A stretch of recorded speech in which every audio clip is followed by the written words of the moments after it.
castle fills with fearless pride. Across the seas where the legends never hide. Storm clouds gather, but my heart never bends with my speed. Hey, what's up, everybody? Happy Sunday indeed. Hey, Sailor Outlaw George. Hope everybody is good. Sorry about last night. I was gonna stream Tomb Raider 2013 and continue that journey, but I was not feeling good yesterday. But I do have the title and description ready for that one when we do get well when we do get around to it again. This is the episode before Comic-Con this Friday. So this Friday through Sunday, I will not be here. I will be at Game on Expo, so I will be there. Um, gonna gonna go and have a good time. It's the annual tradition of going. I'm already planning to go. I'm already gonna go to the Fan Fusion one because there's a few people I want to see there and everything, and have a great time. And it's usual. It's my fifth year. I think let's see, I went in 2020 I couldn't go. I think 21 I went, 22, 23, 24, 5 years actually. Um, not consecutively, but it's a 5 years. Hello, No, Bob. uh, Everything working out okay? We all fixed. well, as far as just finally got out of the damn game. Yeah, I know what The everybody signal else. locks up. It's like, no, I can't even escape. Well, yes, we are back with episode 107. It's just Mhm. a chilled. It's just gonna be a chill day. We're Okay. just gonna talk and everything Mhm. because we there's a Mhm. lot going on that I Mhm. cannot publicly discuss right now. Okay. Well, It pertains to our dear co-host. aha. I am not at liberty to discuss that. I am not at liberty to discuss it, but she is okay. Just She's dealing got a with a busy lot of week. About a busy week ahead of her, at least. So, yeah. yeah, Mhm. she has she has a lot going on, and we want to respect that and Yeah. everything. But she's more than well. But we Yeah. welcome her. But we Oh, I'm welcome sure her she'll back. show up at some point. Yeah. What? Hey, Xavier Pierce. What is going on? The stream is on Twitch. Remember it's Sunday? Oh, um, Anyway, can you get me You- another sun kiss? hold on. Okay. Hold on. Do the wife. I figured take off the sock and actually probably And plus, with this thing, now I can say firmly ensconced behind the wannabe EIB golden microphone. that's a Yeah. gold. Look at that gold, Michael. Look Yeah. at Bob Yeah. flaunted the gold there. Look at him. He's just Channeling flaunting. El Rushbo here. Yeah. Anyway, I'm gonna get Steph soda here back in a second here. Yeah, go ahead, buddy. Yeah, go right ahead. Yeah, him flaunting the gold there. I'm amazed it's not a Rolex. I'm amazed.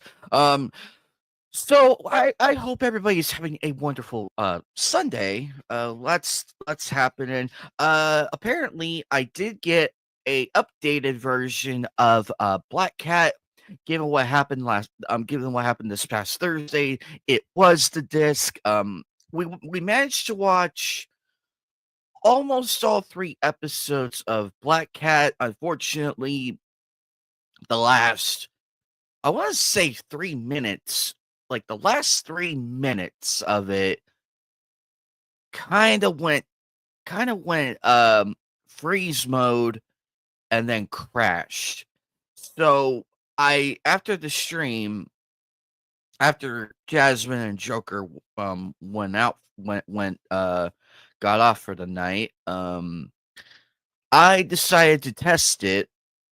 As it turned out, it was the disc. So, because I watched a full episode of Top Cat just to see what was going on and everything. and the episode ran fine from start to finish. I just threw on a random episode. I can't even remember what it's about now, because I was more focused on the on making sure it runs clean. But Top Cap does work too, so I managed to get that going. So this is the let me blow myself up here for a minute.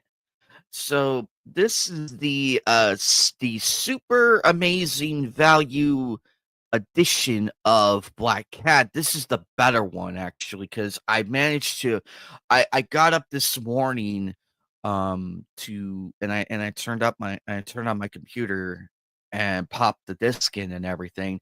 It read it just fine, and I played episode 3. I played it at the part where it was skipping and everything, and to my enjoyment and everything and relief, it played the last 4 minutes of that episode clean and clear, no skipping, no freezing. So I'm like, okay, we actually have a definitive edition of this. So if you're wanting to get Black Cat, ladies and gentlemen, I highly recommend this one.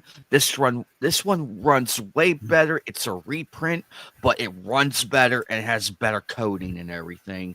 So you should be able to play it a bit better.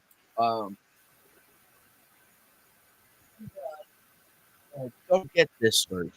This is the original copy, the Funimation one and everything. The original. This one is a no-go. This one's a no-go. So avoid this one. Get the save edition, because the save edition runs cleaner, runs better.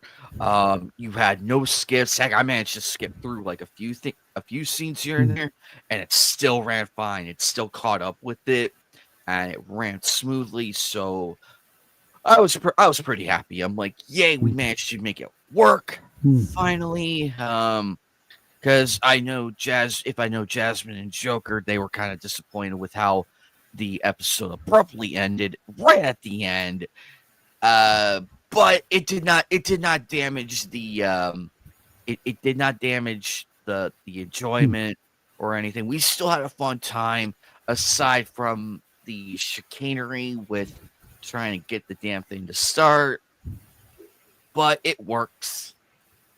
Still trying to figure out the Blu-ray part, but I'm having trouble with that. I can't even get it to it because when I bought it on Amazon, I specifically wanted to get a Blu-ray external driver. That way I have it so I can play Blu-rays for whenever we do have one, and it refuses to read them. And I'm just like, what the hell? And everything. So I looked all over, and no one could give me a straight answer in the guides and everything. So I just said, fuck it, and just hope for the best.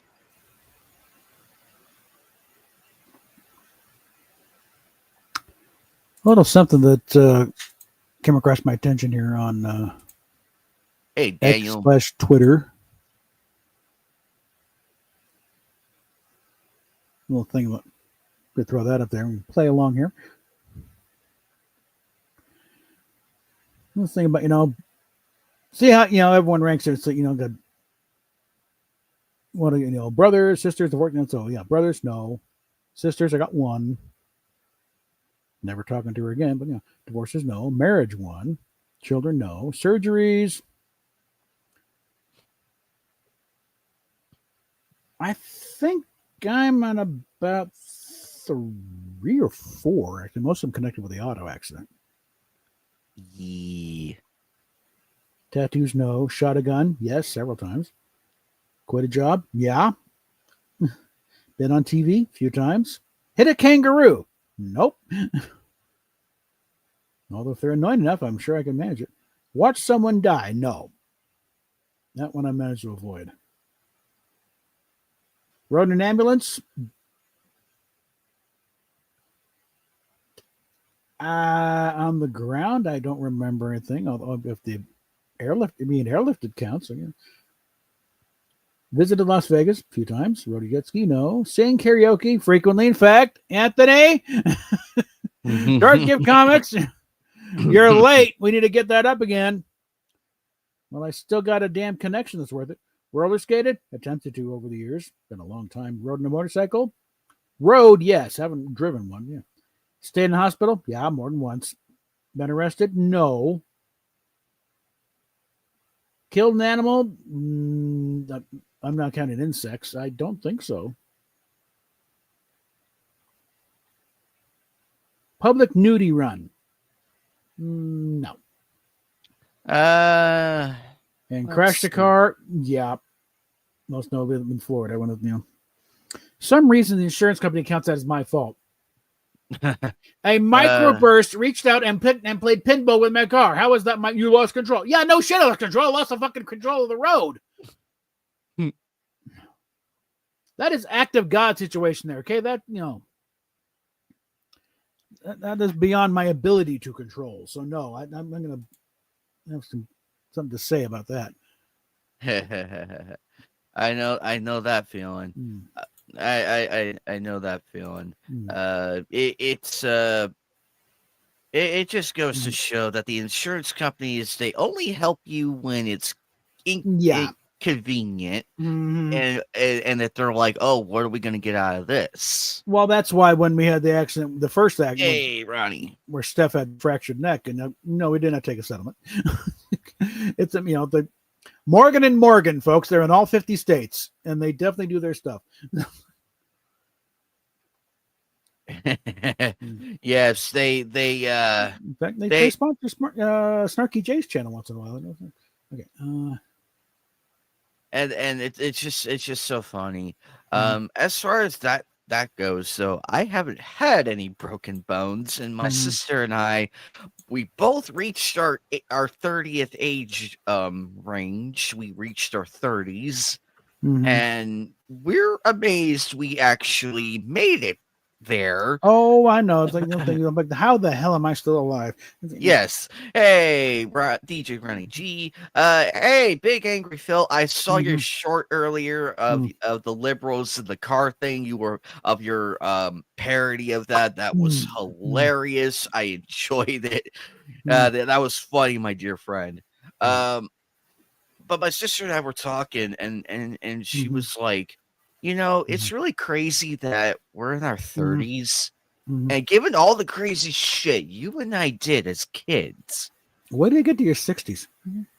It's a miracle we're not even in a wheelchair or have any broken bones or anything. And especially go back to what life was back in the 70s, Well, I mean, given the fact that that me and my sister used to do wrestling moves on each other, like I give her like a suplex off the table and a power bomb off the table, and actually she did one better. She actually gave me the F5 off the table. Okay, this is where it's like those videos saying this is how it's really done. That's dangerous, because now the kids are oh, I know that's how you do it. No, you got to know what you're doing. Okay, people have been killed attempting these things. Well, look, luckily though, we agreed to have like the pillows laid out on the carpet. But we agreed. Yeah, I get. It's not it's not the flimsy looking ones. I mean, like the very comfy looking ones. Because Stone Cold Steve Austin got a fractured neck when Owen Hart didn't do a pile driver right. Because the way it's supposed to set up, you got the head between your leg, but it's like where your legs take, if you're doing their legs take the hit, and his head was too low, and he hit for real. Yeah. So yeah, those moves can kill somebody if you don't do them right. So as it was, Austin was out of action for a while, and still irritated. Oh, didn't even say how you doing. It's like, hey, they broke my neck. At least they say hi. At least say hi. God damn it. Yeah. like a hello or yeah. something. I was like, sorry, broke your neck. I can't even talk to him. The motherfucker's so busy. He practically fell asleep on me during the phone conversation one time. Just about broke my goddamn neck. I think you would have come and say, "Hi, how you doing?" You know, I'm in the fucking hospital. But all joking aside, though, That's if I took forever to find out. It's like exactly what did Austin 316 mean? Because I know it's Stone Cold, but what the hell is the context here? Until I finally saw the video. We got the DVD of the whole story of Stone Cold Steve Austin. Where it's time, it was after a match with Jake the Snake Roberts. Jake had just gotten religion, so he'd kind of gone on about trying to testify. Well, he lost to Steve, and it's a shoot right after the thing. Almost ringside, or at least up at the top of the ramp. And Austin's going off, and you want to talk about your Bible into John 3:16? Well, Austin 3:16 says Stone Cold just whooped your ass. Okay, now I understand.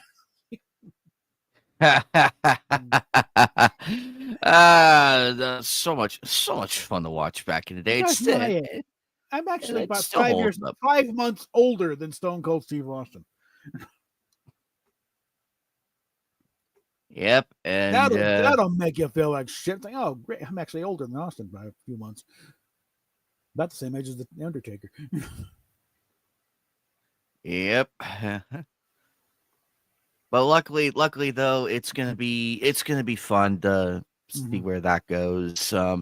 Been a very chaotic day. I was gonna do a video on this, but I might as well just talk about it because apparently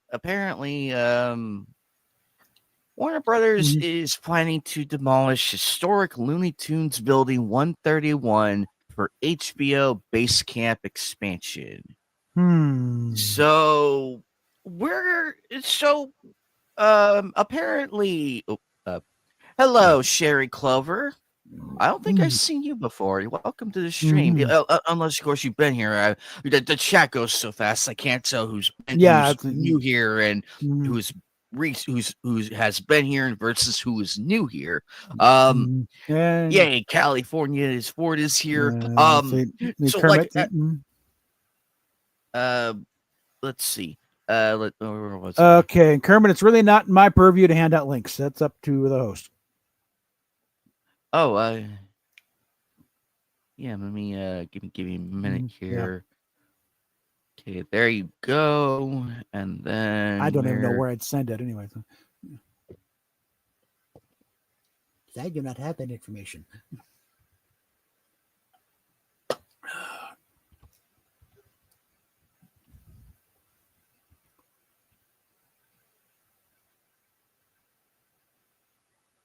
Alrighty. I got a little something in the wings here if you want to get a little controversial, but I've gotten some good mileage out of this bit. Hey. All right, there's the blip, and there's hang on, Sky. Fix your stuff, Skyhound. Hang on.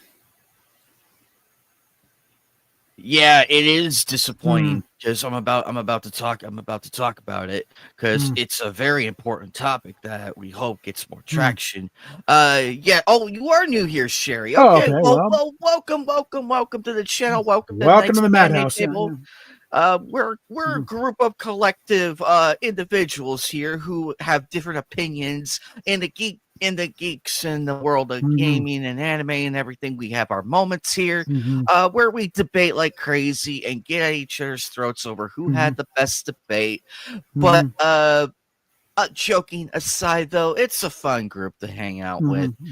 We and do bear in mind, whatever you say here, we will hold you accountable for and everything else. But we're willing to give you the benefit of the doubt and hope you have a great time here.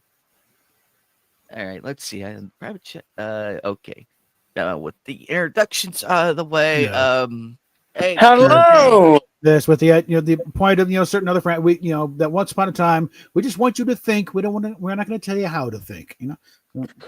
Hello. How are you guys? Oh, getting there. Good. I just got back from Florida.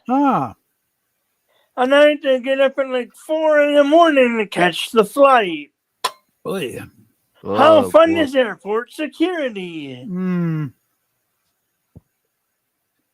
Well, they're talking about getting rid of TSA at this point. So, okay, this is getting annoying. You're not doing the jobs. Okay, that's it. So what are they going to replace it with? I think they'll probably go back the way it's supposed to have been, because like none of this should have happened in the first damn place. If everybody had been doing their jobs, it wouldn't have happened. What was the first? It's an outgrowth of 9/11 with the security there. No, but it was there was before. no. TSA was a result of 9/11 because after What was 9/11. before TSA? There wasn't. It was just hotel, the airport security and the gate guards supposed to be paying attention. Problem is they weren't paying attention.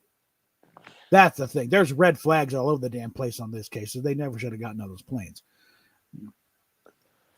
They just dropped several balls, got dropped on that one. So Supposedly they were. adding one more ball really doesn't help that much. Okay, we got people taking off their shoes.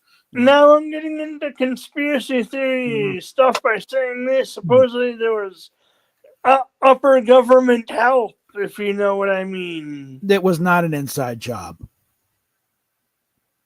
The U.S. government did not conspire to kill several thousand of their own people.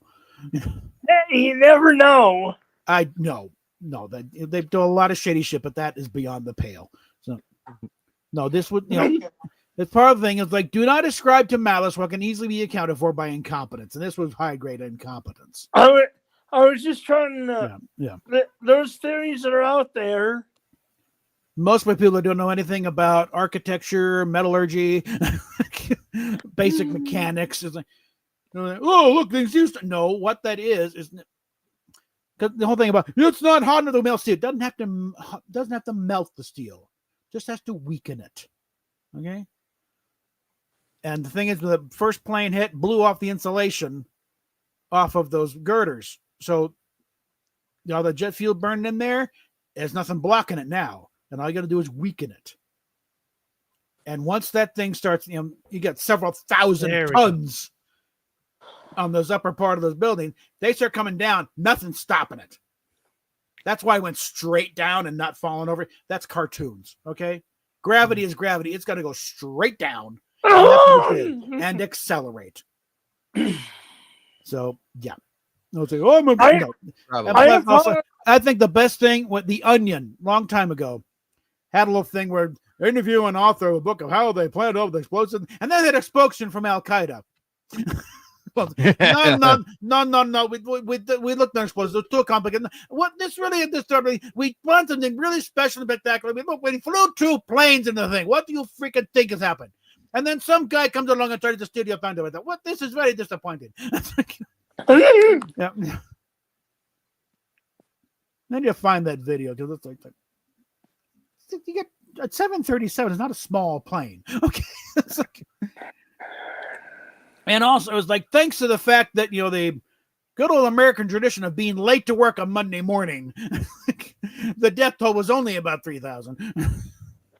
That saved 100. They made a movie about planes landing in it's on YouTube. It's called Departed, I think. Ah. No, but they were the planes that landed in Nova Scotia. Oh, all right. That's like everyone lands now. Okay. Anybody still in the air, you're now suspect. You're going to shoot your ass down. So if you're here to land your ass now. That's basically. But we're in the middle of the Atlantic. Then you set down where you can. If if you put on Iceland, guess what? You put on Iceland. You find you're landing on the nearest airport you can get to as soon as you can, because we're at high alert now at this point. But it's like, did the European and Asian flights still go back and forth? I think it was a case of everyone that American airspace is now closed. Find somewhere else. That's why you got a lot of planes going to Canada and stuff. And it's like, no, but I mean, don't even try. You get shot at. Yeah. Like the flights to say England to Turkey, would they still be going? Is that what We that's didn't at that point. We didn't give a rat's ass about anybody else's airspace. Oh, Those guys, you're outside the U.S. Who gives a shit? Anybody in U.S. airspace, you're landing now or you're getting shot down. And yes, they did scramble fighters. The only thing flying in the air after that thing hit with the Air Force.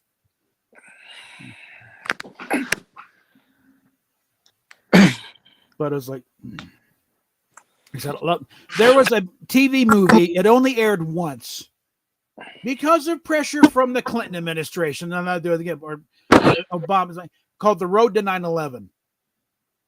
And it detailed going back to the first World Trade Center bombing and all the way through and looking at, from the, Al Qaeda's point of view and building up to it and the incompetence all the way through there. Like we tried to do a missile strike on there. And of course, Madeline Albright decides to let the Pakistanis know. Well, ever occurred to you there are spies in the Pakistani government who let Al Qaeda know that you got missiles incoming? Clear out, fucking moron! isn't that treason? Nice. Yes, it is. It is exactly treason. She was the Secretary of State. No. Yeah. Oh yeah, it's a fun stream. That will get real great. I'll tell you, one thing was there's been some fun stories come out of that whole thing though, because like the one guy who went to the roof of the one with whatever tower was that had the big antenna mast. He got up there. I think the idea was, everyone, go to, don't try the thing. It's burning. Go up top. Maybe now helicopters come rescue us. Well, he got up there and he rode it all the way down. That thing, and he just, and he came out. Everyone's covered in dust and they're laughing their ass off. He come, hey. that must have been a scary yet fun ride. I don't know if it was fun. I mean, it beats the hell out of the other options, because people jumping out of there. Because when the fire would say, "How bad is it in there?" If a better option is to jump.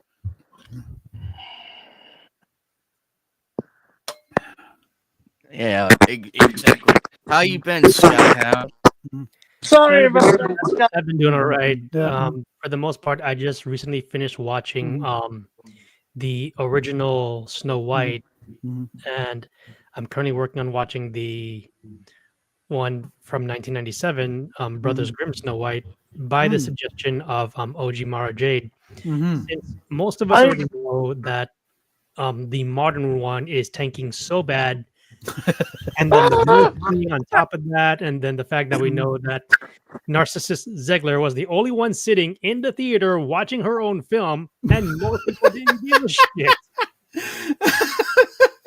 Wait, yeah, they'll still line up around the block. Sure, they will, Rich. Yeah. Ziegler was in a theater watching it alone. Yeah, Alone, yes. yeah, it was very. There's a video floating around of her. There's a video floating around of her watching it. There's a video of her with it. And they're trying to blame Gal Gadot. Oh no, it doesn't do it. So many excuses that I heard. She's Actually, with the family. the working man is bringing in 15 million right now. Yeah, I just came across a screenshot. I was like, seeing the numbers and like, oh dear, that's gonna be Even working man's getting some payments going. You know what I tried to watch? Godfather of Harlem, but that got really boring because it was all talk, and then they talk, something would happen off screen. All the action would happen off screen. There was only one firefight in it, and they each shot each other at each other with pistols, and they missed it like point blank range. Let's see. Yeah. To answer your question, California Fire, yes, the modern Snow White is frankly a feminist. In addition, there have been others who pointed out that Ziegler and Gal Gadot, they're both on opposite sides of the political spectrum. Yeah. Well, she's a very proud Israeli. It's like, I better not the idea. You really think you're gonna, fuck you. I got friends in this fight. Screw yourself, okay? Is this better? There you go. There you go. So as I was about to say, Mhm. in regards to the Warner Brothers thing, Warner Brothers to demolish historic Looney Tunes building 131 for HBO Base Camp expansion. Oof. Is this even better? Slightly. That's better. Yeah. With that. Oh, hang on 1 second, guys. Of course. Keep talking, guys. Hang on 1 second. Okay. Like fold back here. I mentioned the Road to 9/11. There is a DVD out there, but it's not the same thing. It's some kind of PBS thing. Mhm. The actual movie I'm talking about, it's been pulled. The only DVDs out there were screener copies that were sent out to various people. They ain't having them over. So, if you do, it's gonna be a major problem because they. Did you see that they might defund PBS? Can you blame them? They had some good programming back in the day. I think it's like we're going. You're defunding. You might want to mute for a bit. You're talking about they're coming for Big Bird. Okay, one of the reasons why they've gotten away with it is like people my age having their kids and their grandkids. They remember back when they watched it. Mhm. Sesame Street went on the air when I was 5. Okay, and it was fine. Sesame Street's fine. It's changed a lot since then. Oh yeah, I remember. Yeah, They're I not recall- doing the same shit. It's no longer one of these seasons. Not like Is the this other. It's better? better, yeah. Yeah, I- I This recall is the Cap, last thing that, I can do. I have headphones on. All right, well that's there you go. So no longer think you're tap dancing on it. Yeah. I also recall Cap that Mhm. when it came to Mhm. when you're comparing Sesame Street back in the day versus how Yeah. they kind of Mhm. like modernized and butchered it like so badly now, Yeah. Mhm. that when some of Hey, these freedom fighter. original voice actors who did these characters, I mean, Yeah. I know there's like a few that still exist at the moment, Mhm. but Yeah. when certain ones passed away and then they keep trying to Mhm. do it for the proverbial modern audience, Yeah. as Critical Drinker would usually put it, Mhm. they keep assuming that us No, older the message. Yeah. yeah, they keep assuming that us older folk are dumb. Mhm. When number one, they weren't around when the show started. Yeah. Number two, they didn't understand the lessons that was being taught in the day or like how they did the stuff back then. Yeah. But the fact that they have a few of them left and now they're pushing towards this modern narcissist victimization crap, Yeah. Mhm. they're I not saw- only alienating kids and also making them confused. At the same time, they're also alienating us older fans who watch most of this stuff from the start. I saw It's the end. ridiculous. I gotta, Did you guys see the ending to Arthur? Because it ended a few years back. One of the things they did I never watched was that. make Oh, that DW. cartoon, the one with They that make- that they- character with the The glasses, cartoon, right? yeah, not the movie with Yes. Dudley Moore or Russell Brand. Yeah. They made DW a cop. Hmm. Again, I never watched it, so no. But I remember I've I watched. I checked out a DVD set from the library. But, You know. well, There's a trigger warning on the early seasons of Sesame Street. oh my gosh! Yeah, there's more What to keep- the hell? What? What? trigger warnings. No. No. No. Yeah, I know. No. It's ridiculous. Well, about what? I just certain things are the way they did it back Well, then. Don't I do mean, it now. if Well, it's the maybe we one- need to get back in the day, okay? Well, if it's the one, oh wait, no, that was Mr. Rogers who did the Mhm. assassination episode. It was that one. Hmm. Wait, he did? Yeah, and it was actually a really well done episode. It was because they talk about it, but they talk Which it- about it with in a Tom way Kennedy or where you what? understand. They talk about it and explain it in a way that you can understand, and it's like, oh, Mhm. okay, that makes sense. How did he 'Cause- do that? We talking Kennedy here? Or what?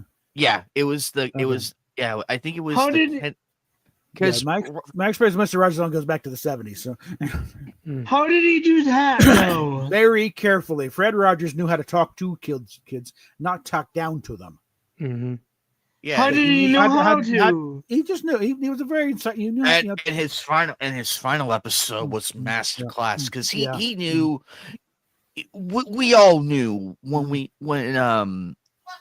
was time. He knew when you look back at it now. He knew it was happening, and he just wanted. He went out, no fanfare, nothing. He just sat on the piano and spoke directly to the audience, including us that were watching at that time. Yeah, and you could tell.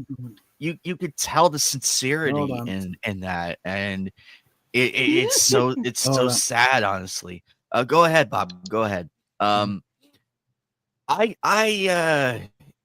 nowadays, it seems like many shows just don't tackle that anymore. You don't see. What about the show, Primeval? I'm watching that right now. Haven't seen that one yet. I've actually heard of the show just by title alone. I just recall that it's kind of like a sci-fi type of show with dinosaurs to an extent. That's really it's not only dinosaurs. You ain't wrong there. Yeah, that's actually pretty cool. It's not only dinosaurs. Oh, there was additional creatures from the future as well. Oh yeah, that explains why it's sci-fi. They have one of the creatures that evolved to be an ultimate predator. Oh, yeah, I definitely might need to look into that at some point. It's like it's a cross between alien and a bat. Nice. They bring it back several times. I'll have to start watching Primal, but to answer Callie's thing, it used to be it used to be like that, even because you still had Toon Disney and everything, right? And then you had they did certain programs back in the day. Like, for example, for kids, they had ones like Add the Box. There was one with regards to I know there was like quite a certain number of them, but one that I remember back in the day that really got me into reading. Only a certain number. Rainbow. It was back on Reading PBS. Rainbow. Reading Rainbow was one, but the one that I'm thinking about, though, it had to do with a dog that pretended to be a classic literature character. Oh, wait a minute, that's Wishbone. I know exactly. Yeah, that not many people talk about that show. I'm kind of disappointed, but I'm sad. I actually covered on my channel. I did like a bit of a double feature of sorts, and the thing was that I remembered watching one episode called Musketeer, which is based on the Three Musketeers. And then I once had a DVD with regards to Robin Hood. But as a kid, when I was watching it back in the day, I recall my parents got me once this stationery where I had a ruler, a pencil sharpener, and then a pencil case. And then in terms of the books, I recall I had roughly about 12 to 13 of those books as a kid. Like that little dog got me a lot of books. And so we could circle back to Mr. Rogers here because there was something that of course happened a long time ago. He at the hospital and watched doctor talking, the kid and his parents about something coming up. And while what he said was very factual, the way he did it just absolutely terrorized this poor kid. And it's like, don't you know how to talk to kids without scaring the crap out of him? He just incensed him. Like that sort of thing. No, you need to talk to them. Don't talk at them. You know, meet them at their level, but don't just come down like, oh, I'm all the way. You know, you were, you know, it just incensed him to no end. That people would do this to a kid. You know. Yeah, that is pure irony. The way that mhm. Mr. Rogers handled that compared to the other quote unquote adults roughly in the Yeah. room, hmm it pretty much tells you not just the mindset, but also Yeah. arguably the lack of experience and the way how kids process things. Yeah. When there's adults that talk down to kids and think that they're Mhm. dumb, Yeah. what they're Oh, doing in a sense Yeah. is projecting their Mhm. immaturity to them, just Yeah. telling the kid in a certain way, I Mhm. I don't know what I'm talking about, straight up. Yeah. That's a I lot of am the shit hap- that are going on right now, like getting kids involved. It's like they are not ready for this. I am Most happy. adults are not new- ready for the shit you're peddling. You're trying to put this on kids. Fuck you. I have happy news. Mm-hmm. I got to hold my nephew for the first time when I was down in Florida. Alrighty. Oh, Yay! Mhm. And I got to Nephews. give him a Yeah. bottle. Mm-hmm. If this wasn't a live stream, I'd try to show you pictures. Well, forget. It's all right, Kermit. Mhm. With class and respect here Yeah. to the family, because Mhm. they don't know us. They do That's not know us. And I if they don't know did- who could be watching later. Well, thing is, we got to, you know, there's a few idiots, you know, chasing my ass to make me look bad. It's like, you know, we don't need that trouble, okay? Mhm. They've Yeah, already on these streams saying, "Hey, this guy's a white streamer. This guy's." You don't even. You never talk to. What the hell? You know, Mhm. I don't know also who would be watching it later. And the yeah. funny thing is, though, with these delinquents who keep trying to gaslight and guilt trip some of us, Mhm. I've sometimes been browsing around on Twitter where Mhm. sometimes I'm defending ones like Smash JT, and Mhm. then That can, all of a sudden, browsing on some of these Twitter can be a other idiots, mistake. Mhm. trying Yeah. to Let him dog- talk. I'm like, come on. Sorry. Mhm. And the funny thing is that on my media account, I still have the receipts of when Mhm. a particular former Kotaku employee was talking smack. Oh, And boy. then later on, I finally find out she decides to finally take the hint and block me. But I know how to find the receipts of when I replied to her, Mhm. Yeah. and I still had her receipts. So I'm like, every time she's gonna open Mhm. her mouth, Yeah. like, you want to play ball that way, girl? Mm-hmm. Let's freaking go. Yeah. Let's freaking go. Because I Mhm. have it right in front of me. I can use it against her, and I have a Mhm. bunch of others from other tweets. Yeah. There is no way she can BS her way out of it. No way in hell. Yeah. And unfortunately, I recall, what was it? This one guy from Japan, Mhm. Hondo-san, when the Mhm. whole debacle with Assassin's Creed started.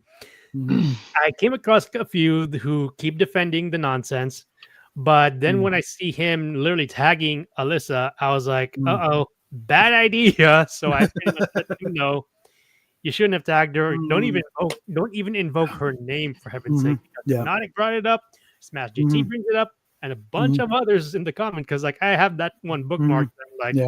Mhm. yeah, don't even try, because she is just a pure nutcase by definition.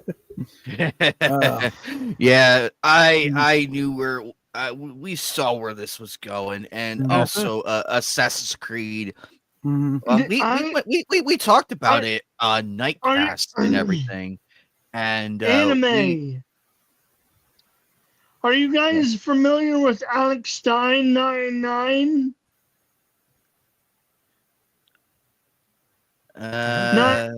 He's pound night is anyway. He's a so no. He's Mhm. very active on Twitter. briefly heard Riling about him. The Okay, idiots. sure. Yeah. Yeah. On in some of those, he and his girlfriend were apparently Mhm. assaulted at one of them. Mm-hmm. Yikes! It's getting stupid out there. You know. It was only a matter of time. Mm-hmm. Hey Sherry, why Mhm. don't you drop your channel link, get yourself out there. I would love to check this out. Mhm. But it's so sad how it doesn't surprise me, Kermit, because We're all I'm, fucking I shit plugs. So give it. uh it doesn't surprise me one Mhm. bit because of all the Mhm. of all the stuff that's been coming out as of last year. I am no longer surprised because I'm still mad at. I mean, I'm still mad at Boogie. I'm still mad at Review Mhm. Tech. They all the problem I that don't. all the problem that bigger YouTube Mhm. channels really fell off. Like they're Mhm. falling I off Mhm. their I rockers stopped even further. following them. Yeah, I I recall that. stopped following them. No, I still follow. I throw comments at him once in a while. I get a response on X. I think a lot of it was overblown because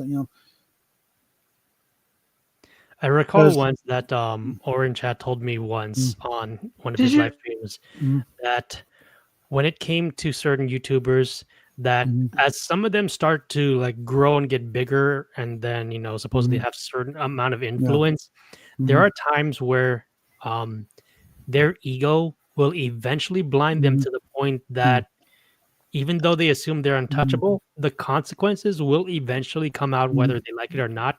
And there will be people that will be documenting the living daylights out of it.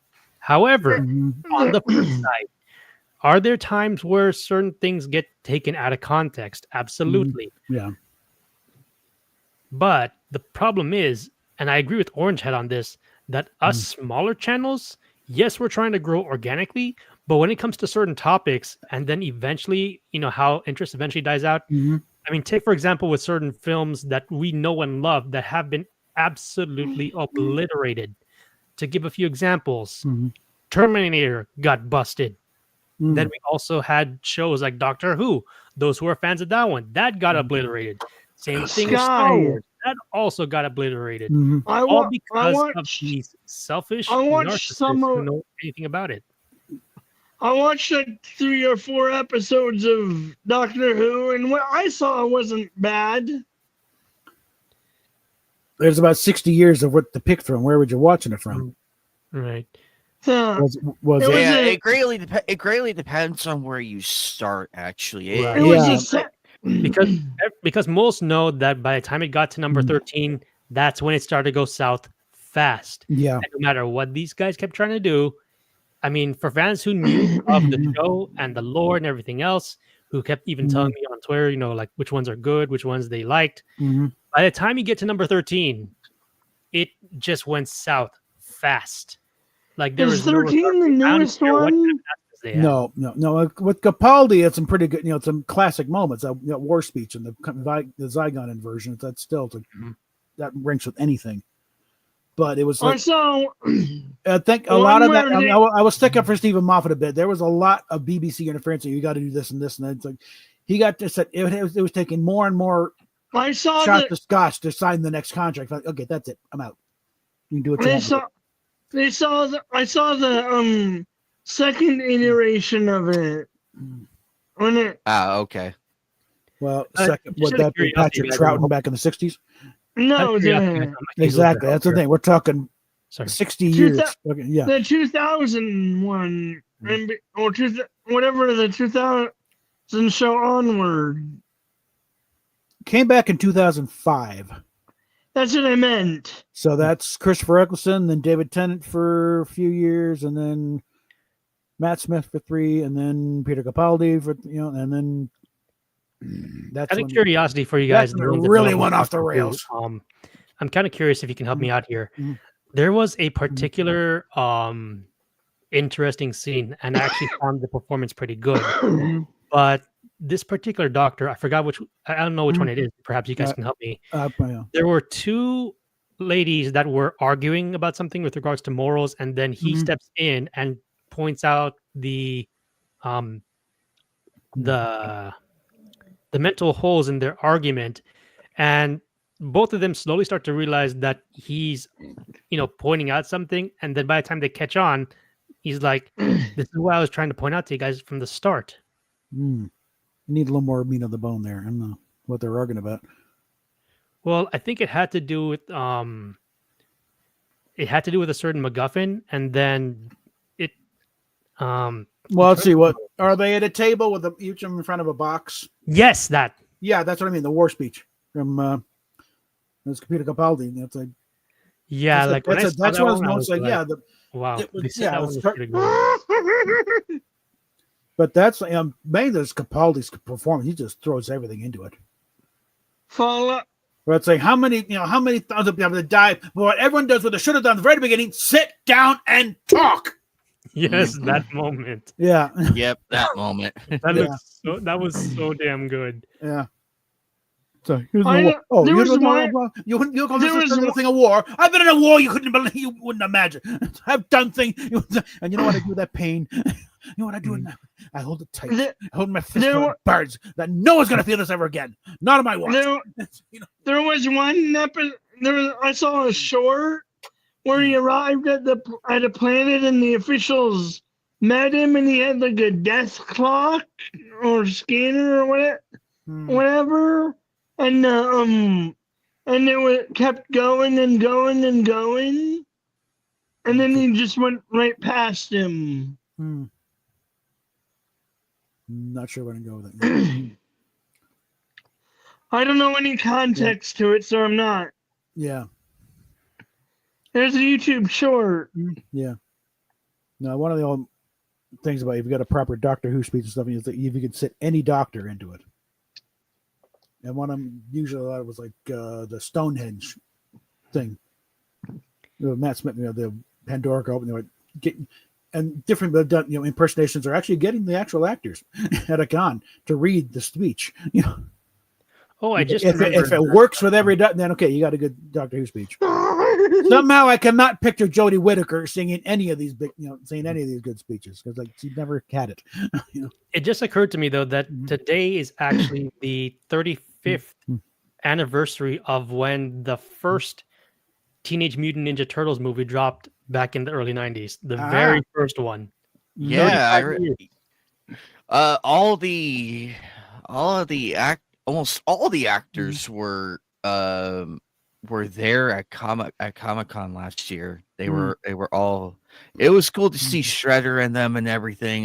Their lines were too long. I couldn't stop and say hi, unfortunately. But that's okay though, because I understand. You should have seen. You should have seen. most of the lines. But You should have seen the line for You Chuck could've- Norris. You should have seen the You line for could've Chuck taken- Norris. Holy crap! His line was long all throughout, like from open until close of the Which one? convention. Oh, Chuck Norris. His lines are Oh long my all gosh, day. yeah, that guy's Yeah. a fucking legend.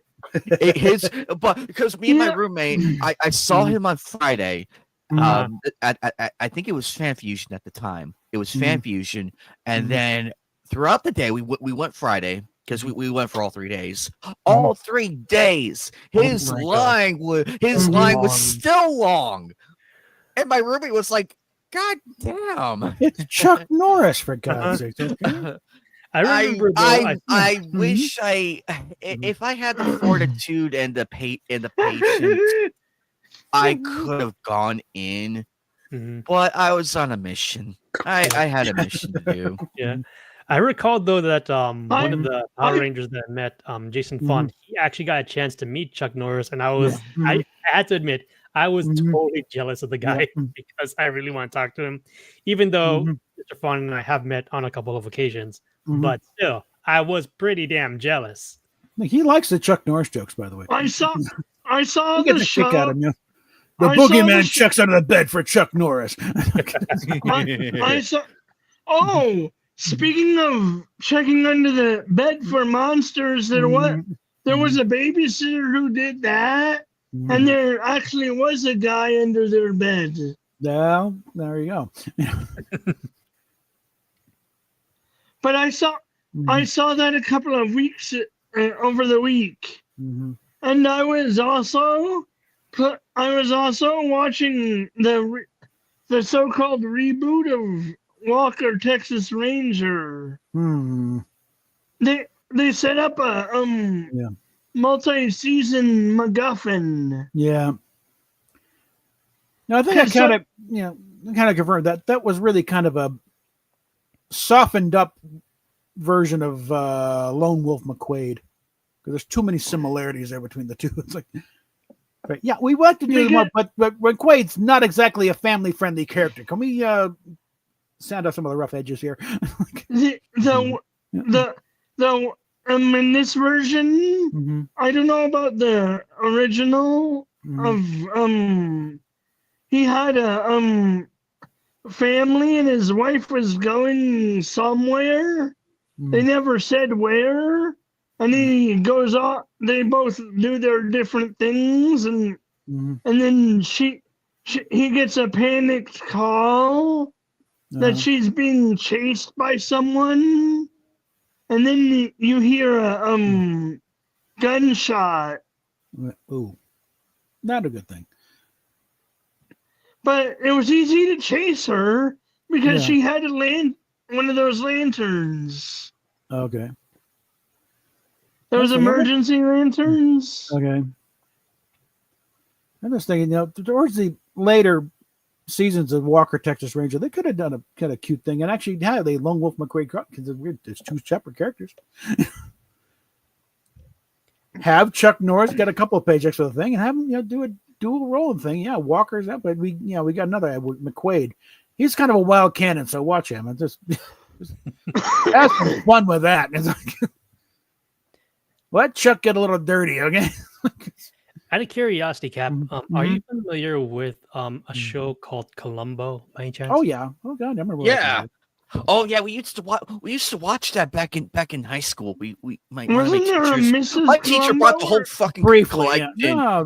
She brought the whole fucking collection because we aced the tests and everything, like about a the good whole quarter collection. Are you serious? She brought in the whole damn collection. She's like, you know what? Because and it was Friday. It was a Friday.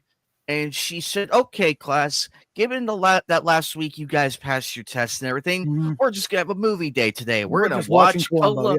Yeah, we're just gonna watch Columbo." Nice. And we just sat there. We just sat and oh my god, it was so good.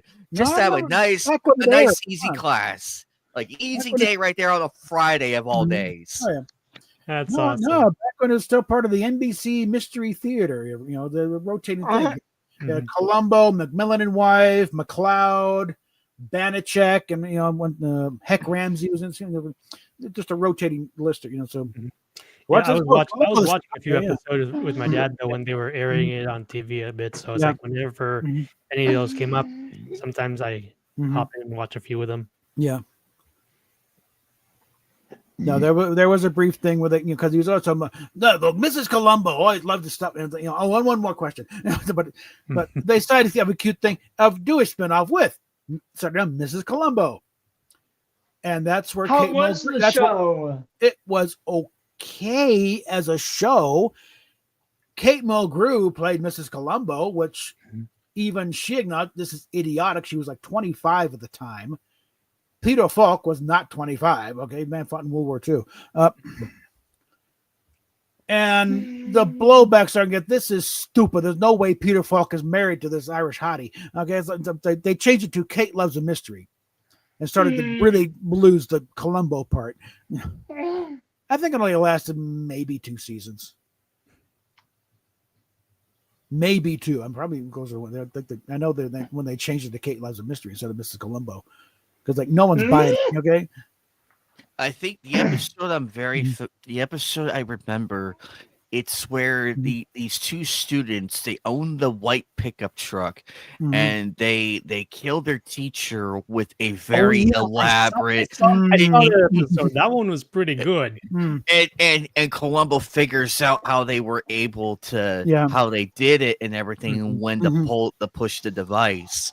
I thought that was a very elaborate episode, and it did look elaborate though. Because when you look at it, like the setup with the gun and everything, I'm like, you would have to know where the teacher was gonna go, open the door and everything. You need serious schedule, so to speak. Well, those writers had the advantage; they weren't doing it every week. It's like an episode of Columbo would air like maybe once every 4 weeks or so. True. because because 1 week, so 1 week is Columbo, 1 week is Banachek, 1 week it's McMillan and wife, 1 week it's McLeod. So that's a rotating thing. So so you could really work out a script and make it really sing. I credit that Mhm. episode as like one of the more elaborate ones, Mhm. Yeah. and the payoff really is really well worth it. No matter how many Mhm. times you see it, you see something new that you haven't seen, and it's like, Mhm. oh, that's how he did it, Mhm. and it's just so cool because it goes to show that even though the time is changing and everything, and we have Yeah. video cameras now and all of that, Mhm. Yeah. Columbo is not exactly prone to let it affect him, Yeah. and it shows that he can adapt, and that's what Mhm. makes him so scary. He may seem Yeah. like this Mhm. rugged 1950s detective, but he's Kind of, smarter than he looks, kind of Mhm. and that's befuddled what guy. I liked about that episode. It proves Mhm. it. We deal with some famous. Oh, Mrs. Columbo loves your stuff. Now. Well, one more question here about this. So it's a what? How did you know about that? How does he figure that stuff out? Because he's a damn good detective. He pays attention. Especially with Even specific, if there's Imagine Matlock working together. That would be. Oh my lord! I'm pissed we never got that crossover. I'm pissed. Too many years apart. I think. What was Andy Griffith doing during that period? I think he was doing trying. Matlock. I know he was doing Matlock at that time. Not with Columbo. Columbo was 70s, and Matlock was like 80s. So I could see, I could still see it happening. Like it could still happen. I mean, Yeah. he does. Columbo doesn't have to do much. Yeah. Like Columbo does not have to do much. All he needs is Matlock's help to solve the case and everything. I'm just thinking the court hearing where Columbo's on the stand and Matlock is cross-examining him. that would be actually that could work. Actually, that'd be hilarious. The opportunity, ladies and gentlemen. Mhm. And No, they just can still do it. At the time they're doing Columbo, I think even Andy Griffith at that point, it's like because he had left the Andy Griffith show. Salvage 1 was late, but that didn't run very just long. AI it, and you can get it. You'd have to have some damn good It would writers. be. We're talking some uncanny valley stuff there. So. Captain, just AI it. That's like 20. Just It may not Photoshop. be the You don't know how Photoshop works, does you? You don't just hit a button and suddenly. I'm not saying it's a perfect solution. I'm just saying it's a solution, and it Mhm. might be good. I'm not sure that what I would like to see them do is something along like with Doctor Who, where they have the soundtrack, but they've lost the episode itself. Thank God for fans in the '60s. I mean, I did the same thing with the Star Trek episode, but like tape recorded the shows. So some of them, a lot of them, we have the audio for them. Some of them very good audio, actually, because they made sure they threatened their parents with death if they said a word when they came in. When Doctor Who came in, we got several episodes where I think there's only like a couple of lost episodes where we have nothing. Really? Yeah. Well, it's down to about there are still like 93 missing episodes. Did you hear that they found the very original pilot to Family Guy after 30 years or whatever? Well, that's not that big deal. I mean, just back of Seth's closet. Oh, here it is. They posted it on Twitter, and it's okay. Yeah. Well, again, it's a pilot. Pilots are normally not aired. That's a dear little secret. Pilots are not. A pilot is for the network. it's usually used for promotion, right? Yeah. This is what the show's going to look like.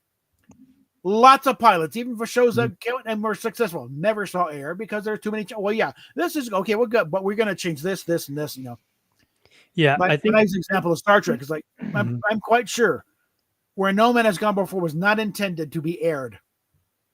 They had I recall also they didn't that have any choice because they didn't have any episodes otherwise. But no, Yeah, they would have, they would. And speaking of pilots, I remember that even though some of my followers know that I cover Power Rangers a little bit as well, I do recall watching how the original pilot was back in the day before they got the lead actress who played Trini Rip Twee, Okay. who was in the first episode, and both Walter and Austin St. John have explained how they did the pilot back in the day, and originally it was going to be called Phantoms, but eventually they did change it over time, and it eventually got into Yeah. Mighty Morphin Power Rangers. later on. That's a it's a conglomeration of other Japanese shows. Anyways, like Correct. Yeah. the White Ranger wasn't even part of there. Correct. That's correct, Cap. Because that one was from a different season, Yeah, which I later learned was from Die Ranger. That was totally different show half the time. It's like, Mhm. so I'm sure the Japanese viewers are, hey, that doesn't go together. What the hell are they doing? And the funny thing about that, sir, is that I recall that how did I put this? The only time I actually learned about the Japanese version of it was actually from looking at the credits. And so it was around the Disney era that I started to learn about it.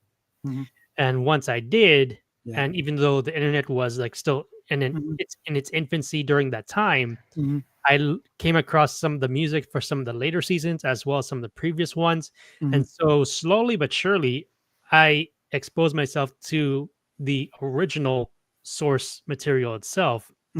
But the fun part was that when they started doing the Legacy season with Dino Thunder, that's in the Disney era, rip Jason David Frank. That was when one of the episodes actually kind of like tried to summarize each of the seasons with Jason David Frank narrating for that particular episode. But the fun part was that I got a chance to interview one of the stuntmen for the show, and he explained to me that off screen JDF actually taught Twee basics in terms of forming a kata and all of that. What is a kata? It's a type of fighting form, so it's like there's a certain series of moves that these martial artists do, and it's kind of like you could say, I don't know if I would call it kind of like a resume of sorts, but it's I don't know how else to summarize it though, but it's a certain set of moves that is part of a particular fighting style. Like you have Muay Thai, you have karate, you have Taekwondo. Those How types many of fighting different forms of karate are there? So karate is actually Lots. more from Japan. Yeah. Yeah. Muay Thai, if I recall correctly, was from is Thai. Yeah. And then I'm trying to remember a few others, but basically with each of these different types of martial arts disciplines, they have a certain set of stances as well as Don't most of them have some kind of weapons component to them correct. too? Yeah, some of them do use Some, weapons. some don't. Yeah. The Asian ones usually do. Most of the time though, because like there's ones that use long spears, others have used the nunchucks, Yeah. as well as bow staffs. So you have melee weapons as well as ones that can handle mid-range to long range in terms of distance. Like Yeah. for example, the or long you- man Or you just pull Can be out a more of a- pistol. can handle a certain distance. A lot of this Or is you- before firearms were around. So Correct. Yes. yeah. And yet the original firearms back in the day, like if I'm gonna be digging through history here, medieval, easiest one I can come up with, the one in terms of the gun was mostly the bow and arrow. Whereas with if you're handling like the so-called tank of the time was the knight with all of that heavy armor, Yeah. you'd have to go with the crossbow. That'll punch you the armor. And Mm-hmm. as far as firearms go, it's like, a rifle was a 2-man operation there. One could set up a stand, it's a big, massive thing. You're going to. Mm-hmm. By the time you get the thing ready to load it, a good martial artist is taking that thing and beating you over the head with it. For sure. Yeah. Yeah. But no, I went to think with Fire. one of the favorites. It's Fact Trek. It goes through a lot, Star Trek stuff and debunking a lot of myths that are growing up. A second pilot, unheard of, unprecedented. No, it wasn't. Lots of shows went, from the dawn of television, they would do multiple pilots. Okay, one show went through like 5. Okay, What show was that? it was a conversion of a radio show, and it's like they went and they never did really sell it. And the other ones have gone through multiples, and in fact, as far as like it being unprecedented and buzz in the industry, no, Bob Justman knew no better than that, because at the very time that Desilu was producing the second pilot for Where No Man's Gone Before for NBC, they were also producing a second pilot for a sitcom for NBC. So not only was it not unprecedented, they were doing it at the same studio for the same network. Did the sitcom work? No, it didn't. It didn't sell. Yeah. You know what I found amusing? But also, it's like in the trades, though, it's like it was like the 4th paragraph down in Variety of the articles. I'm sort of what's going on. And it's like, oh, and by the way, Desilu's doing another couple of extra pilots for that Star Trek thing and this sitcom thing. That's it. You know what I found amusing? Mm-hmm. Was the Section 31 stop movie. Oh God! I found it amusing wrong with Star Trek. that a super Black Ops team was easily taken out because they're not exactly very covert, are they? It's like, they even had combat. They're like, oh, there's a Section 31 bunch over there. What's going on? It's like, come on. Their ship was even hovering over their super secret lair. Yeah. It's like, might as well put a neon sign out saying, it's Legion of Doom, Deliveries in rear. Okay, Covert activity going on here. It's like they never bothered to watch any of the DS9 episodes that dealt with Section 31. No, it's not the equivalent of the CIA. No one's supposed to know about it. It's like officially they do not exist. Yeah. And I imagine Star Trek and they have the Star Trek intelligence does have Black Ops teams. Well, that's the thing. I didn't because I don't mind the idea of there being a Section 31, because like I said, a society that you're gonna have to have somebody willing to do the dirty work nobody else wants to do to keep that working. Yeah. You got somewhere where you have plausible. We don't know that happened. Something just blew up, Or that the few Romulan plots that Picard takes care of. That can't be the only Romulan plots ever. Oh no, Romulans do nothing but plots. It's their hobby. That's right. I mean, I bet you there's a Black Ops division just designated to taking down Romulan plots, and that's where Section 31 come in. Then when another starship captain figures out a way to do it, then cool. Then they probably use that next time. It's like there is a way you could do a show about Section 31, not the way they were doing it though, because it's like. Kind of thing, one of the, Sun Tzu's thing, Art of War thing is to be totally shapeless. Don't have, because then you could go anywhere. And that Section 31, we don't know how big they are, how many people they got. They sure as hell don't have their own ships or star bases. And they damn sure don't go around with a big black combat showing the Section 31. Actually, they might have ships the size of the runabouts. No, they would. It'd be. Because if they have their own ships, then they can track them. What you do is you hop a ride on somebody else's ship. That happens to be going in the same area? Pretty much, yeah. Or you have somebody pulling orders so that you divert a ship in that area. Oh, and here's a few extra personnel here. Don't worry about them. It kind of reminds me of a particular lesson from Sun Tzu, since you're kind of bringing that up, Cap. Yeah. That the one that really sticks in my mind when I was watching the special regarding that regarding that strategist was this: Mhm. know your enemy, know yourself, Yeah, and 100 battles you will never come to harm. I think they quoted that in Next Gen, like very early on.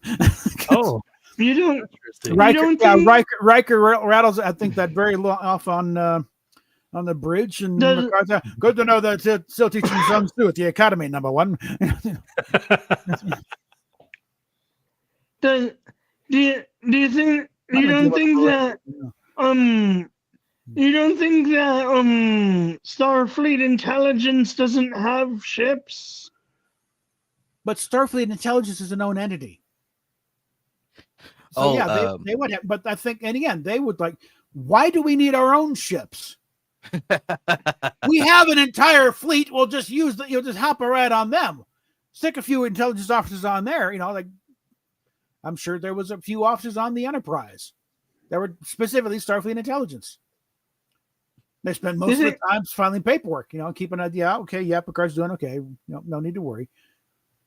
Or it's Captain's got a message here. You want to look at this? That sort of thing. But we don't need You the think entire he- ship. You think he knew some of his people were unintelligent? If he's smart, he did. Because or Riker at least, because part of the job of first officer is to make sure the ship is fully operational and ready for the captain's orders.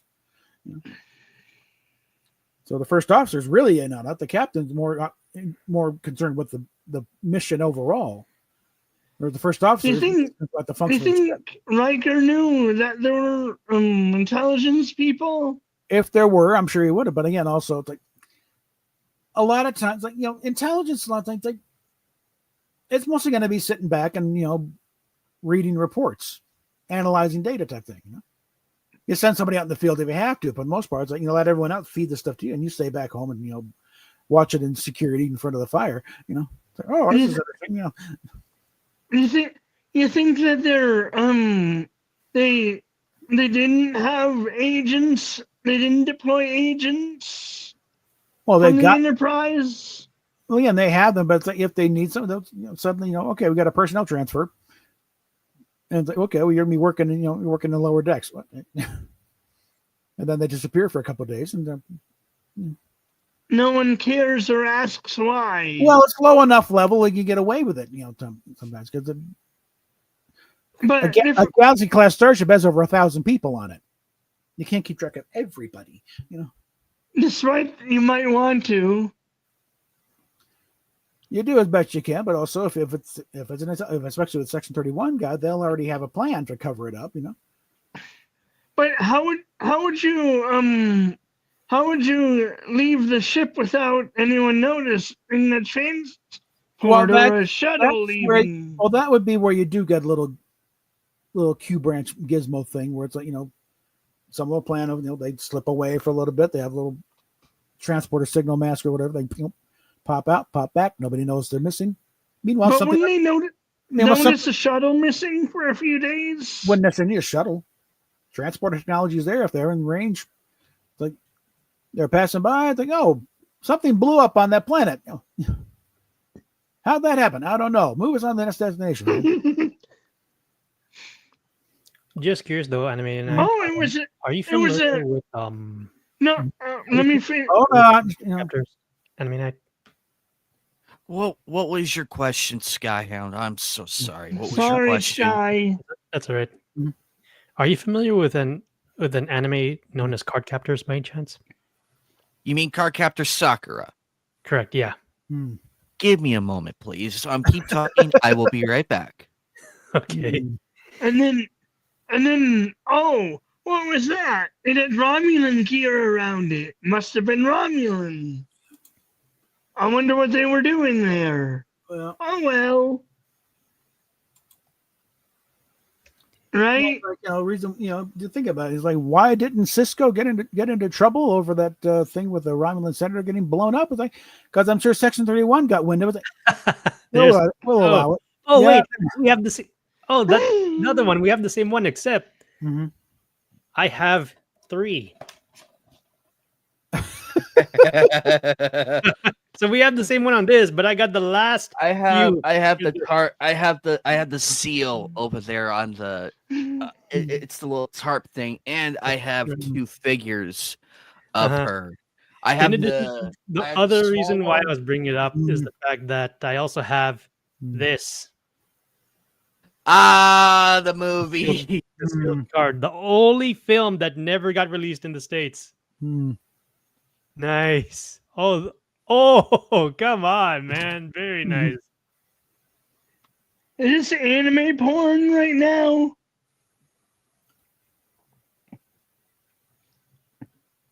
Only in the sense we're showing off anime. That's why. Did I ruin it? Not really. Only reason why I brought up Anime Night is the fact that not too long ago in Japan they lost the voice actress who played Kaho Mizuki. But the actress was just as well known for Mooney fans as the OG Sailor Jupiter back when Sailor Moon started back in the day. Yeah, I remember her. I remember. Speaking of which, I still need to get her autograph. I need to get the Sailor Jupiter autograph, and and the set's complete. Yeah, I just looked it up though. This- Again, it was Shinohara Emi. That's the name of the voice actress who was in both of those roles. Yeah, because But the funny thing is, I was looking up on the wiki that oh, nice. Oopsie. Oh, Okay. that's cool. Charlemagne. You wrote your paragraph there. Oh, I also have the exact same one. But I got to meet Kathy Griffin, the original Sailor Mars, and Linda Ballantyne. I trust not to be confused with Kathy Griffin, the crazy nut job who held up them severed head of. Well, in that case, though, I actually got to meet. I'm what was very his name? biased. I got to meet Sailor Neptune, one of my Nice. all-time favorites. Geeked out shamelessly. Yeah. I did Well, not give a shit. Well, I actually got a chance to meet Lex Lang as well as his wife, who actually happened to voice Chibi Moon Oh, nice. a few years ago. Speaking of Lex Lang, Actually, mine is there. It is. actually Captain. He Don't- did the voice. don't He did the you- voice for me. He did the voice for free. For free. He did it for me for free. Just the 2 quotes. That was it. Don't I didn't even have to pay. Lex Lang and I had a lovely chat though, since I obviously didn't make it. I obviously made it known to one of his on one of Anime Night's previous live streams. We spoke a bit about Magic Knight Rayearth because he voiced 3 characters. His wife, Sandy Fox, was in one episode as well, but that was in season 2. However, prior to those 2, the very first one that I met was back in 2009 in Anime Expo when it moved from Long Beach to LA.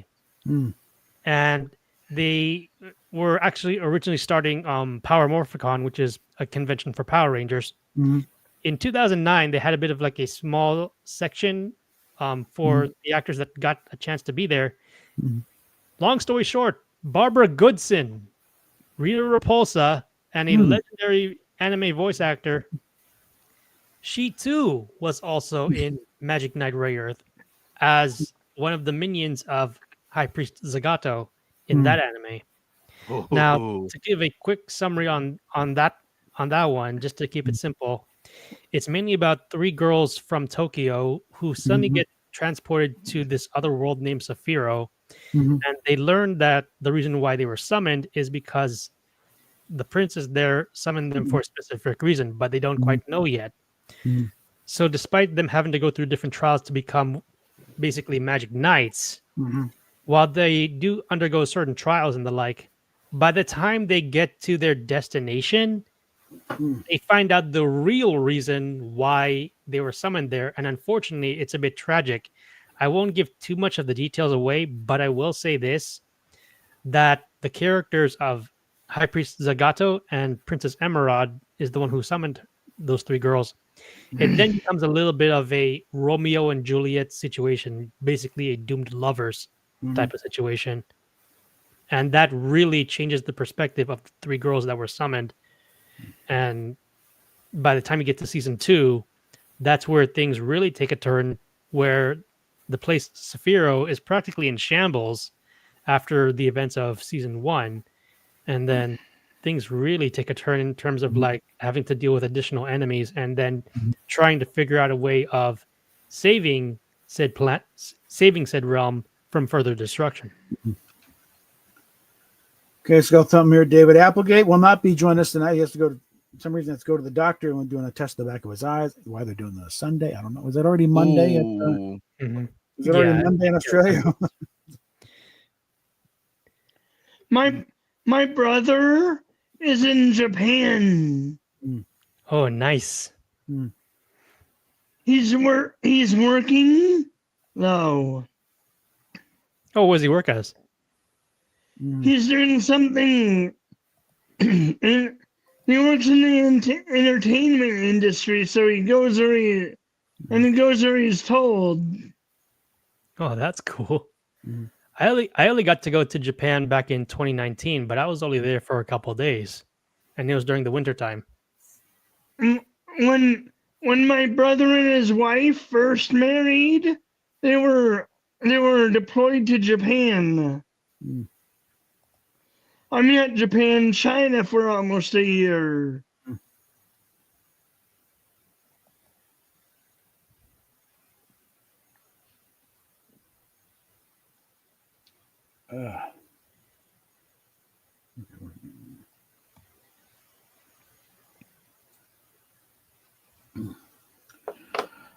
Oh. So.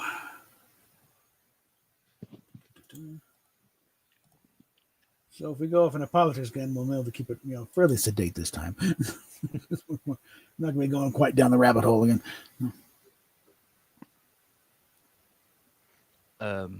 So in good news, Skyhound, this just broke.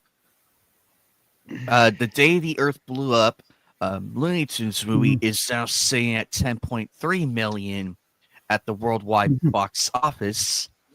So it's close to breaking its 15 million budget. Now, if we can just get them to release, Coyote versus Acme, or whatever. They're shopping right around me, it. Joker, and everybody have been rallying that charge. We have been It's like that movie's so already finished. angry. Put it out and let it print money for you. What the hell are you doing? It looks like Head Shop understand it, Entertainment's going to do it if they can get it. As I understand it, they're shopping it around. I think they're actually talking about shopping off, Looney Tunes in general, which is also Hey, idiotic. Furious Stan, what's up, buddy? Yeah. So, and which of course, it's one step forward and a million steps back. Yeah, it's like, what do you do? Don't. I sell don't get the why. business. I Don't don't sell get the why. I don't get it. It's just these people. It's like, Bean oh yeah, counters instead of creatives. Yeah, let's destroy Building 131, a historic building where the Looney Tunes became very prominent.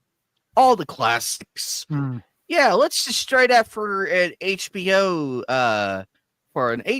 lot that no one asked for, no one wanted. Yeah, let's do that. Oh, wait, what do you mean that we pulled the Looney Tunes off of Max? Oh, it's still there. It's still there. See, it's still there. Oh, wait, what's this? Oh, wait, we kicked out Cartoon Network and shut down their lot and everything. Oh, that was not us. No, we had nothing to do with that. This is the dumbass mentality of Warner Brothers as is. Zalabs needs to be fired or step down because attitude adjustment. the backlash is not going away. It's not going away. Again, it's like, Thank you again, Furious Stan. really it started back, back during the late 60s, early 70s when bean counters started taking over. It's like, you don't know how to make, anything creative. What the hell are you doing telling these people, how to make movies? It's a common occurrence I've noticed, though, is that for those who fail to stay in their lane, when they don't want to admit that they're not very creative, they're not, and I'll even go even further here, that when it comes to literature, you can tell that these so-called bean counters have either average grades or terrible grades in that particular class. And then they're trying to go out and, tell these actual creatives, how they think they should try to like make a film when they themselves don't want to admit that they don't know jack shit about these IPs and the like. I'm like, are you freaking kidding me right now? I'm just picturing Jane Curtin in a little Theodorica York sketch, or whatever. Why don't you just admit you don't know what you're doing? Wait a minute. Maybe she's right. Wait a minute. Wait a minute. She's right. Yeah. Yeah. Play chicken and make her gay. Yeah. That's They keep proving that's how- South Park right every time. Yeah. They will not. And we won't. What's a fire devil? And we won't stop saying that because we just want to wonder- painfully remind them. That's like, I wonder if Bob Iger found that South Park skit funny. I don't know. Well, I bring it back to Star Trek. My wheelhouse is Star Trek, really, because again, the name's a Star Trek reference. But I'm sorry. go back to Captain. when Gulf Western bought Paramount Pictures and Desilu Studios, smashed them together into Paramount Studios, and now they're trying and run it like a sugar company. Which that was the big thing with Paramount was better handled to equip. They were better equipped to deal with these idiots. But no, this is how we've been doing this for a lot of years. We know, so trust. Desilu didn't have that kind of built-up experience. They have, they've been kind of sheltered for the most part. So when they came in, it's like a steamroller.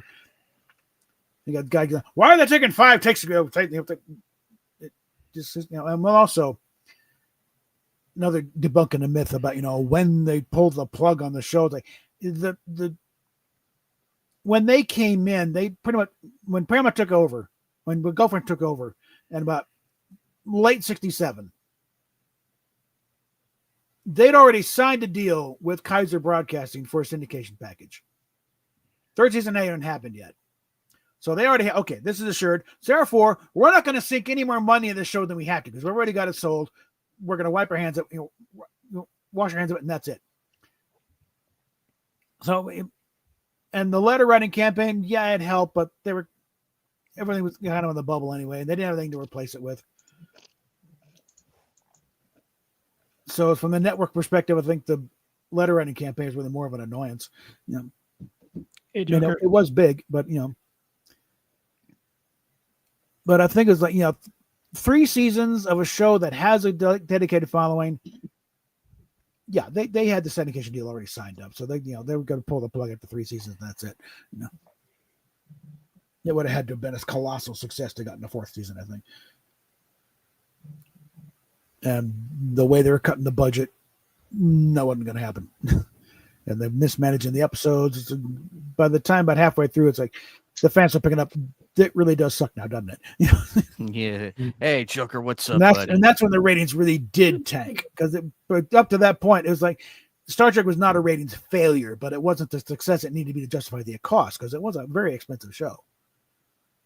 Like given the set pieces and everything. It was one of the most expensive shows on television, not the most expensive, but it was up there. Difference is the other shows are as expensive or a little more, like Man X or Mission Impossible. They were getting the ratings to justify it. Star Trek wasn't doing that well. Okay, it was the middling. Sometimes they win the night, but it wasn't the big Buffalo success they need to be. Apparently, there's a different rendition of the Mission Impossible theme that, ironically, I don't think it ever made it into Star Trek, but ironically, there's no joke. This is literally our band teacher was like, we're playing Mission Impossible, and there's a brief history that there's a rendition that was made for Star Trek, but never made it through. Actually, I'm like, oh wow. I need to hear more about that because fortunately, my band teacher retired, so I'm like, Yeah. "Oh, you can find it actually. Because So, I wonder about that. Because the theme to Mission Impossible was actually originally composed as part of a chase scene. Really? Yeah. but if Really? you ever wonder why they're Yeah. playing that stupid where Kirk is How do you fighting know with the this? shuffle, How do you Yeah, know all yeah, this? originally it wasn't a theme. It was like, it was as part of a chase scene. I was like, hey, and Geller said, yeah, there's your theme right there. Bum, bum, bum, bum, bum. How do you know all this stuff? I read. That's why. read, or you have people write these things wonderful out. people that were there at the time. Yeah. Or, Mhm. like my band teacher's been teaching Yeah. band for Yeah. many years. So, Yeah. he knew about this. Yeah, Mission Impossible and Star Trek were literally next door neighbors at Desilu. Hmm. It's like the next, and they were constantly raiding Mission Impossible's, dumpsters for stuff to repurpose as set decorations and props on Star Trek. Would Because, Mission yeah. Impossible? Would Mission Impossible raid their dumpsters? Not really, because Mission Impossible they could get their stuff at Montgomery Ward at the time. They get a few exotic items here, like some kind of prop thing, but otherwise, like regular clothes, regular furniture. I remember just going on to Sears, you need a couch going. Whereas Star Trek, everything had to be pretty much invented from scratch. That's why you got stuff like Parallel Earths, where you could repurpose some things, or an old West town, or they used the 40-acre lot out in Culver City, where it's like New York and Signature River is actually Mayberry. Mhm. It's the same damn set. They actually walk by Floyd's barbershop in the winter. And that's that got used a lot. Just dirty it up and throw things around. It's on this alien planet. I recall once though that my best friend told me that since he got his master's, I think it was over at UCI, that there's an alumni from there in Irvine Mhm. that he actually worked on doing some of the languages for Star Trek, and my best friend, they actually knew each other. Mhm. So like they were, considering he was a student and all that, Okay. they got a chance to discuss about some stuff, and the fact, the route that he was going was more on creative languages. So Yeah. when my best friend told me that story, I was like, wait, seriously? The guy that worked on languages with regards to the creatures for Star Trek, you know the guy? And he's like, yeah, I know him because we spoke about each other. I mean, And I was Mark Okran did the Klingon stuff. I was like, that's Yeah, I think that's the same guy. yeah. Mhm. That whole thing started because just sound. Jimmy Doohan came up with the initial sounds. Mm-hmm. Bach. It was just because Jimmy, was a big, dialect guy. And I think. and then that Okran guy, came they out actually later. worked together, I think it's what it sounded like. Yeah, and they sort of, hey, can you make something out of this? Okay, fine. Can he How, came up with the the- mechanics of the Klingon language? Mm-hmm. and the fans made their own parts of their own language, didn't they? The Klingon Language Institute is one really running with the Klingon language. And There's an institute for Klingon language. yeah, they found it pretty early on when they started our Okran come up with the dictionary stuff and this how the Klingon language works. Are they Not still much do- vocabulary because there weren't many words that they're kind of created as they need them. But Are they still doing stuff? Oh yeah, they're still very active. Mm-hmm. And one of the big What do they things do did, today? just more just research and coming up, working up different words type of thing, getting together and speaking Klingon at each other. Their big thing was they managed to do a complete Klingon language version of Hamlet. How was it? They got to change the attitude because actually Hamlet, as written by Shakespeare, is not a very Klingon character. So they have to take the approach of, okay, he is rediscovering what it means to be a Klingon, and therefore at the very end, when he's in the fight and he takes down everybody, then he has achieved his goal of becoming a true Klingon again. Well, not to mention considering Did that they the ever? Shakespearean story of Hamlet does deal with the theme of Yeah. madness and insanity, as well as arguably mental illness. Yeah, Also, yeah. Go Macbeth is a better fit for the Klingons. also if you do that Yeah. stuff with, also if you do those plays and or if you have those play as an all Klingon, how would the audience know what anyone is saying? Well, it's not like they're opening up the nearest community theater, not telling anybody. If you're going to see a Klingon play, you're assuming you're interested in Klingon in the first place. No, Steven, Where would they have a Klingon play? I don't know. They rent a hall and let them. Hey, we're going to put on a Klingon version of Hamlet. Come see us. Now, Stephen Fry, when he was doing his Stephen Fry in America thing, and he happened upon them in his travels, and he managed, they put him in as the marshal during the final fight, and he's doing, and it's one like, oh God, that actually hurt.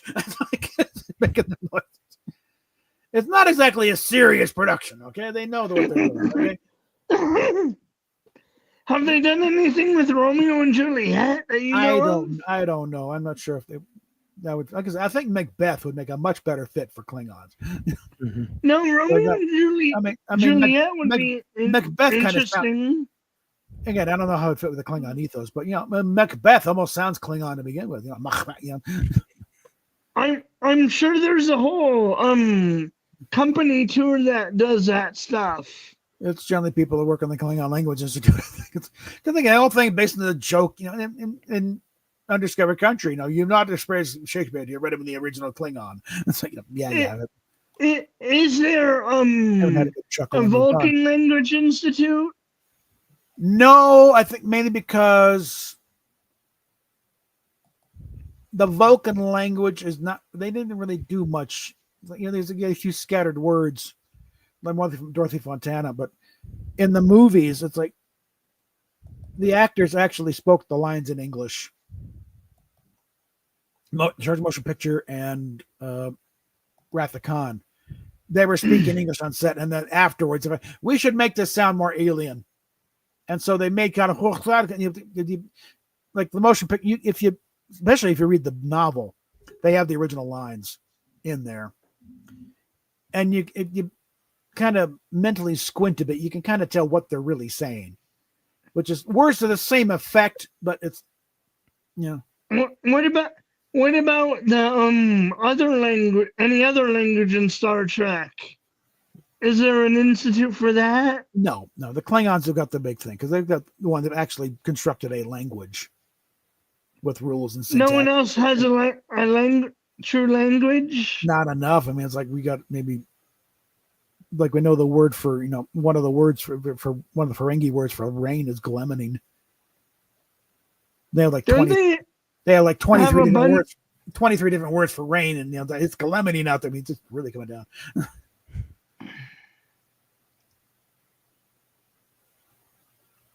How is their planet not a giant ball of water? I think you'd find the argument. It basically is. It's a very wet aquatic, wet planet. You get a little bit of sun here and there, but it rains a lot. Okay, depends on the placement. I do like the strike episode in DS9. Yeah. Although now they said, okay, the union's over, but for now, okay, you bring it back quietly, but for now, shut the hell up, Rom. You're gonna get us killed. He also knew he had no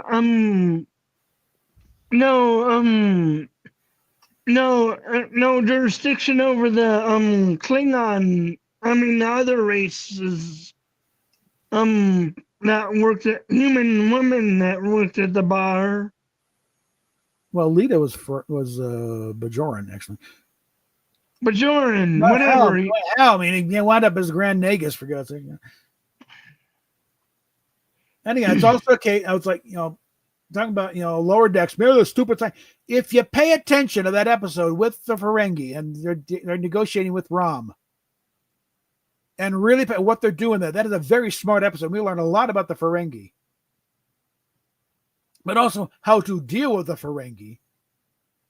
And that's what, when Freeman walks and slips in that one clause in the contract, that she wins the respect. Okay, you played it perfectly. Yeah. Okay, now we'll sit down for a deal. Because before that, they figured these humans are idiots. We'll walk right over and say, but Captain Freeman showed she's got the lobes. Okay, so okay, you want to respect. Now we'll do a proper deal. Okay. They also when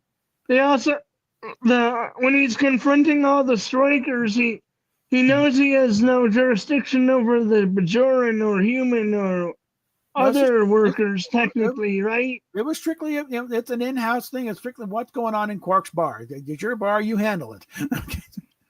We're not going to step in. This isn't even technically a Starfleet station. Okay. No, I mean Liquidator Brunt. Mm-hmm. He knew that he technically had no control over the non-Ferengi, right? I don't know. Did Brent show up? I haven't seen that thing in forever. He does. Okay, well, that makes sense. And then why Quark wound up in the infirmary. It's like, okay, Rom, your strike is over. It's like, no, we'll address it later. But for now, it's over. Knock it off before you get me killed. And Liquidator Brunt was so fun. Such a fun character. Jeffrey Combs should be in every series, okay? He almost is. If they could have gotten him for Star Trek Continues somewhere, he could have claimed to have been in everything. Okay, because I consider Star Trek Continues the 5th season of the original series. Wasn't he? I should pester Vic Mignon about this sometimes. Hey, how come you didn't get Jeffrey Combs? It could have been a clean sweep of everything. I'll have to ask him that when I see him. Yeah. What do you think about Liquidator Brunt? Well, he's a typical Ferengi aficionado, FCA. I tell you, he was on fun with that. Although I think Wayun is really when he really kind of went crazy.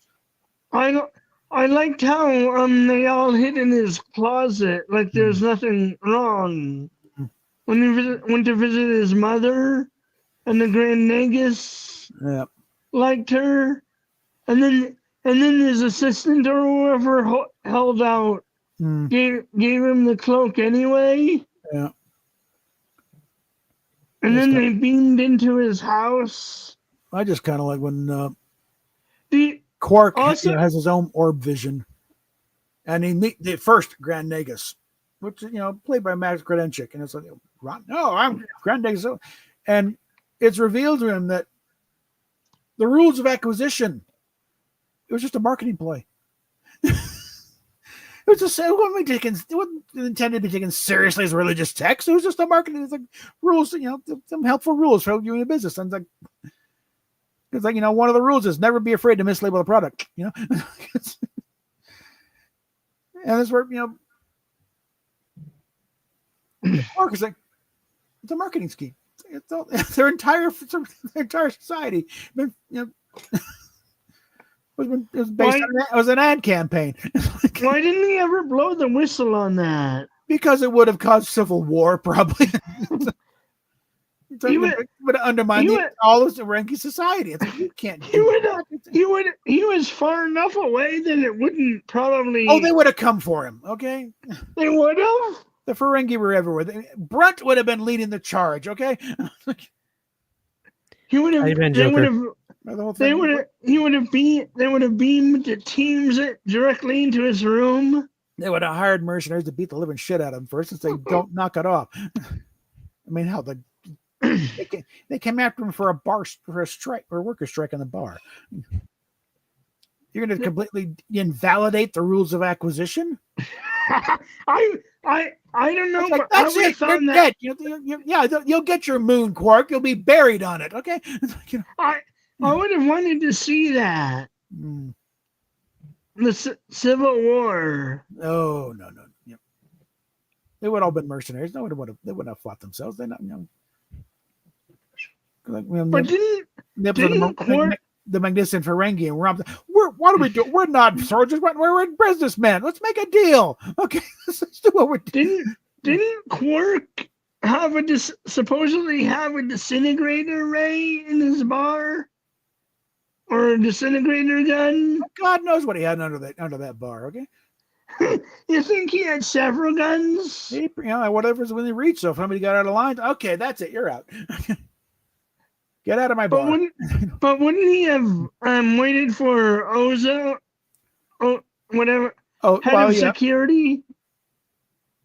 A lot of times, Odo, like it's the old thing, when seconds count, help is minutes away. Somebody has to call Odo first, okay? And if the guy's right there at your, at the bar with the knife to your throat, you ain't got time to hit the comm button and say, Odo, can you come over here, please? We have Or a send problem. someone. It's like you better have something Although- within reach right now. Although I think Odo is there more often than we think. Well, yeah, keeping an eye on Quark. He also probably had the bar wired. Well, you never know, and you might get some, intelligence that might be actionable or profitable. Yeah. Overhear a deal. That, hey, I want a piece of that. Quark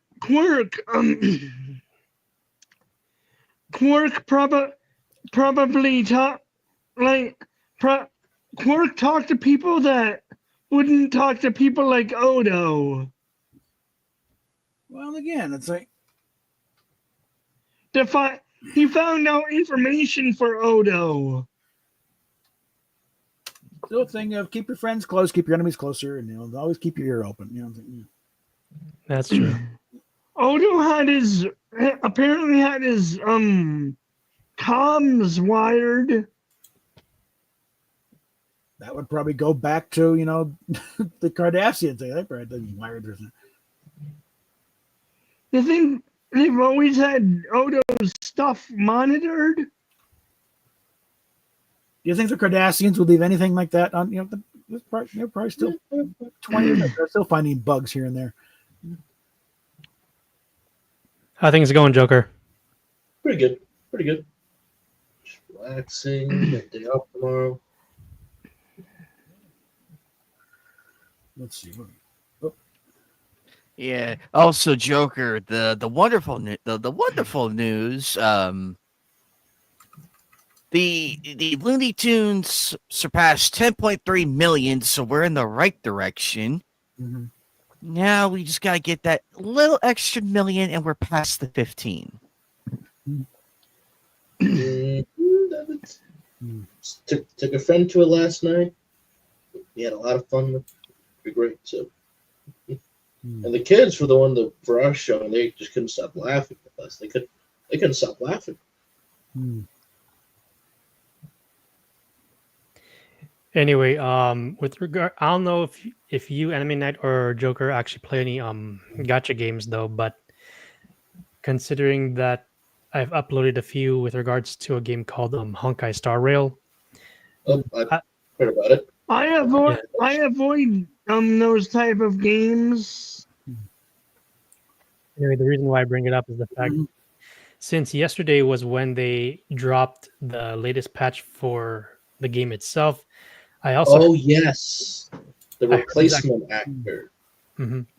Right. I heard that there's actually going to be in the month of May a global live stream of the second concert that they're working on. But what's even better, considering I'm over in California, they're going to be doing a special screening, and it's actually not too far from where I actually live. Oh wow, that's pretty cool actually. Yeah, Oh, there you go. You'll have to go there. Yeah, I'm definitely going. If you can get I just in. spoke about it with my best friend though, a few hours ago, and online. Since I know they're actually going to be having a certain number of collectibles, though, I actually went online and decided to buy myself one of these, right here. Ooh. Ooh. Ooh. And since also they have the okay. they mentioned about the ones that are going to be designed for the second one. And the thing is that for those that are attending over in California, we actually get our own we actually get a set of these. There's a total of 6. And yet since it's the second one, there's different characters that are actually they designed for it. But there's one that's a 3 to 5 p.m. showing, and then there's one that's a 7 to 9 p.m. showing. I kind of explained that on like my little reaction video, and that in addition, for those that are attending, you also get a collectible ticket. Besides the holographic character cards, you also get a commemorative poster, and randomly, you also get a character acrylic standee as well as a collectible paper bag and a light stick. Hmm. And the funny thing is, for those that actually watched the live stream of 2024, those that were watching over in China, they actually had the light stick was in resemblance of the Trailblazers bat, which I brought up in my reaction video just yesterday. But what makes it even crazier is the fact that Hey, Vanessa Katie. what makes this event even crazier is the fact that some of the voice actors of the game are actually going to be in attendance. You're gonna try to get their autographs? Well, probably just one. What? But the fact that I also had one of these cardboard tickets, though, I decided to get myself a second one, considering the fact that I remember watching some of the voice actors trying to pull for certain characters, and I recall one of them who plays Albert. He actually, when they were trying to pull for Robin with the ticket that I was showing, I think there was like a total of maybe 8 or 9 of the voice actors that were trying to pull for the character.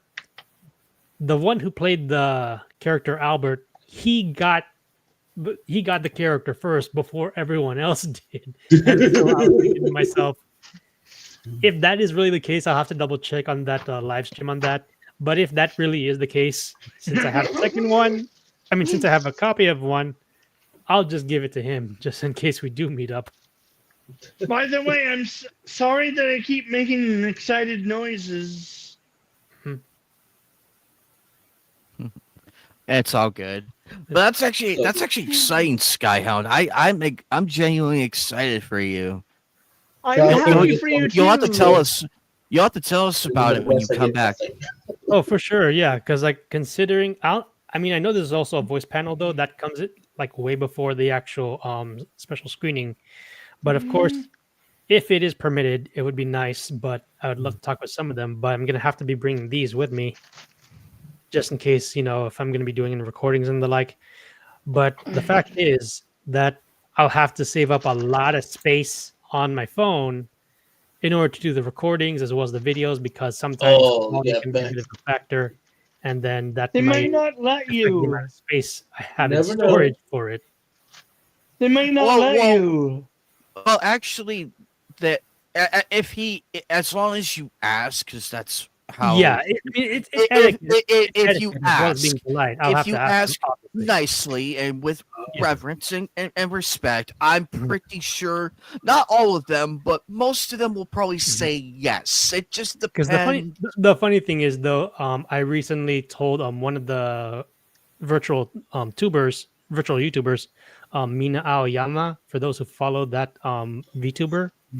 There was one when I was watching like a few of her videos, and then I know she's friends with some of the English voice actors, but one of them in particular, for like the latest patch, I heard that not only is the English one going to be there, but the funny thing is, when I was playing the game, is that when the character is like not in battle, she starts kind of like they sometimes say certain random lines.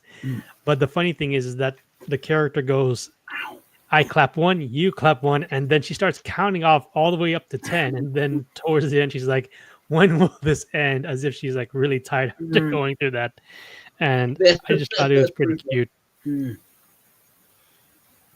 But what really caught my attention though was the fact that the ones who are going to be singing though for that for the second concert, I was looking at the list, and what really got me excited was the fact that with one of them, my best friend actually knew the artist because I didn't know much about Japanese rap, and yet they used her for one of the characters before the 3.0 patch actually started, because they went from 1.0 all the way up to 2.6. They didn't even bother with 2.7 up to 9, and then just went straight into 3.0.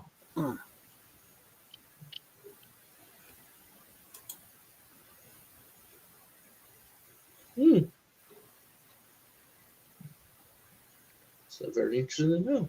But I don't really play gotcha games. Fair enough. I mean, like I it's not for everyone. I But there I are avoid those them. there are those that do free to play and like don't spend any at all, and then there are those like myself who spend a little bit, and then you got those who spend a lot. But Way too much money. yeah, way more than You I ever wonder will. why they're addicted to the stuff. And we have talked about this before on the channel. It's all those very much. It's the little thing. It's the little jingles, a little flash. You get ever so close to hopefully getting the character you want, and then it's like they trick you with that gold or purple, whatever you want. Yes, And it's like, exactly "Is this though, gonna be because it? like This gonna be it?" Nope. every time it's the golden one though. I mean, I won't lie. I've watched some of those like live streams, and yet, even with the VTuber, ever since like I started playing, I don't it, watch I kept- VTubers either, really. enough. I don't think. I mean, I think I had about like for Goddess of Victory Nikkei, I think like 41 V pass saved up, and this is for like the Evangelion the Yeah, I second. know we were discussing about that though. in Yeah, one of the Anime to Expo. get Asuka Willie, it used up all of them. I'm like, son of a.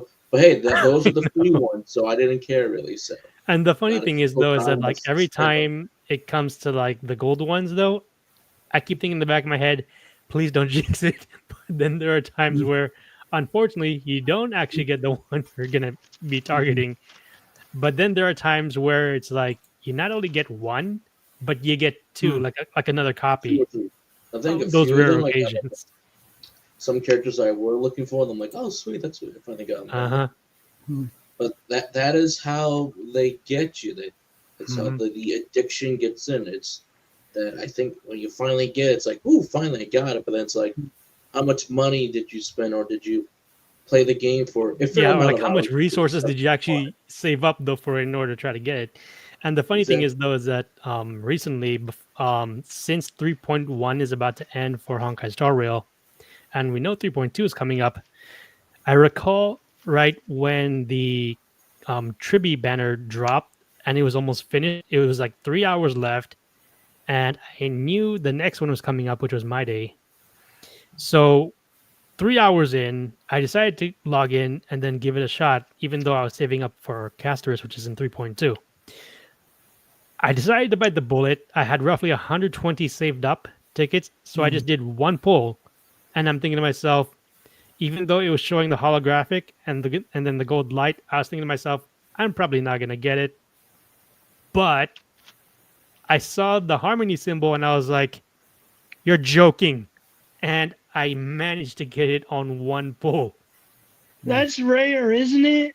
Those are really rare, right? Probabilities are Right, very rare. right when they're about to finish one part of a banner event, and then you're trying to pull for something. Those ones are rare. Yeah, you're correct. Yeesh. But the funny thing is that like sometimes when I'm watching the English voice actors trying to pull for certain characters, I find it hilarious when they're kind of like roasting each other on like certain pulls, like just when they're thinking about to get it.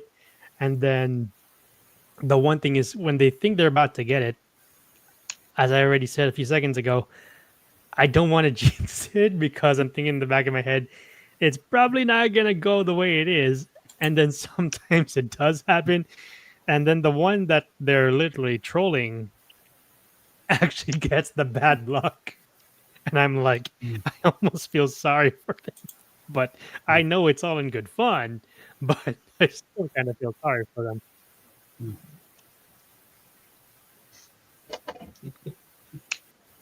I was watching the show 911, and they had an over eager cop get paired with a sergeant, and then one of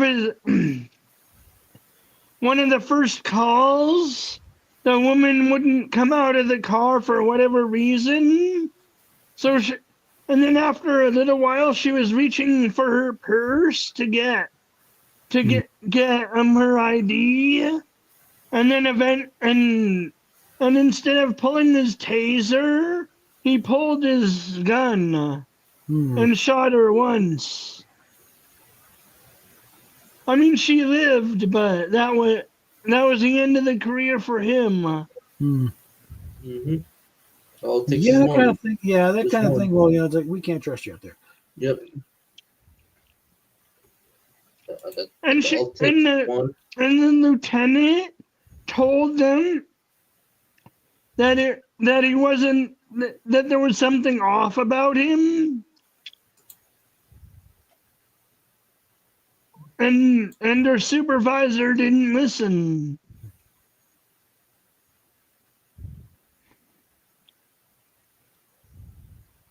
It's not that common.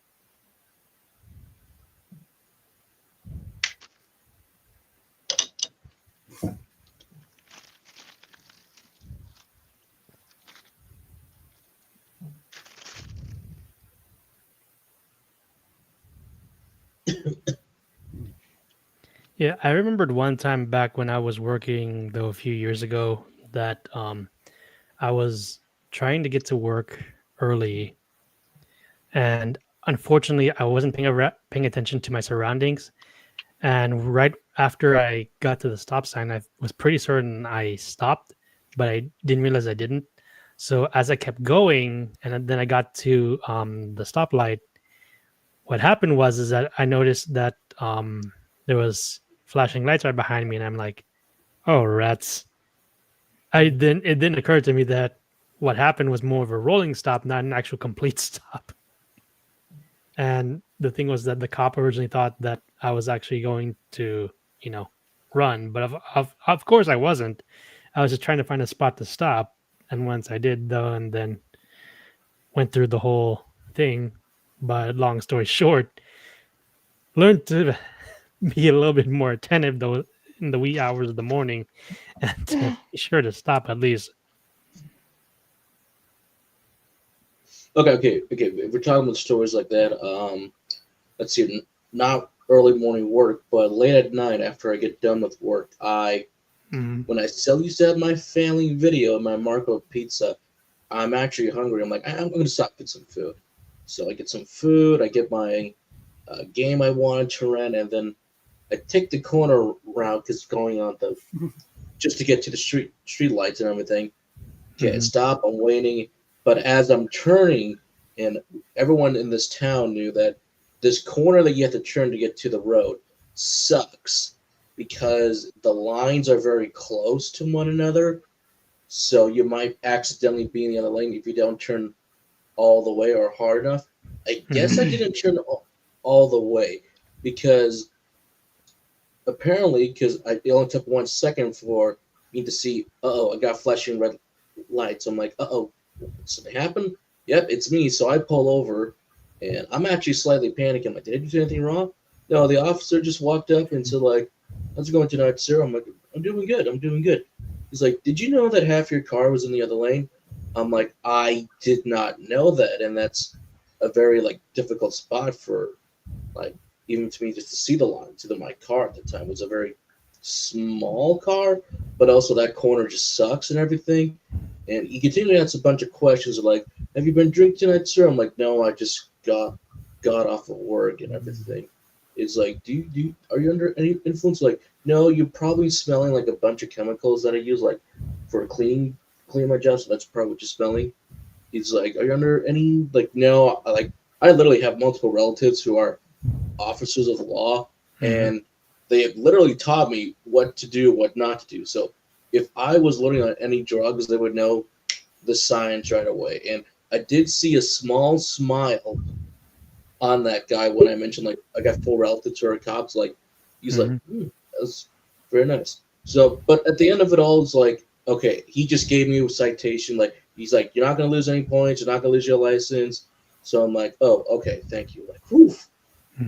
So I'm like, but nowadays that corner is finally fixed, and it's much more easier to read where the lines are. I don't drive, but my brother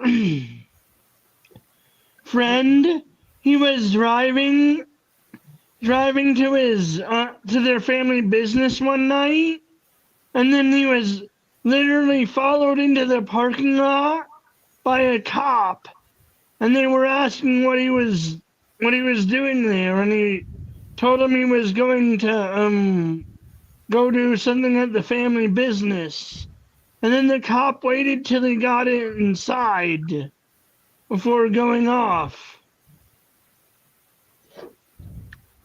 Yeah, you never know when it's late at night. You just don't know like who's coming and going for buildings. You know, you just never know at times. So I remember though that back when me and my brother were trying to like be dropped off to school for my dad, and we were using the fast pass back in the day. Even though we left early, my dad was kind of going a little bit faster than normal fast. in the lane. And what caught my surprise is the fact that there was a cop right behind us. And so when the cop stopped my dad and he was, kind of asking like a few simple questions, he did notice that we were in the back, and he kind of understood, the whole gist and all that. And he just simply, told me that, he wasn't going to get any ticket though. He just a quick The reminder usual just to slow spiel. down while in the lane. okay. So like you're talking about your red stop sign. Let's just say my sister and I, we must have the devil's luck on our side, because I remember this. Was it 2014? I think it was 2014, 2013. 4th of July weekend. I'm actually with my sister who's still in college for nursing, and suddenly One of my friends is in next stage of college for nursing. Oh wow! The next Excellent. Wish them level. the best of luck. Yeah, thank you. Well, good. She got an email that one of her professors did the he/him thing.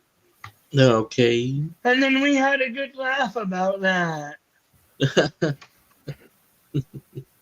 Okay, so anyway, so back to the story. Basically, she's like, "Do you want to get something?" I'm like, "Yeah, I'm good for something to eat tonight." And as we're driving, she's like, "Oh, she sees everybody getting set up for the fireworks in town and everything." And but then as we kind of get closer to the restaurant, she notices a black cat, and she's too focused on the cat. Thankfully, we're getting close to the lights, but she did not look at said lights. I'm like, "Katie, stop!" I'm like, "Stop!" She's like, nope, ran through the red light completely. There was nobody in our lane besides the other lanes. I'm like, "Oh my goodness!" And thankfully, those lights just turned red, and it didn't turn green for the other side right away. So we avoided a big crash. And I'm sure everybody was like, "Did they know they just go through a red light?" Yes. And thankfully, nowadays, there probably is a traffic cam up there nowadays. So yeah, went through a red light through traffic. So thankfully, there was no cops or anything. And we're like, "We're not telling Mom about this." I'm like, "My lips are sealed," until she found out years later by me. Oh dear. And for me, like, I keep saying I about it must have the now. devil's luck too sometimes, because going to my convention back in 2022, I'm actually doing fine. I'm doing solo and everything. I'm like, but I guess I didn't look behind me, and I'm like, or completely looked behind me, or didn't see who was coming up behind me, because the moment I get to my lane okay, my hotel's in this direction, I gotta get in the right lane. I get in the right lane, I'm completely fine. But then I look at my rear view mirror, I'm like, "Oh shit, there's someone right behind me, almost tailgating me. Did I miss somebody, chance?" I'm like, so I'm just like, "Oh my god, I am so glad this is not in a horrific accident on the freeway." So I'm like, "Thank God." So yeah, we just got some crazy devil luck with me and my sister sometimes. I saw a grim show called On Watch. It it's about police officers in LA. and and they tried to get animal control to a dog out there, but they couldn't. And so the sergeant on scene just eliminates the injured dog because they couldn't move it.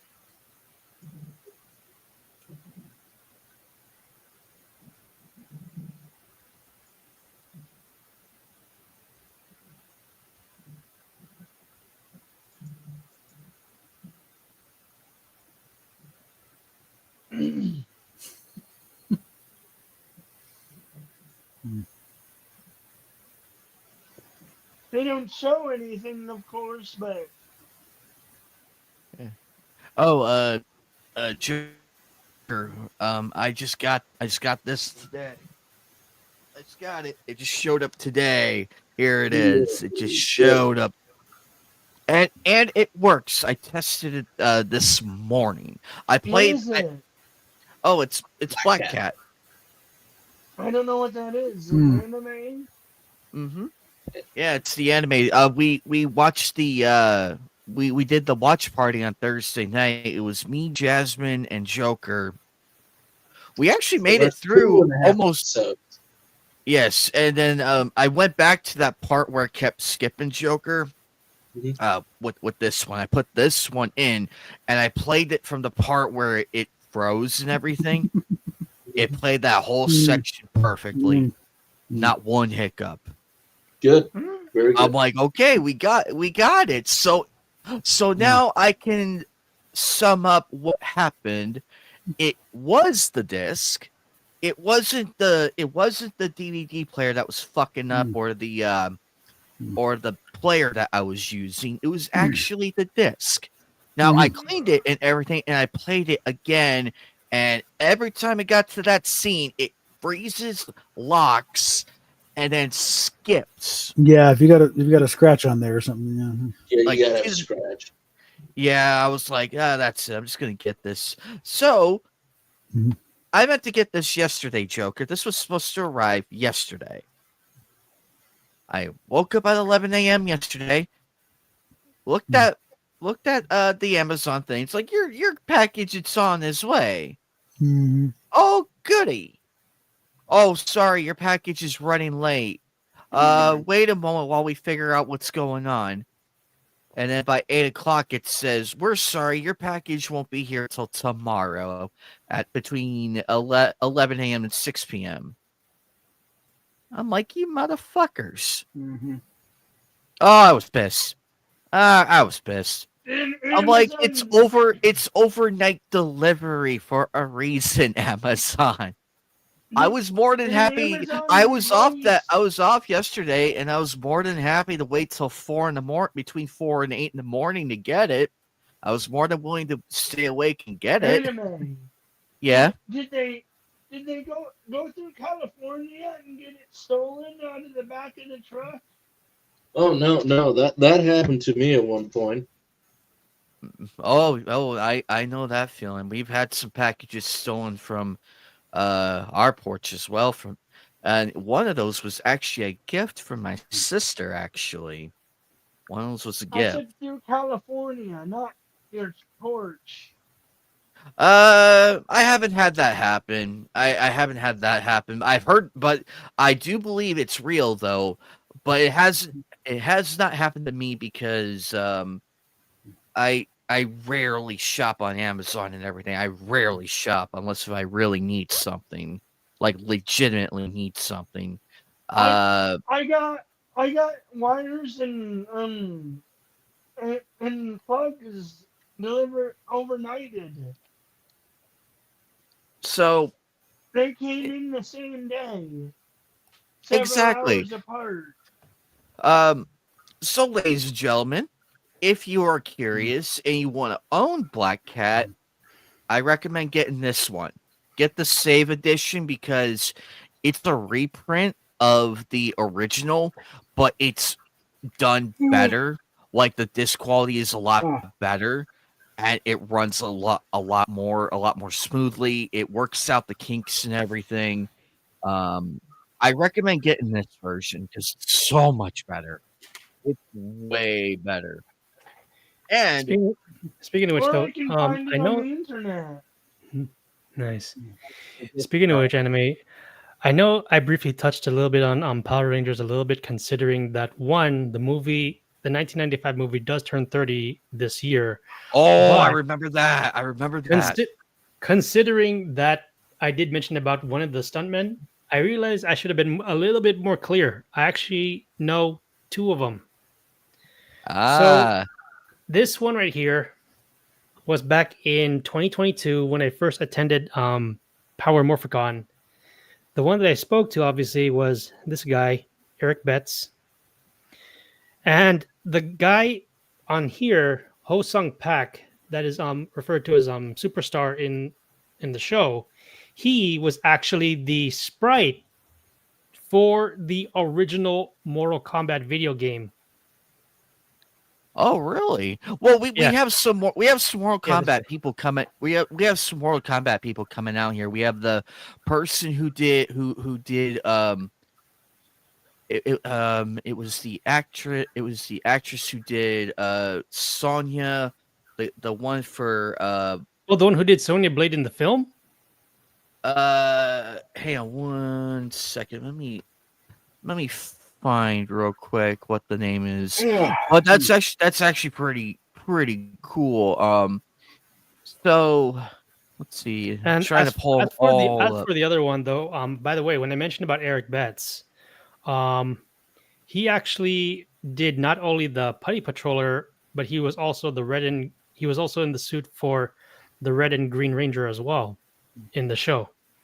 However, another stuntman that was also on Mighty Morphin Power Rangers, this guy, Ian Nguyen, he was in the show that's in reference here is WMAC Masters. Yeah, So I remember both of them were actually on the show. Oh, speaking of which, Yeah, hold on. oh, there you go. And it turns out Mr. Betts, who I met twice, he wasn't the only one that was in the suit. Mr. Nguyen was as well. And here's proof. Nice. He's the that's the I know it's not the Jason David Frank version of the Green Ranger. That has to Correct. be That is the suit that is used in the show. And I did speak with what's his name? Mark Richardson. He explained to me that when it came to the Green Ranger, I didn't ask him about the one about the Dragon Shield, but I was told that regarding the Dragon Dagger, that he didn't know about it, and he thought that the character had a blaster like the other five. But he showed me that regarding the Dragon Dagger, they had it done with a different material. I already forgot, but it was so fragile that they only had 5 of those made before they went with a different material. nice.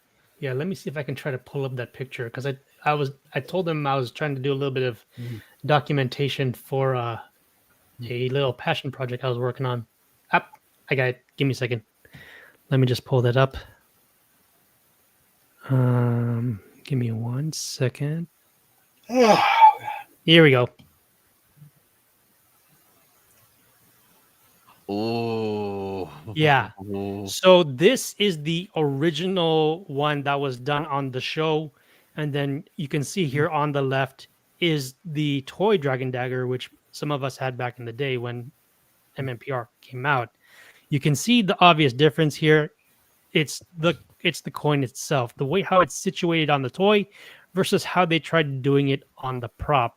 So it's facing the wrong way. There. Oh, you're right. The coin is facing upward when in reality it's supposed to be turned facing the blade. Facing where the mouthpiece is, like it is on the toilet there. Oh, So you see the difference? that is very cool. There's a buddy of mine by the name of the Men's Room. He's actually a huge Power Rangers fan. I'll have to mention you to him. He's a fan of he's a huge fan of this stuff. He would like this. I will the next time I see him, I will reference you to him. This is really, really cool. Mhm. Oh, by the way, Joker. Well, this is gonna suck. Why are you filming a movie when the script isn't finished? Oh, that's a common mistake. Yeah. Yep. And guess what? It's Marvel's Avengers Doomsday. Oh, Let's of film course that. it is. Of course it They're would be. filming Of already? course it is. And filming begins next month. Congratulations, folks. Do they You have fucked the up yet script? again. You know what's funny? Yesterday when I saw my movie, my friend, I was getting a refill of soda. I just kept looking at the Marvel Thunderbolt poster and hear everybody else talk about Marvel. I walk up to the employees and I said this, anime. I brought up what we talked about last time twice. I said, you know what the ironic thing about Thunderbolts? They have accidentally revealed twice now who's alive in that movie at the end. Mhm. Everyone's like, Yep. we don't see Taskmaster. I'm like, yes, and I gave her a high five. I'm like, we don't Mhm. see Taskmaster in that movie. She's dead. Well, Not to Maybe. mention He's though, they not- also removed what's her face? Brie Larson wasn't also mentioned, but I did come across a video That's a that was that's a done- W. That's a W. that's a total W. well, also, Yeah, we I probably did- have not I seen did- the entire cast either. There's been Oh, I actually, we did have find a actually video ran by out of Critical the cast. Drinker. I have it saved somewhere, but Yeah, he does I- mention something about the obvious fact with this current take on Marvel. All they got is basically member berries, and Mhm. like It's they have just no a- direction. Yeah. Nobody cares about whatever they're doing. The fact that they have Robert Downey I'm Jr. not gonna- doing Doctor Doom instead of somebody else. Or variation Doom. Yeah, a variation of it, though, I'm not considering gonna someone watch brought up it a if they comic have no where he direction. was Doom. I'm like, Mhm. seriously?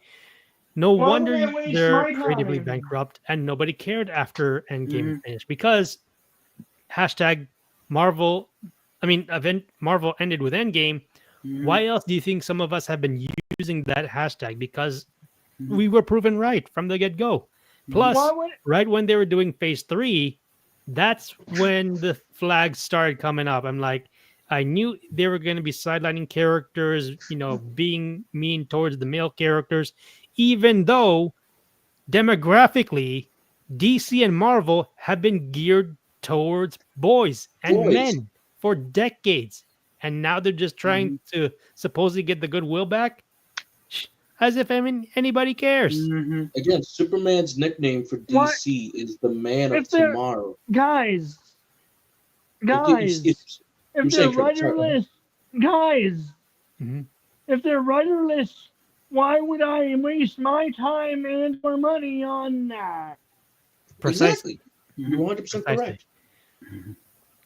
Because pretty much there are those of us who have read comics or even watched the shows that eventually those comics were made from, and then the fact that they're trying to, like I said already before, they're trying to insult us older fans, assuming that we're old-fashioned when, again, Mhm. one, they were not alive when these ones started. Number two, they didn't actually collect said comics, and a very common mental coping mechanism with these clowns is that they keep saying, "Oh, you don't read the comics," and then we like, kind of like neither do already you, know the proof. Sparky. So Key words, they look at the new stuff. It's like, go way back in the day, and I can show you the exact same storyline done Mhm. much Exact- better. Or I can show you exactly. that. Did you watch the original X-Men when it was airing on syndication? I saw the perfect Dark Phoenix saga. yeah, And I know, Oh like, yeah, X-Men. that was my favorite though. But to be honest, I will say that while I do give some flack to when the films were being made, the third one the damn director that was working on it messed it up twice.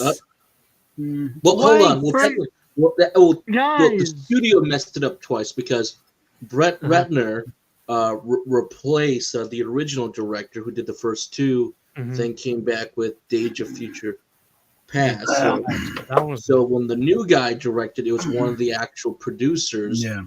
that the prequel cast said that, we do like him a lot. He was very kind to everybody on geez. set, so that's why you had a lot of them. remember this? I just posted in private Oh. chat. Okay, yeah, Well, This came Brett out, Ratner, Mhm. I know. This is what I was thinking about. Oh my Oh, gosh! I dude, remember the new- that got that Oh. that we'll got talk about mocked. that soon. We'll talk about that that soon. got mocked to hell and back. I mean, Yeah, a I lot of remember- people I roasted remember we the buried. daylights out of that. Did Joker? Didn't That- we bury this comic back when it came Okay, out? Didn't okay, we first, bury okay, this Yes. thing? It was mocked. It was mocked God, off the New Warriors. internet, as it should have Mhm. been. we're talking Okay, as I Snowflake and was Space saying- Space. Yes. Yep. Oh Yes. God. It wa- Oh my was gosh! I mocked. mean, That's the amount of that's the content. best Marvel can do. It's like, The amount of content that some YouTubers that some of us follow mhm. when that dropped and then they were mocking it and then the modern artists were getting annoyed. I'm like, hey, you guys assume that this is what people are looking for and that this is what they're thinking about. It isn't. You guys, I don't. like I said I again, don't think they, they actually didn't live released during the the times that comic. we have, and then they're assuming that we're outdated. Well, they did answer the question. Why don't you create your own characters? Well, this is what happened when they do. Exactly. Cap. And they Exactly. put in Some no big effort. clusterfuck. They have no fucking They clue what put they're in doing. no effort. Okay. Fucking- They really They don't. get Now, laughed now off you know the- why now you know why they're stripping my other characters. They have no creative influence whatsoever. They're all- They quite. I believe Mhm. they quite literally got laughed off the internet. Oh, they yeah. Most of them. And there's the dollar store Firestar ripoff. Oh my gosh, the one that That wasn't was that- Firestar. Oh my gosh. Oh, I'm not Ah, sure. When I was Constant so TV mad. mentioned about that, I was like, "What in the world am I looking at?" she is the dollar store version of Firestar. Like, not the Firestar that you and I and everybody else grew up with, not the hot looking one. This is the generic bargain basement ripoff type. Yes. Oh my god. I I mean, could when do, they started, I when could do a better Firestar. Okay. the fact As I was is- saying beforehand about Dark Phoenix, before we continue with New Warriors, so Hmm. Simon Kinberg was Mhm. like the producer of the prequel films and pretty much a lot of the other X-Men stuff.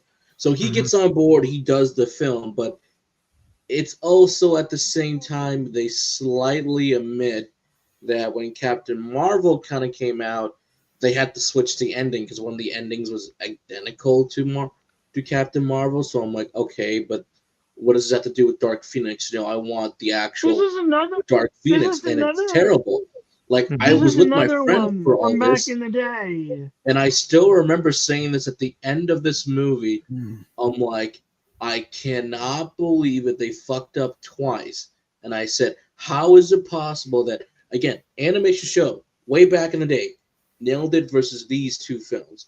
And this one guy in front of me, 2 rows in front of me, said, Mhm. I agree with you. I'm like, he knew exactly Mhm. what I was talking about. And funny enough, even for Mhm. X-Men Evolution, you can tell Mhm. what they wanted to adapt, like Days of Future Past, even Dark Mhm. Phoenix Yeah. during the last episode because they never got a proper season 5 finale. But Mhm. in Mhm. that finale, I'm still thinking, what would their version of Dark Phoenix look like? Well, Because I you think- got I'm the glad we the got Dark- to see. Again, I'm that glad we got to cartoon- see Apocalypse. I'm glad we got to see him. I mean, didn't that, like that Apocalypse. part was pretty good. I'll give it that. I never liked Apocalypse. I was just like, okay, please. I know I'm not the biggest Apocalypse guy, but I'm like, Yeah. I thought it was cool to know they adapted that. And Mhm. to be fair, I'm the guy who grew up with the old X-Men. I Mhm. did not grow up with Evolution, and I should have because Mhm. damn, that is a good show. I did. I had That's- I had the fortune to watch it on. Have I you think it was. seen I think it have was you on seen this- Jetix. the second It was ring? it was good though. I'll give it that. I mean, like I wouldn't say Mm. certain parts are accurate, but it's like they got some parts right, other parts not so much. So it's kind of like in between. Well, But I think overall, it when wasn't that bad. when the cartoon did tackle the Dark Phoenix story, it's like they were smart. They waited a few years. Mhm. Yeah, they Until you did. actually- 'Cause I until you remember actually when got- that premiered. I Well, remember you when that finally got- premiered. You finally developed an affection for these characters, so when Gene turns, it hits a little better. Uh-huh. Whereas, like, Cap, end of the Did you second guys- movie, they're doing this. What? Did you guys haven't see- earned that yet. did you guys see the second link I posted? That's Oh, another that was- hilarious thing from back in the day. Oh god. Okay, what was this one? Oh, Snowflake. What? What's this? What? Makes part of me is going, what exactly am I looking at? Oh, I've heard of it. Yeah. And- I thought Oh no! Gary I Nerdrotic thought goes all about Kwanzaa this character. Ochefo Wow. was bad making comics. Oh, Really? Does anybody know the Black series or the Black AF series? Okay, so basically Villain. Yep. premise: Mhm. it's just black people that are the X-Men, or they're trying. He's trying to be the X-Men, but he's Oh. not. How are they? Terrible comic book series. It's all just white people bad, black people be Yeah. good. Mhm. There are Oh, little that- people oh, who that work, who are nonsense. black, who work Yeah. with the government who have these powers. In one of the spin-offs, there's literally just the scene of this guy just smoking weed trying to activate his powers. I'm not joking. This is the stuff we're writing these Oh days. my goodness, that is so lame. It's so stupid. It's so stupid. I I'm mean, like, I how remembered is once this though on my main account where I actually, in a sense, kind of like trolled the internet to a degree when I was listing out some of my favorite black superheroes and superheroines. And while I wasn't surprised at the reactions, the one thing I will admit that I mean I can easily list off some of the ones that I remember even now because like first off, the one that I remembered back in the day was Storm, Blade, John Stewart, mainly those three. Mhm. And then later on, Virgil, Static Shock. Yeah. Those are the four that I remember off the top of my head. Same here. Same here. Yeah. Also, Joker, you're gonna like this. You're gonna like this. So, Sorry. Skyhound, this is what I was talking Mhm. about. We got Dev Madan, who is the art director and illustrator of Sly Cooper. Nice. Yes. And which is really nice because it's good to see him. He was actually the art director and the character designer for Sly Cooper. So I'm gonna have to find a way to get to his table and grill him on a few things. Oh, I noticed you were going a little bit quick there, but I was pretty certain I recognized at least. Oh, holy son of a biscuit! I was right. Hmm. That's the guy. Who sunk back? Yep. So this is what this is what I was talking about. Oh my word! Yeah, there you go. There you go. That's the guy. Yep. As soon as you said that, I pulled up Game on Expo when I was trying to find the Mortal Kombat characters, and there he was. I'm like, holy shit. So you got the original Kung Lao, you got the original Raiden, Daniel Pesina, the original Johnny Cage, Scorpion, Sub-Zero, Reptile, and Smoke, and you got Liz Malecki Malecki. as the original The OG Sonya Blade. Blade. Gotta admit, she still looks good. Like the years have been good to her. Yeah. So Agreed. she still looks She's good. held up. She still looks I good. should note Fortnite, Scorpion, Katana, and Raiden are now in the item shop. Yeah. Oh, boy. Yeah, I saw heard that. about that. And then host Sun Pack as the original. The the OG original, Liu Kang. Yes. The Luke Kane version that sucked. Oops. You're gonna start a war. You're gonna start a war with Skyhound. Luke You're Kang gonna start a war Oh with boy. Luke Kang sucks. Everybody knows it. It's his brother who deserves the better treatment. But no, I get a cool guy with a cool hat with a blade on it, and yet let's just take the guy who's a simp. Well, if I recall correctly, that didn't happen until like after the film dropped. Kung Lao was awesome. Fair. Mhm. Kung Lao was good. I'm actually and Liu it's gonna be Kang this chose Friday, well. Mhm. and Yeah, it's that's gonna correct. be He this did do the Friday. spread for the character. Yep. Yeah, and it's gonna be it's all happening this Friday. They're all gonna be there this Friday through Sunday. So I'm excited. I mean, I know I mentioned it before, Anime Night, but the thing was that it's probably going to be a long while before I even get a chance to cross paths with a few more others. But I know I mentioned about it already, but this book, since I got it signed by Eric Betts, I'm hoping to eventually at least get maybe a few more signatures, if willing. But yeah, considering that when I showed him this, he was really surprised. Also, quick shout out to Christopher Landis for, putting this whole thing together. When we were discussing a bit about my little passion project that I'm working on for Power Rangers, Mr. Betts told me that I should probably use this as a bit of like not just as a reference, but a base point in terms of how to outline it. However, despite hearing recently that someone's trying to write their own book, I'm like, I'll give it a look see. I'm going to probably find some inconsistencies, but then again, considering that information regarding what went on behind the scenes is pretty much scatterbrained, for lack of a better way of putting it, I realize I myself, as I'm trying to like slowly work on just the foreword and then the introduction and all that, what I'm trying to point out is ever since they did the auctioning off, and then the fact that we're losing a bunch of stuff, whether it's props or scripts and the like, there will always be holes that will never, ever be completely filled. That's what I'm going to have to point out when I'm doing my book.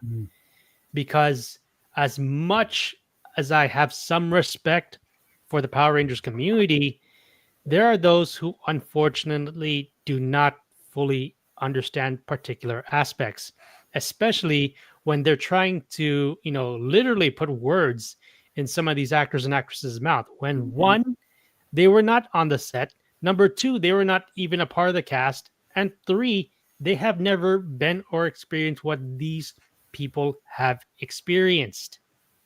So the fact that, we have these fandoms who assume that they've been where we have and all of that, like I just mentioned a few seconds ago, just proves that they were never fans in the first place.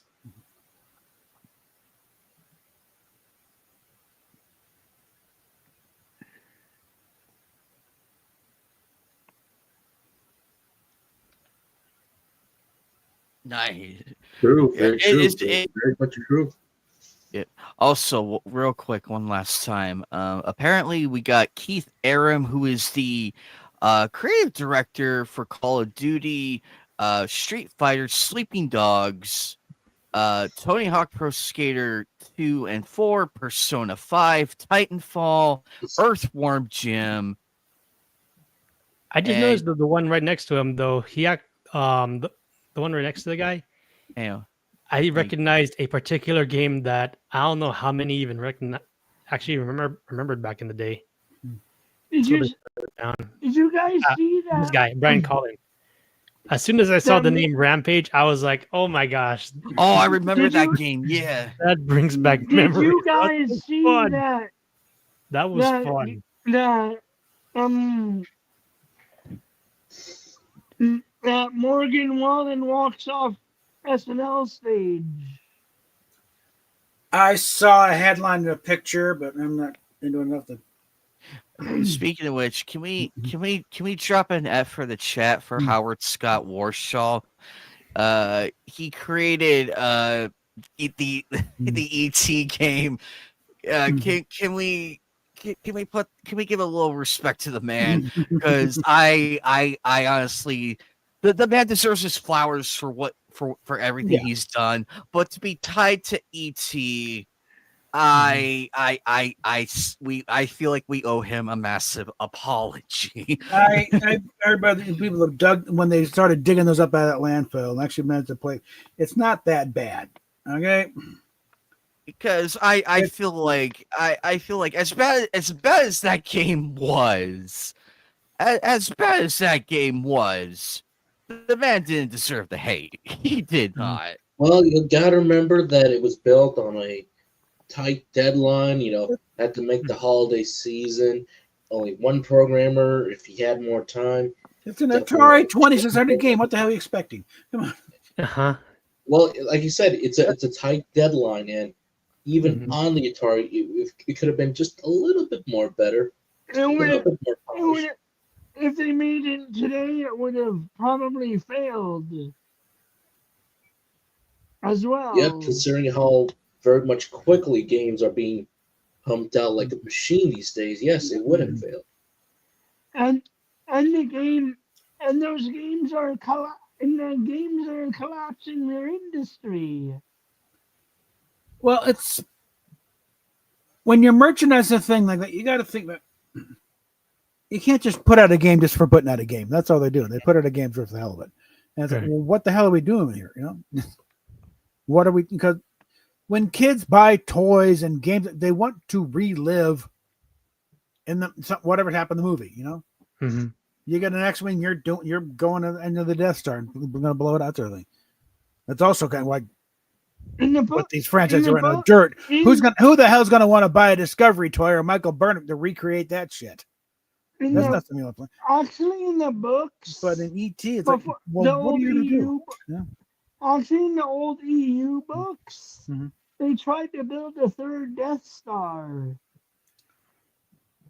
Well, that's pretty much what happened with the terrible take after the first 6 films of Star Wars. Yeah. No. Disney one just wrote. No. The Hutts tried to build it, but they were cheap and it didn't work so well. Well, yeah, so that follows. Hmm. And I think sabotage also didn't help. No. I think both sides tried to, and maybe other Hutts tried to end it. And just remind when Lower Decks when they had the little thing where Nick Locarno comes back and he's got himself a Ferengi knockoff of a Genesis device. And he's setting it off. It's like, okay, well, and then something stuck when he tries to deactivate it. The deactivation goes behind a paywall. It's like, what the? It's a Ferengi thing. Of course you're going to. How'd they stop it? He didn't. It went off. And the nebula formed. They named it after Nick, the new planet that formed. They named it Locarno. That's actually so Ferengi. Yeah, of course there's going to be a paywall at the last moment. Deposit 5 slips for if they activate. What is behind a paywall? What? Why didn't they pay it? It was kind of in the middle of a pitched battle. You don't carry cash around with you. That's kind of the big gag, though. It's like at the very time, sorry, it's going to be another five steps of Latin. But what? The idea being, hey, if you got on, you're gonna pay right now. You're gonna die. So So they can't. So gold press platinum can't be is there one of the few things that can't be counterfeited? Something about Latinum cannot be replicated. The molecular structure is such as no, you can't do it. That's why. Then how do they make it? They got it wherever it comes from. It's kind of a liquid metal type thing. It's how Morn is able to keep supplying his stomach. Apparently, even a small vial is worth quite a bit. Gold is worthless. It's just used as a way to to carry around the Latinum.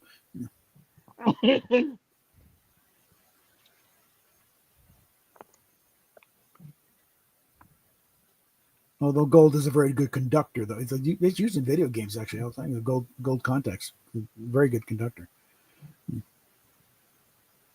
Well, that's why Federation comm badges. Yeah, that's actual gold. You know. What else is it made out of? Well, all the circuits to make it work, but it's like, apparently, I guess it's the antenna or something. The part of it's gold. Really, it is. Well, not really. It's it's actually a die-cast pin. Okay, How come they make it look gold though? they'll make it look gold, make it look pretty. The whole thing. It's a costume thing. Make it look nice. Remember when I was at StarCon Denver, the maybe a month or so before the show premiered, and they were just rolling it out. Richard Arnold was getting the conventions, telling us what this new show is going to be all about. And Blanket Enterprises rolled out these comm badges. That's like, that's it. It wasn't very impressive when you see it, right in front. And it's like, this is it's a new comm badge. It's the communicator. This does look kind of cheap. That's what they got. Got a trade from Majel. Eventually, they're actually going to have comm badges that do ship-wide stuff. Well, we can essentially do something like it now. In fact, the Wand Company had a little Bluetooth combat that you tie in with your phone. It's only slightly larger than the real thing.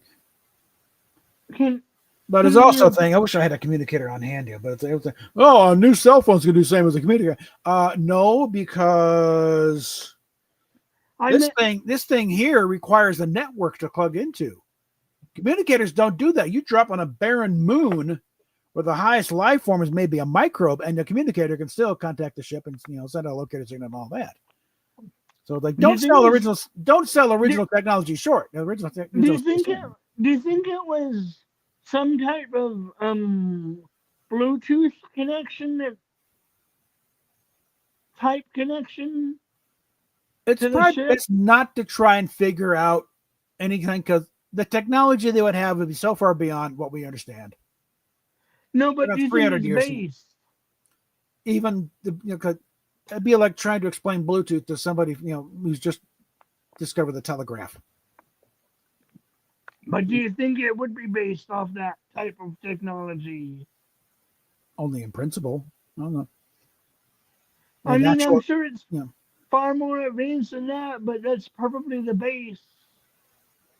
Right? Well, again, I'm not sure, because we're talking 300 years or a couple hundred years removed.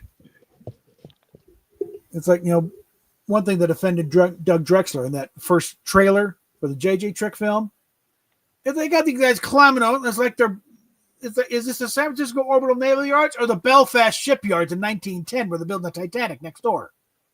Like, that was so unrealistic. About welders on this thing. No, that's not. It's a 23rd century starship building, not the latest edition of the White Star Line. You idiots!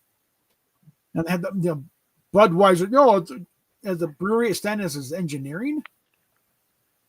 It's like, I know you weren't a fan, JJ, but did you at least watch the show once in a while? Could you get a DVD, for God's sakes? I found it amusing that they couldn't go because of the parking brake. That was kind of amusing in a way. I'm with Rob Burnett. In fact, like I had the same reaction before I I was never a fan of Star Trek. And then the next question, then why the fuck are you directing this film? Yeah, I do recall. Why the hell? It was a Daily Show, Jon Stewart. And I was never a fan of Star Trek. I was always going to think and Stewart. I heard everything up until I was never a fan of Star Trek. Then everything's just like blah blah blah blah blah. No. I always find it ironic whenever they keep saying that they're fans of something, and then we find out later that the mask eventually drops, and that they were lying the entire time. Yeah, that's a big thing. It's like going all day. Never lie to your audience. Mm-hmm. You can misdirect them. You can leave out certain things, but never out and out lie to them. That is where you created the unforgivable sin. Mm-hmm. When you try and pull the thing, everything you know is a lie. Here's the real truth, and it's totally invalidated. Like when Doctor Who did the Timeless Children. Oh yeah, and invalidated nearly 60 years of continuity because Chibnall wanted to be clever. I have not It's like, watched. that's it. We're done. You just I have fucked not everything. watched the new Trek, or New Who, but I've heard plenty. Mm-hmm. Because it's Kurtzman seems to think of like, well, there's no way we can keep all this straight, and these as an excuse to not even try. In fact, to actually openly, blatantly violate what came before. When Akiva Goldsman decided, well, we have to change the time of the eugenics wars. No, you don't, because it was never our universe to begin with, you idiot. This will be our future. No, it wasn't. It's an it's a direction that Star Trek is it's a period drama of a future that is never going to happen. Mhm. And actually, you can point to stuff made at the time of the original series does not line up with reality. Clark Gable was not a marquee star in 1930. He was a background actor. He didn't get a first starring role until 1932. You know what? So I that already could, thought. Hello. There you You're go. just in time. Hey, good to You see know you. what part of that could have been? Was because of, didn't they just come out of World War III and they lost a lot of stuff? So they I'm might have talking had partial records? 1930. World War II hadn't even happened yet. Hey, it's Rosetta. Hey, I'm How are Anna. you, Rosetta? I just got back from Florida. But I get to see my nephew and hold him. Long story short, the comedy show we booked a while back is tomorrow, but we're basically treating this outing tomorrow as a try to de-stress because Thursday morning Steve's grandmother did pass away. Oh, I'm sorry to hear that. So I am a little overwhelmed right now. Yeah. Did you hear the stuff about my nephew? Mm. Yeah. I got to hold him and feed him a bottle. And he held my finger. Yeah, they do that. Yeah, babies kind of like to grab onto anything they can. Be lucky it was a finger and not a nipple. I mean, Yeah. No, we're about to go off on a nice little Star Trek rant there. So yeah. I don't have that problem. men still have nipples. Oh yeah. I know plenty of guys who picked up their kids from their wives and the kids have been nursing and the kids just roll over and bite them when they're shirtless. Mm-hmm. And they hurt. Because the kid doesn't know the difference. A nipple's a nipple to the baby. And now the wife is screaming. Fair point. I get to give him a bottle. And he, I he's need at to the finish age, that anime, to be honest. he's also at the age where he smiles. Amazon, could be gas. Okay, yeah, we I got have Amazon. way too much. Mhm. I have way too many stuffies in here. I'm trying to rearrange here. Because I need to make some space to put stuff here. But Baby girl, love the toughy. I had to, Static. And it's even name brand. Look, it's Squishmallow Sonic. That's cute. I got in at like 2:30 and 3 o'clock in the morning. Because our plane was delayed. These poor stuffies have been so knocked everywhere. Let's see what I can do to fix this. I have decided one thing going into Chicago tomorrow. I'm not taking my expensive camera with me. No. Because you can't take it into the comedy show. And it's Chicago. It may be North Side where there's little crime compared to the rest of it, but it's still Chicago. Mm-hmm. I told Anime Net as well as Silent Joker that with regards to a particular game that I play, there's actually going to be a special screening of a concert that's being held over in China. That's over in May. And I'm actually attending that with my best friend, though. You guys don't understand how much of an obsessive I am with my stuffies. Okay? That's a lot of... That's a lot of stuff. Oh, this is the tip of the iceberg. I've got bins full of stuffies in my she's closet got, in the other room. she's got a lot. Like last time, though, on one of the live streams when Anime Night and Eagle Rider were going on over about Lilo and Stitch, she had a bunch of Stitch plushies. Shut up. No, wait. Oh, that reminds me. 1 sec here. Did you see the new? Did you see the new trailer? I still haven't watched the trailer yet for Lilo and Stitch, but I know they haven't, were and I discussing don't about it care when I about was it. on the stream, and we were discussing about like what parts seemed to look good and what parts did not, and then in terms of being cautiously optimistic about what they're going to be releasing later, it looks good. It does seem to be trying to stay true to the source material, but still, It's something that's very anxiety filled. Uh-huh. Even some of the most leftist people I know in the autistic community are like, let's not remake this movie. I don't want to see it happen. I don't want to see this one touched. It's like it's been the perfect representation to us. In terms of trying to follow the source material and respect it. And I see that they're trying to, but it's all of us are like nervous. Don't mess this up. Don't mess this up.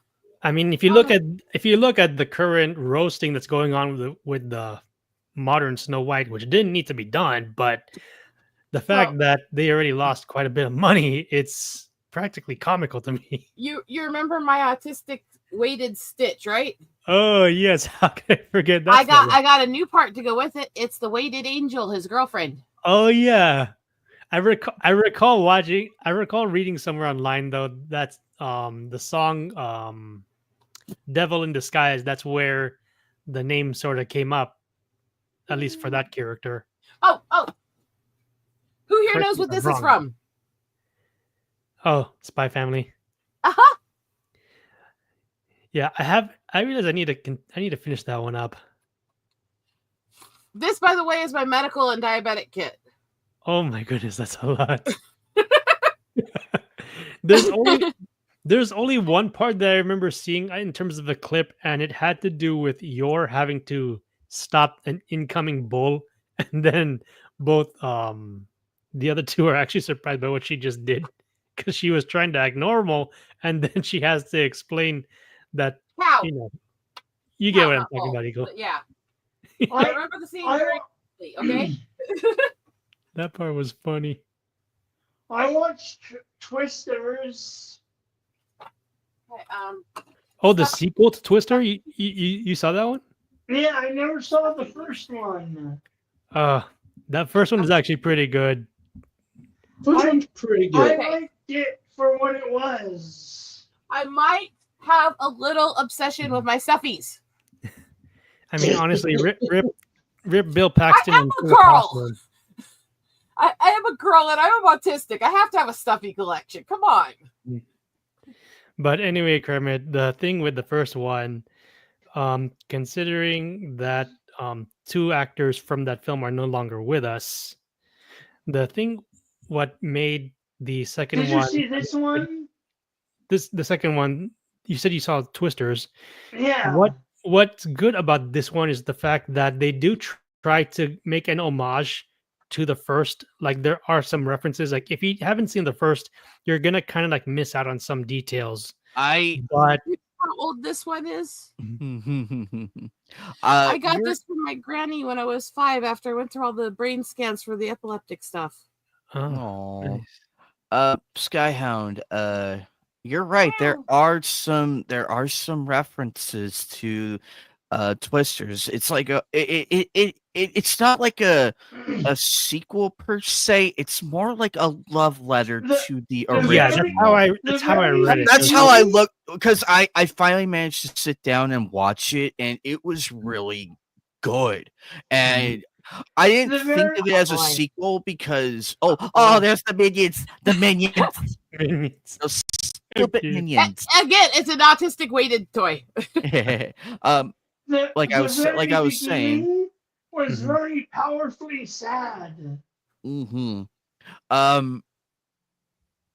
So basically, Skyhound, it is not a sequel to Twister. It's not. It's more of like a spiritual successor. Yeah, you could put it that way. It's in its own way, but there are references to it here and there. But what movie doesn't have Easter eggs? People need to understand the difference between Easter eggs and pandering. It's stuff in sequels. They need to Mhm. understand the difference between that. Because if it really was a sequel, then we would see those. Oh, that's cute. We would see the main characters like the guy and the girl. They would be Bill and Joe's son and daughter. Because Right. they do share the similarities with Bill and Joe. They Mhm. do. They really do. So you could make that argument right there. However, it doesn't take place. That it Right. ain't the case, because if it was a sequel, then they would have the last names would be Harding. The last names would be Harding. So that's where Well, that's would be the biggest connection to it being a You know sequel. what? What would qualify You know- for it? Well, as I recall correctly, though, they did say that the son of Bill Paxton, James, was actually in the film with a little cameo. But of course, we have Daisy Edgar Jones, who Freaking played the gnome. main character. It's in the freaking film. gnome. And then of course, what was it Glenn Powell, who You plays know what I found Tyler them Owens. using? You know when I found them using? That she went to work for the National Weather Service. You know that will bring Lydian coming, right? No, The fact that well, Exactly. no, he's Um, not with his brother tonight. Skyhound. When I first saw the trailer, I thought I thought the main guy, I thought he was gonna be like the Jonas of that movie. That's why I originally Glenn Powell's character. yeah, that's what I originally thought, because you think he has the attitude, Mm-hmm.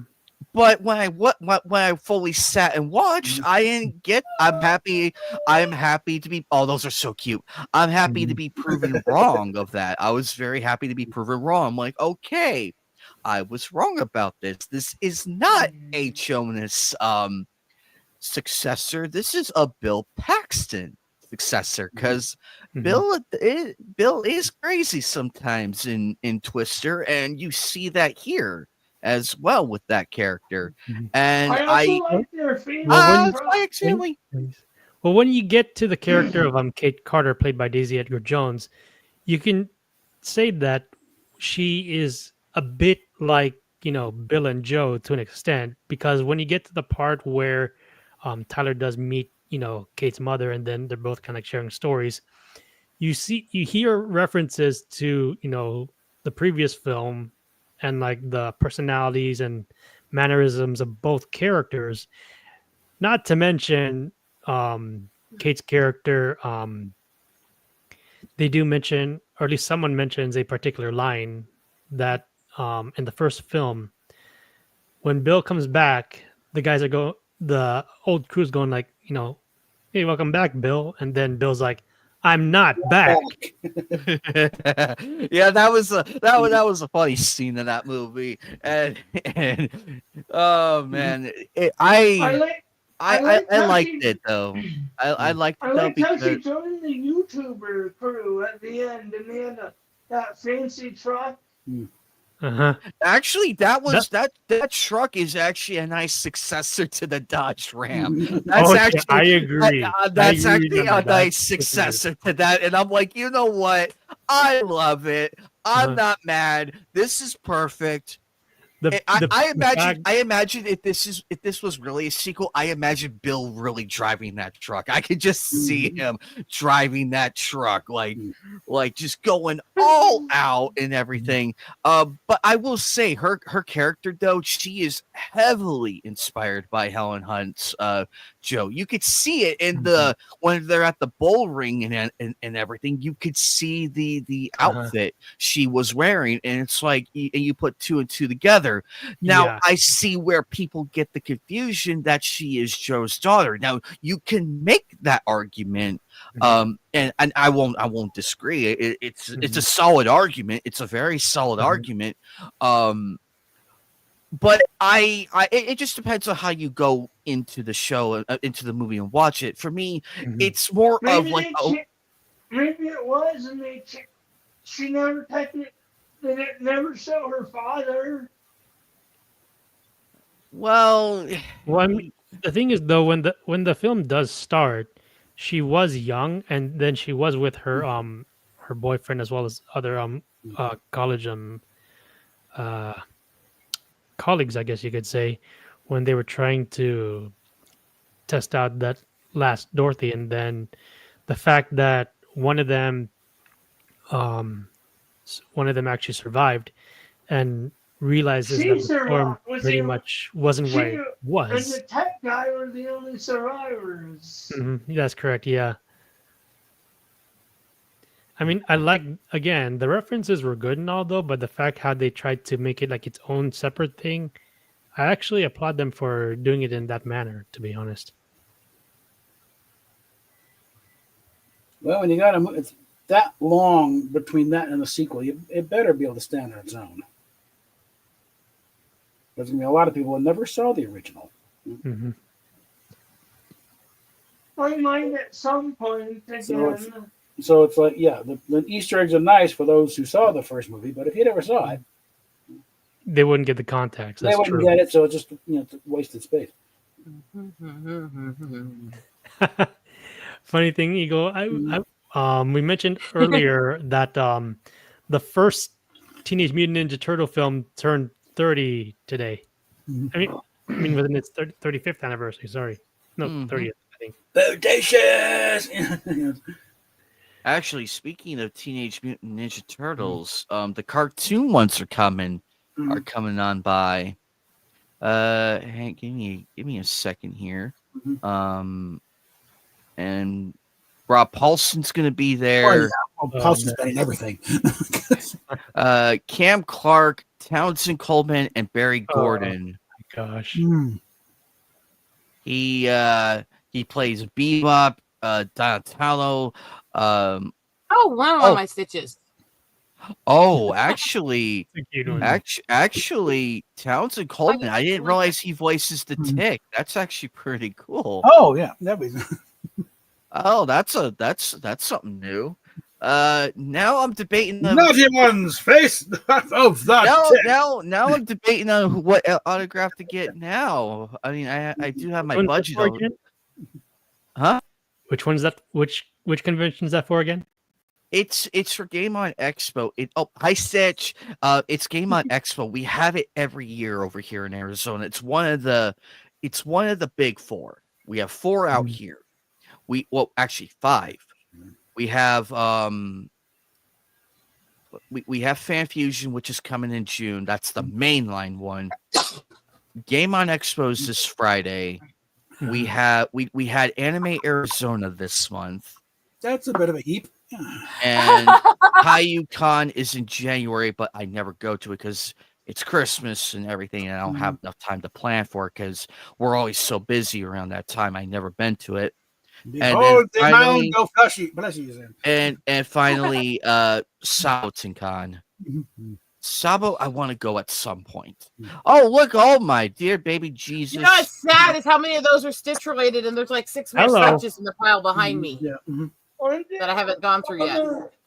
Aren't There you go. all the conventions mostly related? Goodness, Not that is necessarily. Oh my Lord, I baby told Jesus. you I am an autistic girl. My goodness, Eagle. You would make a kid. If a little girl saw that, she would cry happy. She would No cry kidding. happy. That's like those of us who And the doggy wish we could have had kids, but don't. So we make up for it by getting all their toys. Okay.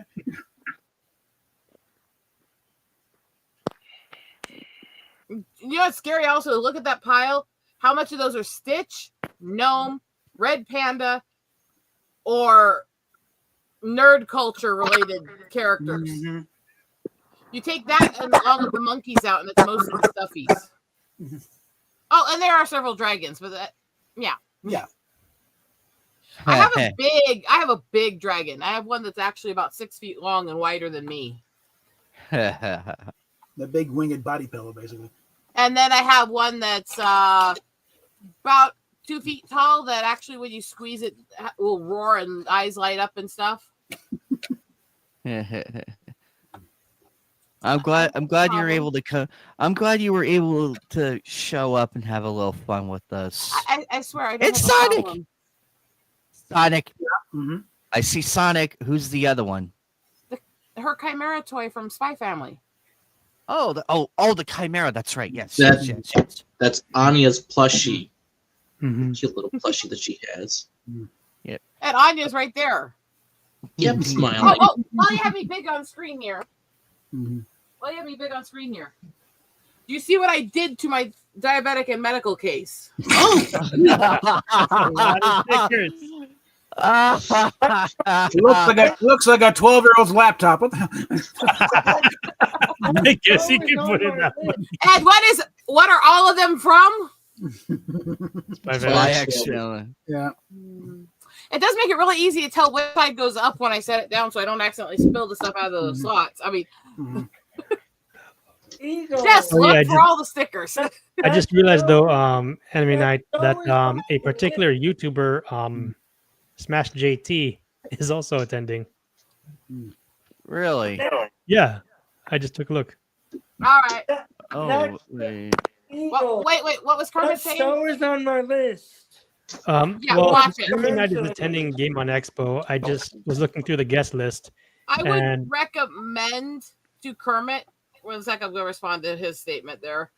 That he watched Oh, Spy X he Family is. and also realized that a lot of my friends compare me to Yor. Oh, Of course, when I'm acting childish and autistic, they compare me to Anya. So there might be some validity to that argument, actually. I might be some point between Yor and Anya, honestly. But anime, are most of those conventions the same? It's just people that go are different. there's actually different ones, but from my observation, I'd argue that in terms of fan conventions, historically speaking, if I'm going to be putting it in context here, the one that most seem to remember back in the day, correct me if I'm wrong here, it was San Diego Comic-Con. Before How did everything? Well, back when San Diego Comic-Con was about comics. You know, yeah, it was mostly about comics, geek culture to an extent. But then when they started doing, those films like, with the MCU and all of that, Yeah. that's when it started to slowly go downhill. When they Howard realized, hey, here's our audience. Mhm. Let's put on something there. Which is fine as was, but it's like now it's like you got to wind your way through so much shit just to get to the comics now Mhm. at a comic book convention. That's why my comics doesn't go there anymore. They Mhm. became ridiculous. Yeah. And the funny thing was though is that Anime Expo back in the day, the first time I went was back in 2007, and that was back when it was in Long Beach. And during that time, it was also when a particular anime became very popular. And I did watch it though for a time. But during that time, it was also when I had actually met one of the Power Rangers that was actually cosplaying to help promote it. In addition to that, one of the previous Ranger actors did voice acting, particularly for Japanese animation, and he was also in that one, which was, of course, as Anime Night was showing, Johnny Young Bosch, the second Mighty Morphin Black Ranger, who was also in the film for 1995. He was in that, and he was in the anime Haruhi Suzumiya. But case in point, the one that I met back in the day, I know I've already shown it before when Eagle Rider was on. That was actually Patricia Jolie. I showed it to you guys once before. And the thing was that she was cosplaying as the main character to help promote it. But I also got to see the 3 Japanese voice actors who was playing the main characters in the anime to be the judges for a dance contest. Fast forward 2009, that's when we crossed paths for the second time and arguably also the final time.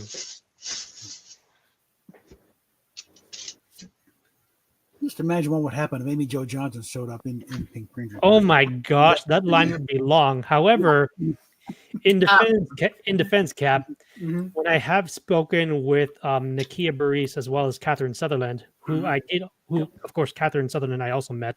Mhm. When I was discussing with them about JDF, Mhm. they told me that it in a particular smaller convention for Power Rangers called Ranger Stop and Pop, organized by one of the other Ranger actresses. Mhm. When JDF was there, his line is so damn long that Kat and Nakia, they were only there for 4 hours, but JDF, he stayed there longer than those two ladies, a lot longer, and that pretty much showed like the dedication that he had, not just to the fan base in general, but also to fans of Power Rangers, considering he was a favorite. And he is a favorite. Okay, guys, let me sidetrack you a sec. I put a link in private chat. I want all of you to watch it a sec. Okay. Because I want to comment on this, because Drew has been basically toying with the cancel mob since they got mad at him for a Casey Anthony joke. And this is his latest short he put up on it. Well, I remember back in the day for IGN, the good years, Jason David Frank was being interviewed, and he has stated, and I I have think to- recall it I correctly, have to that stop yes, this in specifically order at for it Comic Con, to he work. has to be That's behind okay, the Carmen, panel yeah. booth Have for to. autographs. But he stated that no, I don't want to be behind the piano booth. I want to walk around and meet everybody. I think this shows you just how humble he was. Yes, fame is one thing, but just walking around and meeting fans in general, I think that's really sweet of him. Take his time. He's like, no, don't come to me. I'll come to you. So I'm like, that's wonderful. Well, also, we'll do various things to get out amongst the fans. Like apparently, Bill Shatner at times, and like doing research for some of his stuff, would put on a ugly mask and do a weird voice and actually get out amongst the crowd. Because if he went out there, oh my God, the Lord has come. It's but some weird short guy with a weird squeaky voice is and asking questions. Okay, fine. Anybody look at the link I shared? Yeah, I just looked into it. Let's see, which one is this? It's not as bad as this one he did about feminists, but it's still great. Mm-hmm.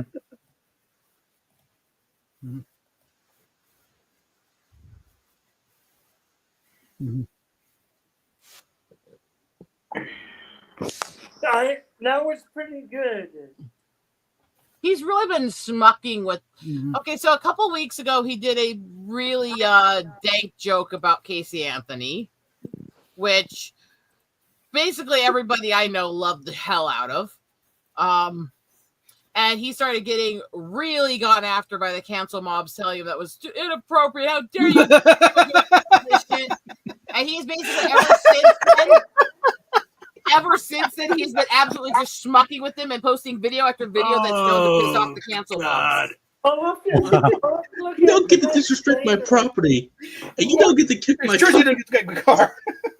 And those guys are just giving that man a ton of content. He could probably be cranking them out in hours. This is the one I'm in a long video on his channel. Uh-huh. And I went to see him again at the beginning of the month. This is what I was talking about that came down to hug me after. Oh, that guy. Okay. Yeah, we got enough same views guy. on that video to buy him a car. Okay. It's only nearing 500,000. I mean, yeah, you probably paid for that Tesla. Okay. I thought how often does he post stuff? Oh, constantly. okay, I'm gonna put the. You know what? Screw it. None of the channels that I know that have watched it have gotten in any trouble. Anime. I'm gonna go ahead and share one of his shorts with everybody All righty. because I know a lot of channels that have watched it. None of them have gotten in trouble for it. Okay. Okay, this one is him after they started trying to cancel him and saying that was inappropriate to say that about a woman. How come feminists are always like, you need to respect my body? And then later they're like, how come you didn't pull my hair during sex? Why didn't Why didn't you beat me down Shorter than with mine, the and then paddle? Anyway, you need to hear. You need to hear all the lines, Okay. Okay. Okay. and then okay. we can go off on the jokes. Don't You gotta jump in. hear it Don't all. jump in. Yeah. Because he has this tendency when he gets into these jokes, it's like punchline after punchline after punchline to a really dank punchline. Because if you meet somebody Crap, out it on the moved on street, me. regardless of however Damn it, it moved because on if me. you how come feminists are always like, you need to respect my body, and then later they're like, how come you didn't pull my hair during sex?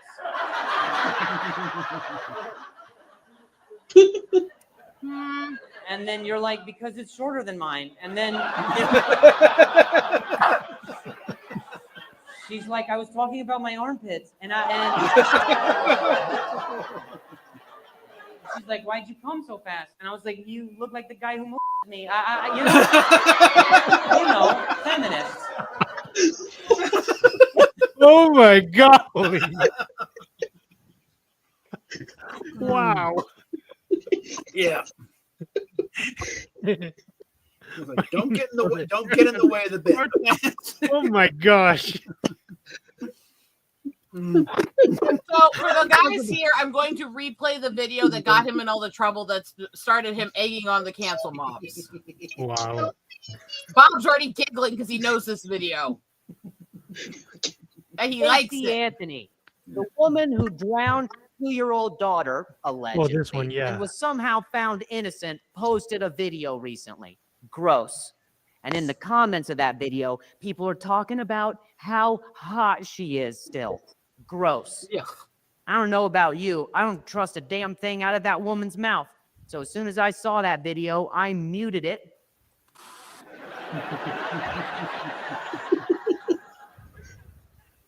I closed the blinds and grabbed some lubricant. But the point is, I don't trust her.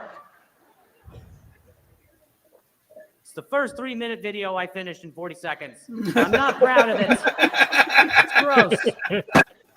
40 seconds.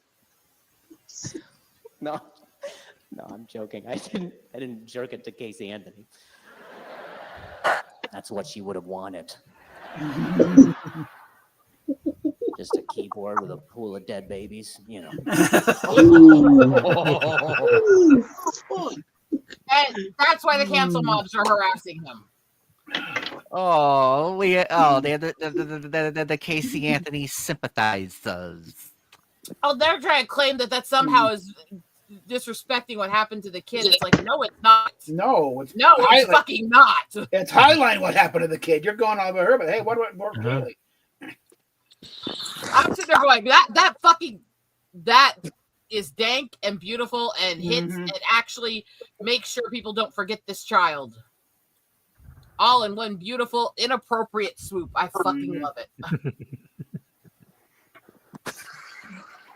So obviously, I have grown a big affinity for Drew, and I will go see him every chance I get.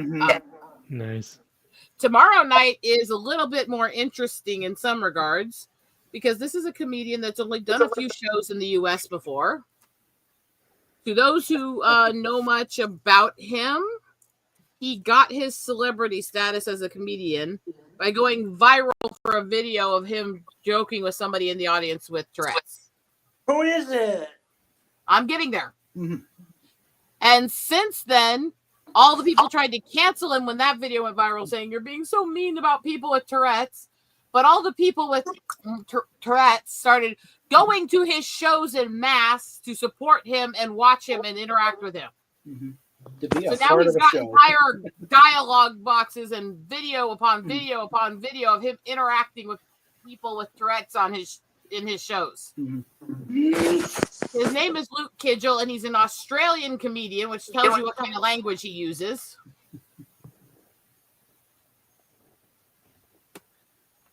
And I have wanted to see him for so long dealing with my tics, and I get to see him tomorrow night.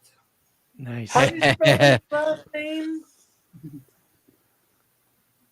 I'm just concerned with how much of a little freaky, horny bastard he is, that if my tick about them goes off, it's going to become interesting. How do you say his last name? Can you put it in the private chat? Sorry. I might want to look him up later. Mm-hmm. And he has got some of the greatest videos of him interacting with people with Tourette's, including one guy who suddenly, while talking to him, started ticking "daddy," and he's like, "Ooh, he called me daddy."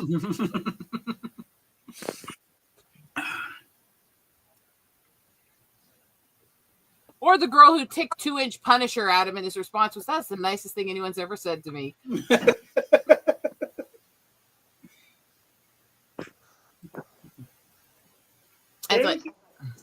Thank you, Eagle. Mm-hmm. So that's who we're going to be seeing tomorrow night in Chicago. I've been excited to go to this show. And with everything I'm going through, I'm really excited to go to this show. Need a release or something. I saw Gabriel Iglesias show live. Oh. I've seen him live before. He does beyond the show. Well, yeah. Well, most of them are much more live than they are on what you see on the shows. But also, if you see Fluffy live, for as fat as he is hyperactive and attention deficit as fuck. Good God, he cannot stay on a joke without 50 sidetracks. They must edit him like fuck to make those specials. Ugh. And I say that with all love, because I got to see him, and it must have taken him almost 3 hours to do his set because he kept going off on sidetracks. But I got to see him. I watched Fluffy perform comedy in fucking Riverside, the future birthplace of Kirk. How many times has Martine said, yo, bro, focus, okay? Come on. Martine! I know what you're talking about, and you lost me, asshole. Come on. But he builds off the audience vibes, too. Oh, yeah. Oh, a good comedian does. Yeah. I still can't get over the beginning of this month. I cannot get over what Drew's comments, because he's arguing with everyone in the audience. I swear, he's going back and forth rounds with people in different parts of the room while I'm ticking away the most offensive shit. And you can see more and more as he's arguing with other people because they said something while he was talking. More and more people keep looking over at me while this is going on, and her kind of look on their faces. And right outside, they all start really looking towards me. He's like, I know her. She's got Tourette's. He's fine. But, it wasn't very long after that part that he's telling everybody. But the thing you have to understand about us is we set each other off. So if I start stuttering again, it's her fucking fault. There was a... Oh, thanks. Did you guys see that there was a fire again at the Magic Kingdom? That was for the Maleficent Dragon? No. This in the Florida park, or? Yeah.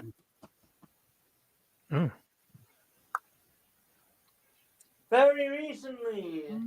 Wow. You eat penis. I do? That's news to me. One of the newer ticks. I actually kind of started halfway through the Drew show. I just found it. Yeah. At Disney Epcot.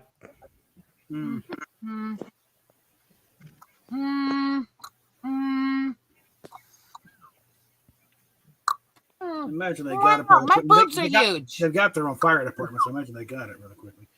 That's the one I do not need to go off tomorrow, because I already know what dress my husband picked for me. It will be obvious I'm telling the truth in that tick. And Luke will jump all over that one. That's an open invitation. Yeah, Yeah. Well, yes, you do. You're awfully proud of those things. Yeah. He already comments all the time on the fact that people with Tourette's, they're just saying what all of us are thinking in our intrusive thoughts. We're just saying what's in our heads when we look at people. So I can imagine with that line of joking that he takes a lot with the Tourette's, if I start ticking about the size of my boobs, good God, it could go very weird fast. I But I I I enjoy hanging out with you guys. Right. I've decided I don't fucking care anymore. I spend so much time suppressing, so much time giving myself headaches and tremors from pain, from trying to hold it back, and not going anywhere and not being around people because I didn't want people to freak out at things.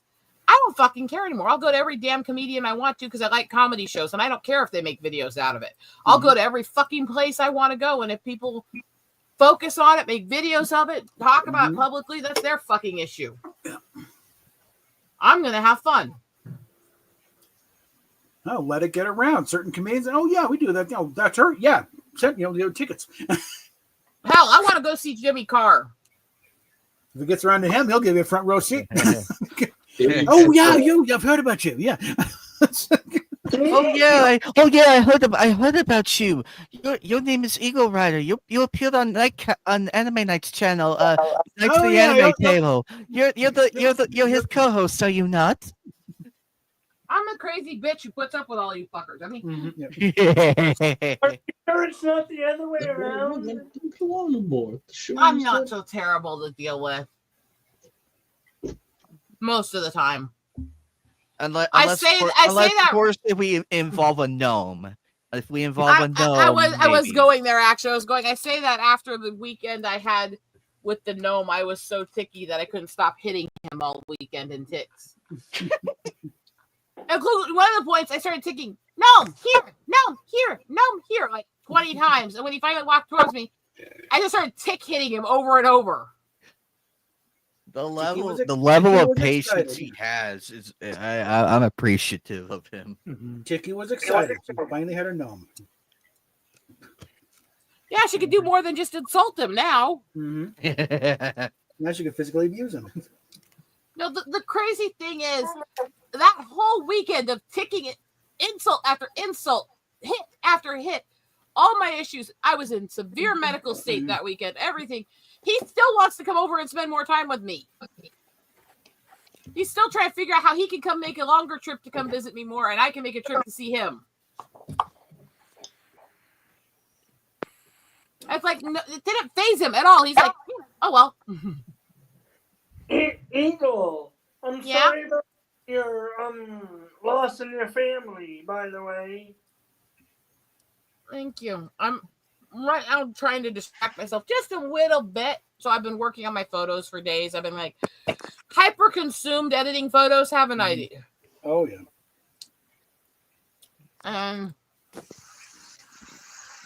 I'm still deciding which things I think are print worthy, which things I don't think are that great. Delete here, save here, edit here, move here. My brother is in Japan. Ooh, Okay. wonderful. For work. Even better. Woo! Yum, yum, yum. Careful. Ooh. My husband's making me more of my candied nuts again, but I like these are walnuts, and they are candied in cinnamon and rum spice. Unfortunately, it's too bad I can't eat that one, but I know which ones I can handle. And there's no sugar in these. They're used with monk fruit. Ooh. Can you give me a little bowl to put a few in? There's too hot still. I can Anyway, put them in the little bowl and eat them. I don't care if they're hot. I was telling Anime Night a while ago, since he's going over to Game on Expo, since I mentioned about a particular stuntman, again, for context, I was explaining to him about getting this back in 2022. And this guy right here, who's referred to as Ho Sung Pak, in the show WMAC Masters back in the 90s, he played a character known as Superstar. But when I mentioned about Mortal Kombat and how he was the original sprite actor for the video game when it started, that's when Anime Night brought up the guest list. However, when I had this poster, the one that I spoke to was this guy. But a common thread that some of them had is that a certain number of them was stuntmen on Power Rangers, but one of the one that's not shown on there Hold on. is that the guy's name is Hakeem Alston, and in Mortal Kombat, he's actually the opponent of the actor that plays Liu Kang in that film. Anyway, I just stuck you up there while you had the thing up here showing people. Mm-hmm. But anyway, this guy was the sprite for the original Mortal Kombat in the video games. Nice. But anyway, the other person that was on the show that I mentioned, Hakeem Alston is the name of the guy. He was the monk warrior who was the opponent of Liu Kang in the film when the fights actually begin. Mm-hmm.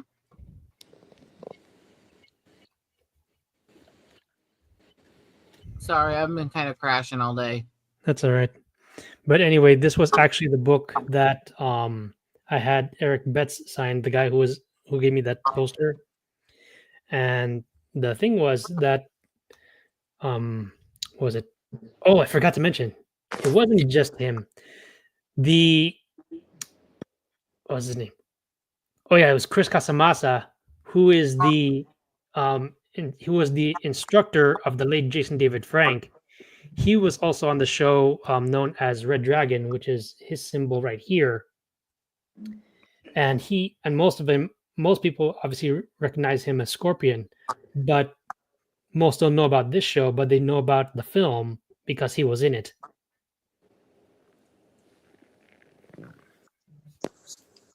Let me see if I can find something here.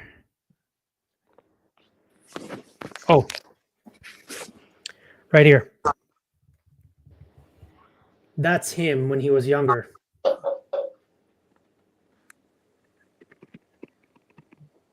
That was back on the show. Mm-hmm.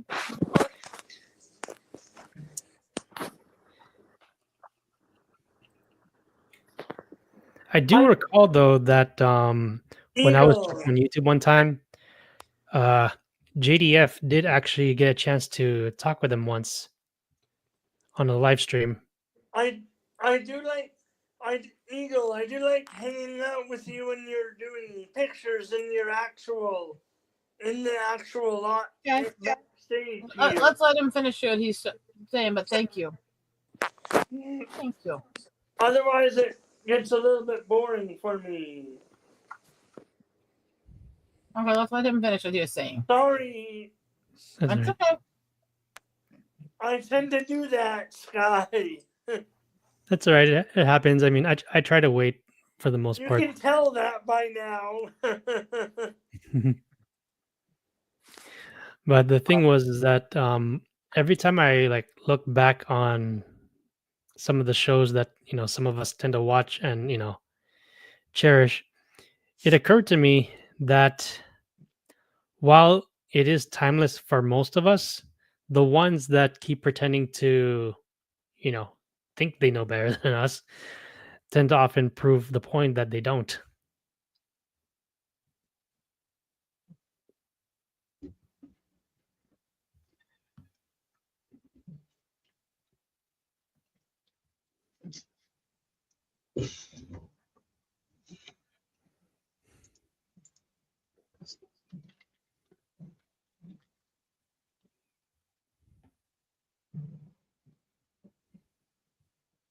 Mm-hmm.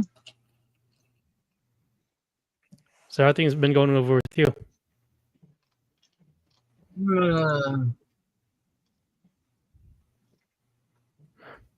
I have no idea how I'm going to be doing this next few weeks. I may not be around much. Probably won't be around much. Fair enough. I mean, considering that since the original Teenage Mutant Ninja Turtle film, did turn 30 today, I am likely going to be rewatching and then kind of like revisiting it again, though, probably later this week.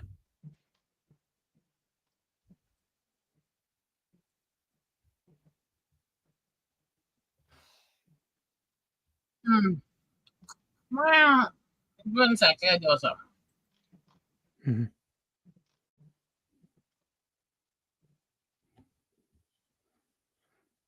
Just curious though, Joker. Do you have like any favorite like lines that probably stick out to you when you look back on the film?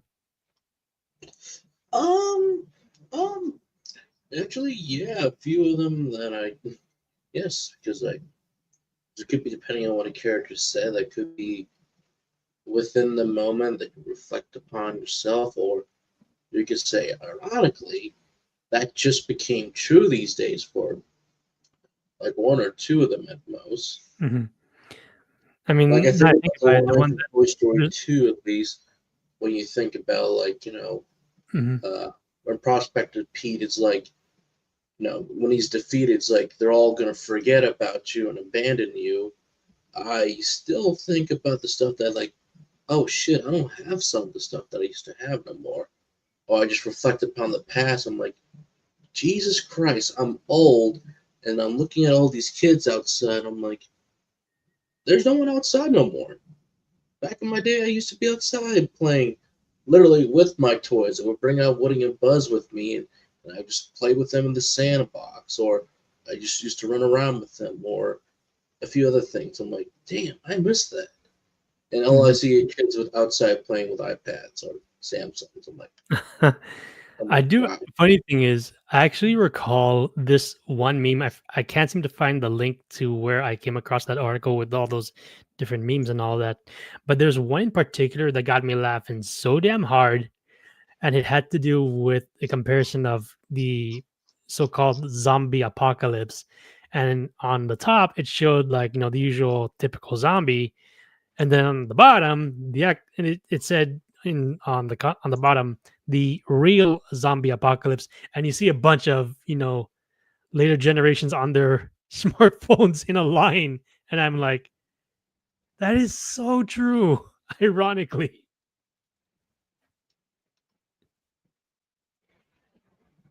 and just that part alone just tends to crack me up because it just proves that while technology can be a good thing, it also has its bad sides. Oh no, absolutely. Like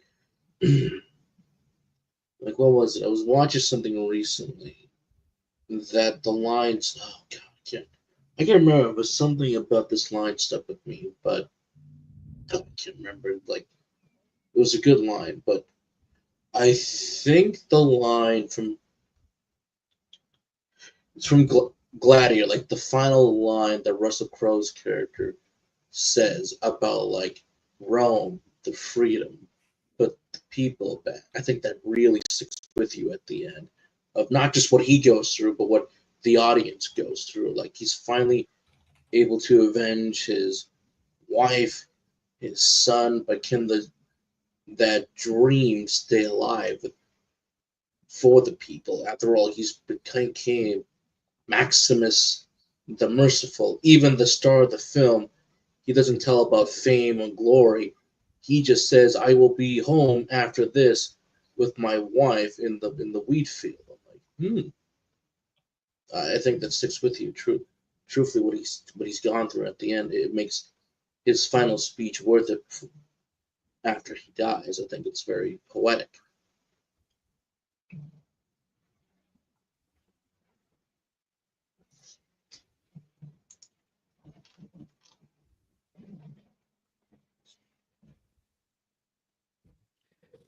Exactly. So, um, But I think my favorite line in any form of entertainment, I always reference this line because it's always from Berserk, and it's something that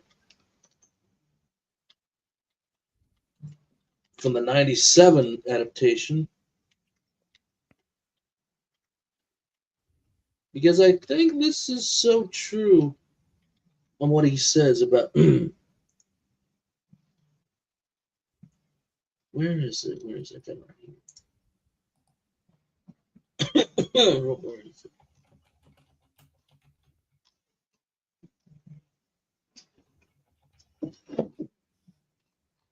Where is it all?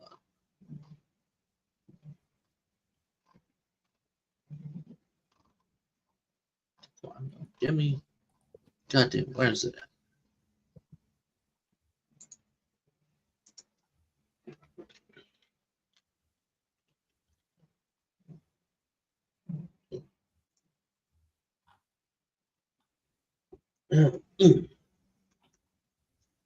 Oh God, I hate that when that happens. But You all right? what are your quotes? What is your quote that you remember the most?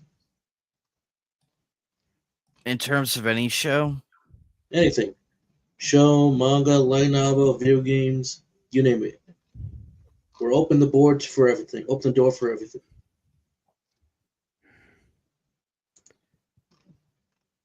That's oh, a there's bit of, there's that's a bit of a there's tough one, just to be honest. There's quite a, that there's a certain number, but then there's others I can't seem to remember. there's a lot of good ones out there and everything, and sometimes we just have to figure out what one lines with us. There's just so many good quotes out there. It's hard to pick the favorites too, Mm-hmm. because of all the show. Because we've all probably watched countless shows. Mm-hmm. Growing up back in like the 70s, 80s, the 90s, and the early 2000s, and you can make the argument there's been a lot of influential ones, and I say the Pokemon movie one, the Mewtwo one, is probably up there in my top 5. It's up there in my Let's see. top 5. I And see. then Let's see now. The circumstances of one's birth are now irrelevant. It's what you do with the gift of life that is truly worth something. exactly that. And of course I cite Skyhound, you're gonna like this one. I cite Penny Proud's speech in the original Proud Family, in that episode when the students like switch families up, like La Cienega goes to the Gross sisters' house, the Gross sisters go to her house, Penny goes to this new family's house it's for the week. It's for like a school project, if memory serves me right. Mm-hmm. And she's not used to like and keep in mind this family is coming from like the Middle Eastern countries, like Pakistan, Uzbekistan, Kazakhstan, all those guys. And come to find out, I mean, yeah, the traditions are different and everything, but when you as you further watch the episode, and the more you watch that family on screen and everything, you could see that they're just like us, just as carefree as possible, and they're actually nice when you get to know them. And they actually went out to dinner with Penny and them, and then that they come back to the house. What's up, Shiny? Hey They come guys. back. They come back to the house. They come back to the house, and it's all vandalized and everything. And on that house, it says, "Go back to your country." Now, keep in mind, this episode aired during because we were probably 2 to 3 years after 9/11. So 2 to 3 years after that. Wait, like an adult. So I can understand why this was made, At and least. and everything like that. And then At Penny least. Penny goes on stage the next day, and gives that Leave the game. wonderful speech. They have a new Proud Family show. Don't We remind don't me. talk of- about that Like they one. didn't. No, that We one's don't talk. that one's a piece of shit. It should never have been made. It completely ruined everybody. They At least made they didn't Penny. lick. Didn't the mayor have the children be? Hell, they even fucked up At Wizard least they Kelly. I don't didn't. know At how you least they do didn't that. lick. At least they didn't lick. Didn't they have? At least they didn't lick Clyde The Chess mayor again. beat. Have the True. police beat the True, children they and didn't the lick leaves Clyde and Chess stuff or again. whatever? At least. They riot. The riot. Wait, It's in the riot police. Sorry again. I'm sorry. It's Well, to answer your question earlier, Anime Night, in terms of quotes, well, I mean Joker. If I really had to ponder on one that probably I remember too easily, it's has to do from the film Gundam Wing Endless Waltz. I mean, just to give context, Classic. is the original soundtrack Yep. from the Classic. three-parter. And the one that sticks out to me the most clearly has to do with the fight between Hiroyui and Wu Fei, when Wu Fei is trying to block Hiroyui's path to go to Earth. And as they're fighting, Wu Fei is asking Hiro, are you guys doing the right thing? And the back and forth between them is actually, from my observation, pretty well written. When, how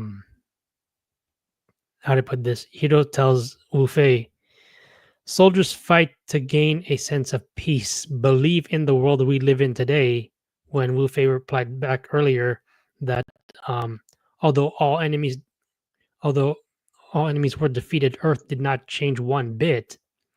And yet by the time they re-enter the Earth and continue their fight, Wu Fei pretty much tells Hiroyui that he doesn't accept Relina Peacecraft's ways. He finds that her idea of throwing away weapons and confining soldiers is wrong. And Hiro asks Wu Fei point blank, so that's why you allowed Marimeya's autocracy?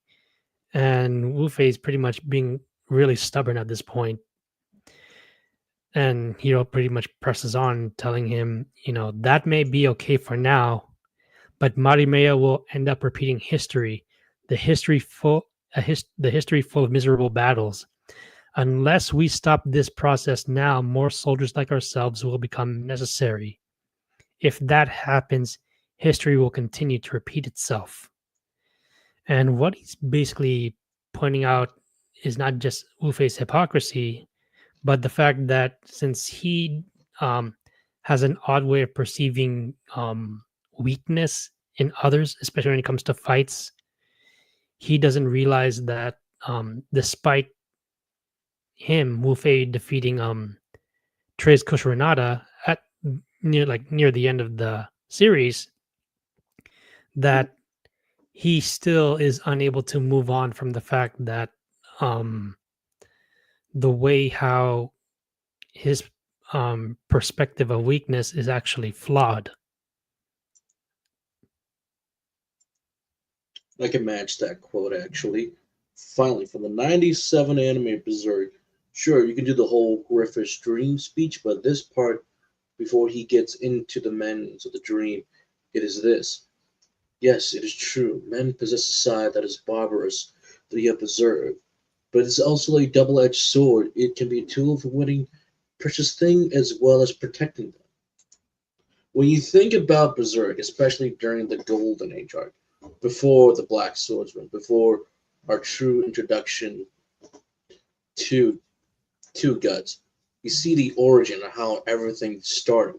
When you think about the 100-Year War, they're all fighting for. You gotta say, what is everybody fighting for? What is the side they're going on? Guts at this point is a mercenary, and he's just fighting for whatever pays him and whatever moves on. But when he's with the Band of the Hawk, even before the eclipse and everything, it's a completely different side. He didn't want to be with them. He had to fight for his freedom, but Griffith won in the end. And through all the different battles, the hardship, the allies they gained or lost, you think about the experience they went through. until the assassination attempt goes wrong, and Griffith realized, okay, I know who this guy is, and we're going to eliminate him. Guts goes in, infiltrates the castle, eliminates him. But thinking that there's a guard behind one of the doors, he accidentally attacks, and it's the young prince who unfortunately dies. And of course, Guts is really depressed and everything. He needs answer. He needs guidance. Now, obviously, for this whole speech and everything, Griffith is with the princess right now, so it's only meant to be for them to hear, no one else. But when he's talking about this, it's like, you know what? You're kind of right about this. You don't know what everybody's fighting for. Did someone lose something? Is it for fame, glory, or is it to protect the country, or just anything? And I think it is a double-edged sword, as Griffith said. We see their side, but we don't see the other side. So I'm like, yeah, that means a whole lot. I found a funny meme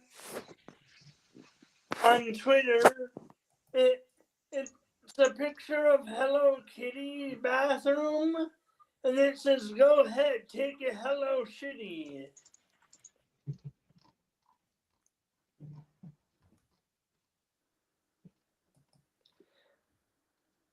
You're muted, Cap, if you're talking to me.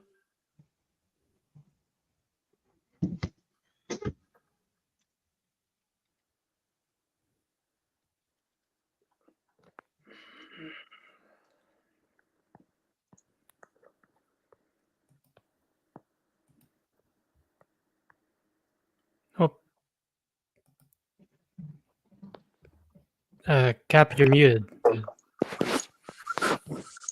But I watched some of. Sorry about that. Okay. All right. I watched some of BattleTech back in the day. Anyway, but but Skyon brought this up earlier. The war speech, Capaldi. The Zygon version. When that. Oh yeah, because I was asking about that a while ago. Yeah. As soon as Kermit's finished.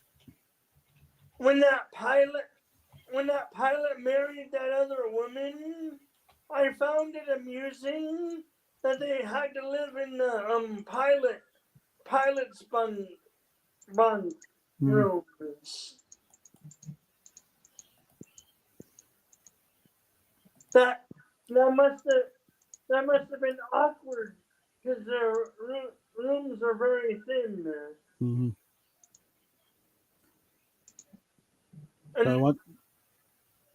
because they were married and they eventually had a child. Okay. But he's got, Kate's on one end of the table. Zygon Clara's on the other. I apologize, everyone. And really kind of exchange here. Really should get, Rosetta in here as we trade lines.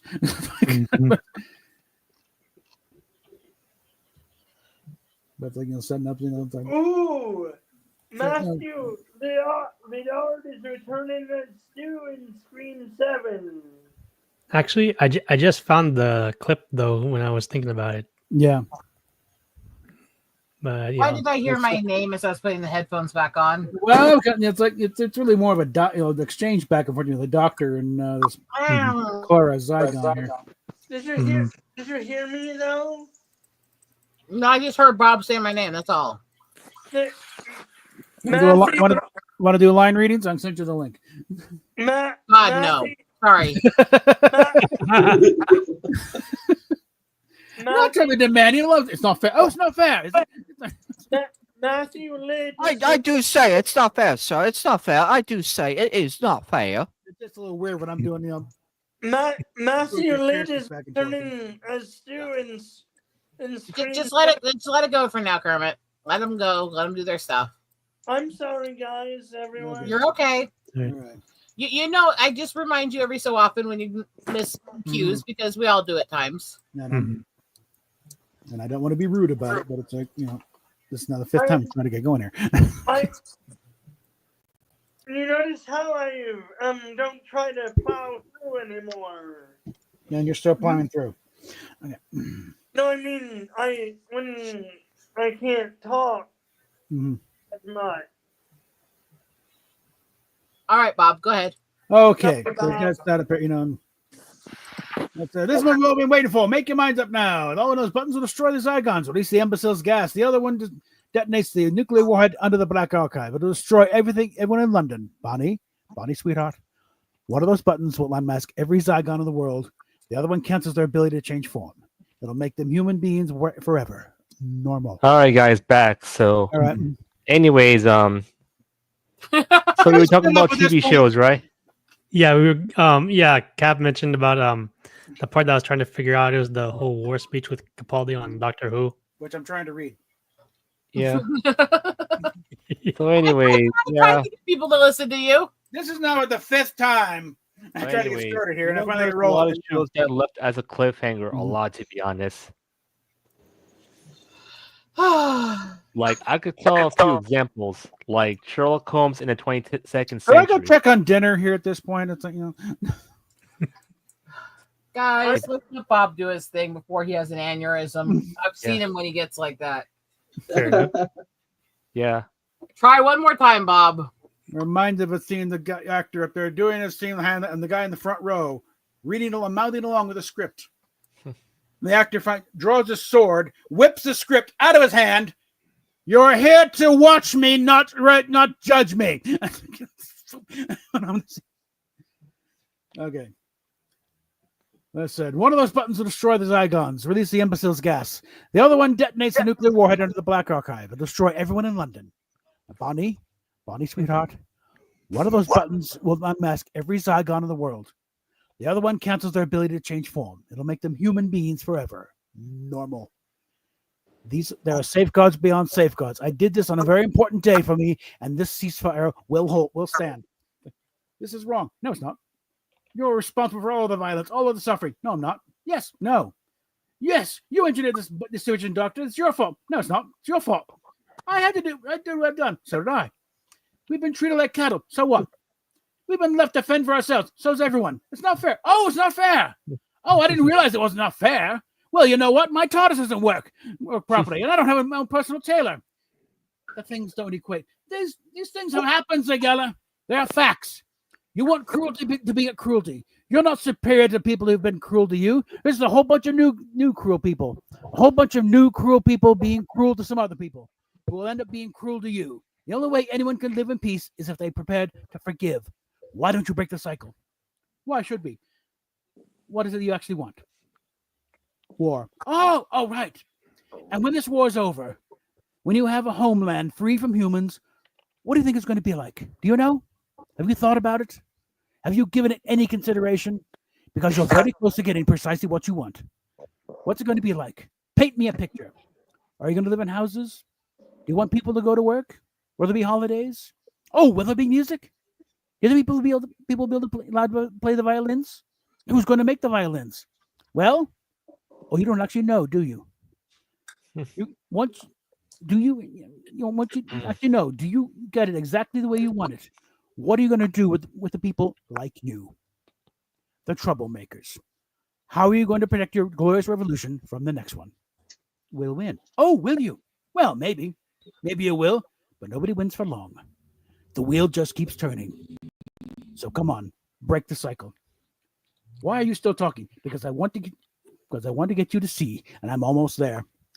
You know what I see, Doctor? A box. A box with everything I need. A 50% chance. And Kate goes, for us too. All right, now we're off. Fingers on buzzers. Are you feeling lucky? Oh, you're ready to play the game. Who's going to be quickest? Who's going to be luckiest? This is not a game. No, this is not a game, sweetheart, and I mean that most sincerely. Why are you doing this? Yes, I'd like to know that too. Why you set this up? Why? Because it's not a game, Kate. This is a scale model of war. Every war ever fought right here in front of you. Because it's always the same. When you fire that first shot, no matter how right you feel, you have no idea who's going to die. You don't know whose children are going to scream and burn. How many hearts are broken? How many lives are shattered? How much blood will spill until everyone does what they were always going to do from the very beginning, sit down and talk. Listen to me. I just want you to let me think. You know what thinking is? Just a fancy word for changing your mind. I will not change my mind. Then you will die stupid. Alternatively, you could step away from that box, you can walk right out that door, and you could stand the revolution down. I'm not stopping this, Doctor. I started. I will not stop it. You think they'll let me go after what I've done? Oh, you're all the same, you screaming kids. You know what? Look at me. I'm unforgivable. Well, here's the unforeseeable. I forgive you. After all you've done, I forgive you. You don't understand. You'll never understand. I don't understand? Are you kidding me? Me? Of course I understand. I mean, do you call this a war? This funny little thing? This isn't a war. This is not a war. I fought in a bigger war than you'll ever know. I did worse things than you could ever imagine. And when I close my eyes, I hear more screams than anyone should ever be able to count. And you know what I do with that pain? Shall I tell you where I put it? You hold it tight and you burn your hand and you say this. No one will ever have to live like this. No one will ever have to feel this pain. None on my watch. Okay, close the lid. Red box. That's back. Thank you. Thank you. I'm sorry. I know. Thank you. And then turns quiet. Well, it's empty, isn't it? Both boxes. There's nothing in them. Just buttons. Of course. And you know how you know that? Because you're starting to think like me. And Claire drops her hand. It's hell, isn't it? No one should have to think like that. And no one will. Not on our watch. Gotcha. How can you be so sure? Because you have a disadvantage there, Jala. I know that face. And that's our privilege now.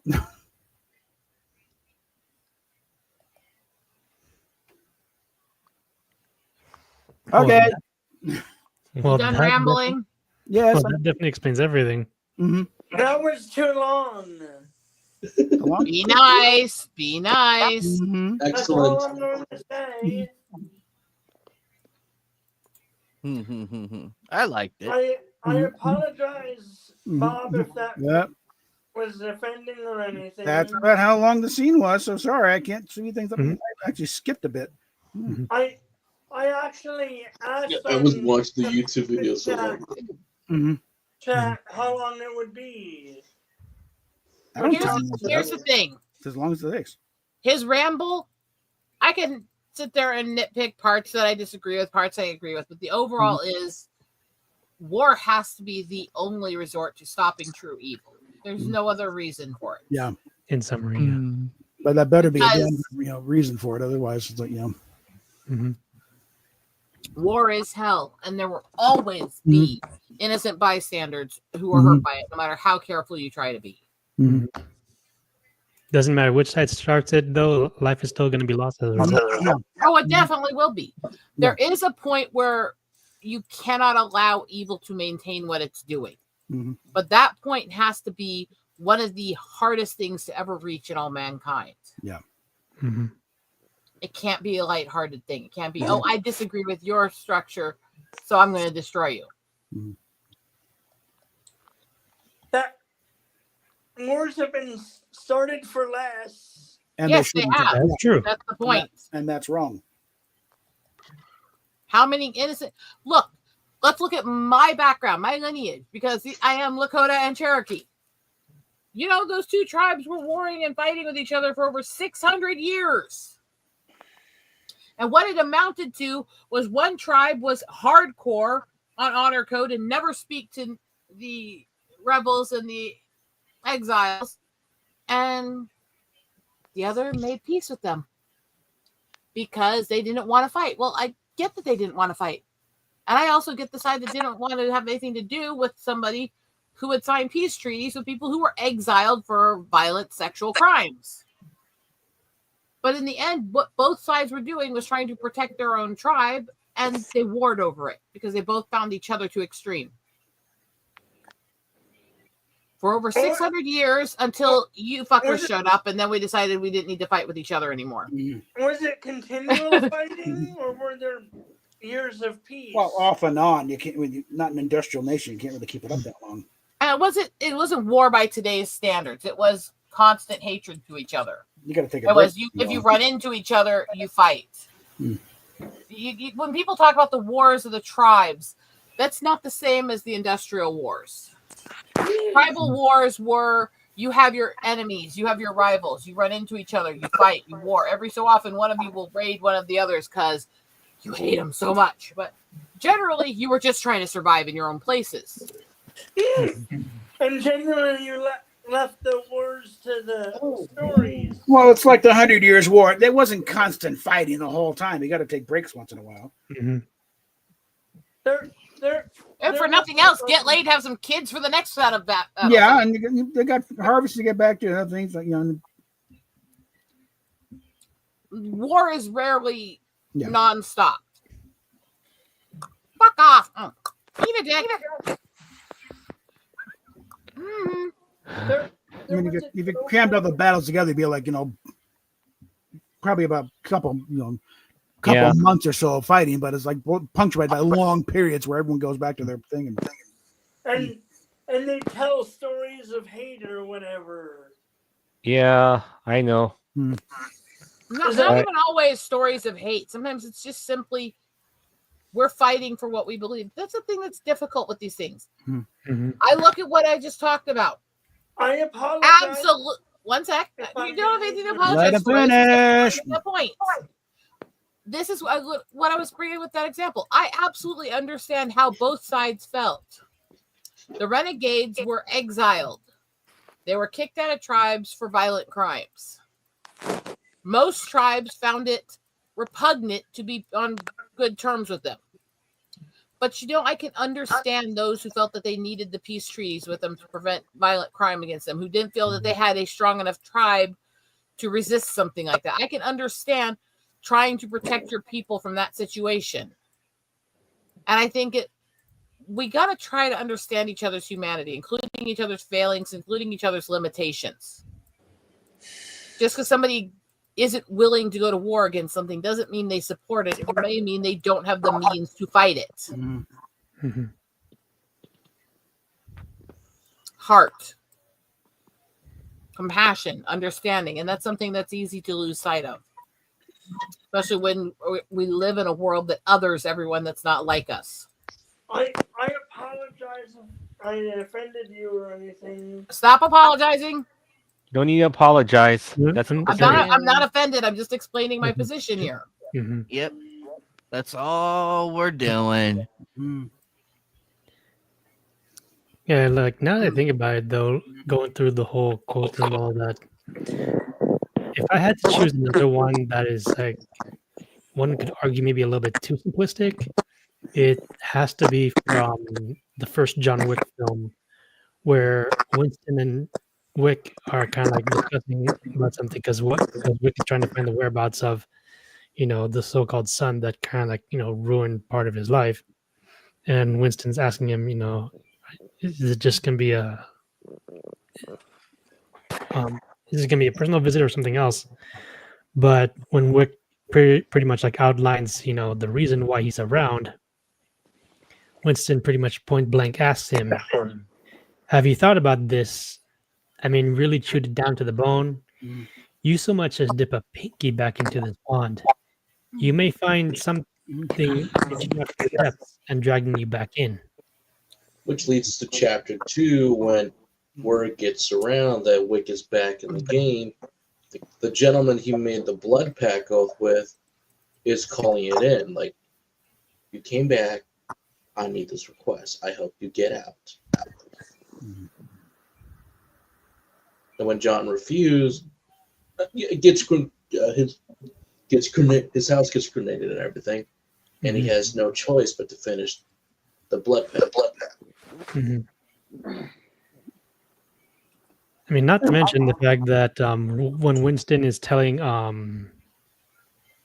Salvatore to actually just finish up what he did, then he outlines what Salvatore did though to bring him back in. He said he was once out, and now that you've destroyed his place among other things, what do you think he's going to do now that he's already free of the marker?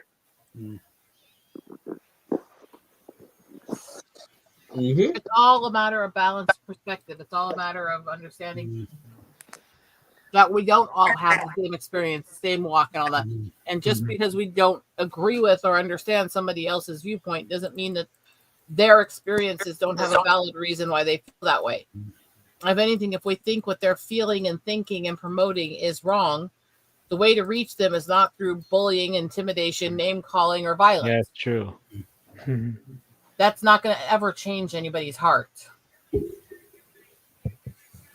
And thing is, like, look, bullying is gonna lead to worse things to happen. The same thing with, I was gonna say for name calling. I know it's as bad at first, but it'll be very tiring later on and loses its value later on. Especially with words and the meaning, because Well- eventually, once it gets watered down and desensitized, it's like, what's the point of using it anymore? Well, I Yeah. think in the greater scheme, though, I think part of some of the anti-bullying stuff that's gone on has had a wrong effect, because now we get these kids going, they never got bullied, so they have no idea what to do with it because the bullies are still there. I But hate now, that argument. yeah, and It's not bullying that they're lacking. It's consequences for their behavior.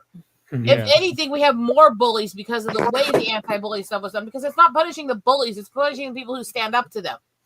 Yeah, it's not true. a lack of bullies, because bullying is wrong in all sense. It's the lack of people being able to stand up to the bullies because you're denying their truth. Well, this. Well, they're from this background. They're from this situation.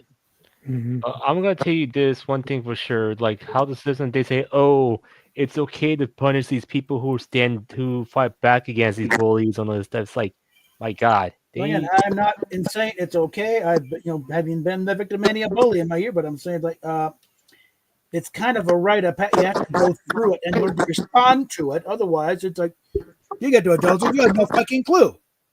Yeah, The and here's bullies the are other thing. still there. That's the My thing. It's point not making the bullies go away. They're still there. So you better learn how to deal with them. Well, my And point here's is, the it's other not a thing lack is- of bullying here that we have. It's not a lack of bullying. No, It's a lack of being able to stand up against the bullies, because if you do, you're the one that's considered the bad guy. Oh, it's an Yeah. equal punishment. How dare you fight back? Very thing Brad Williams was whining about, Yeah. telling people to fuck off about. Did It's he not a lack start of it or bullying. did he It's a finish lack it? of people being allowed to stand up to it and treat them like shit Mhm. back. Yeah. Thing I'm gonna say this: the school system is at fault for this because that happened, and at the same time, there are laws like this happen as well because the problem is they don't allow people to stand up and fight back against the criminals or their bullies. I'm just saying. hmm The- Well, that's the and point the I was school- getting at. And the schools have become prisons in their own right. Oh, they were always that to a degree. I mean, Yeah. let's be fucking honest here. But it's become worse now. In some ways, yes. In some ways, no. In some ways, they get away with too much, and in some ways, they get too hyper managed on stuff that shouldn't be hyper managed.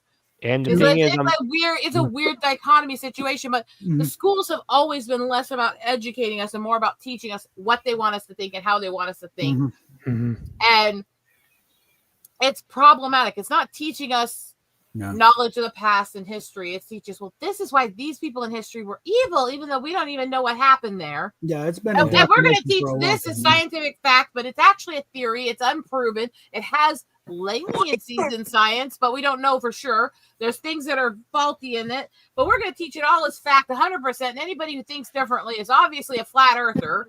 It's Yeah. the extremist Yeah, too stuff many- that's designed to make everybody think the same. That's the problem. And the school systems have always been that way and will always be that way, because anytime you have government running the schools are automatically going to be propagandized by whoever's running the government.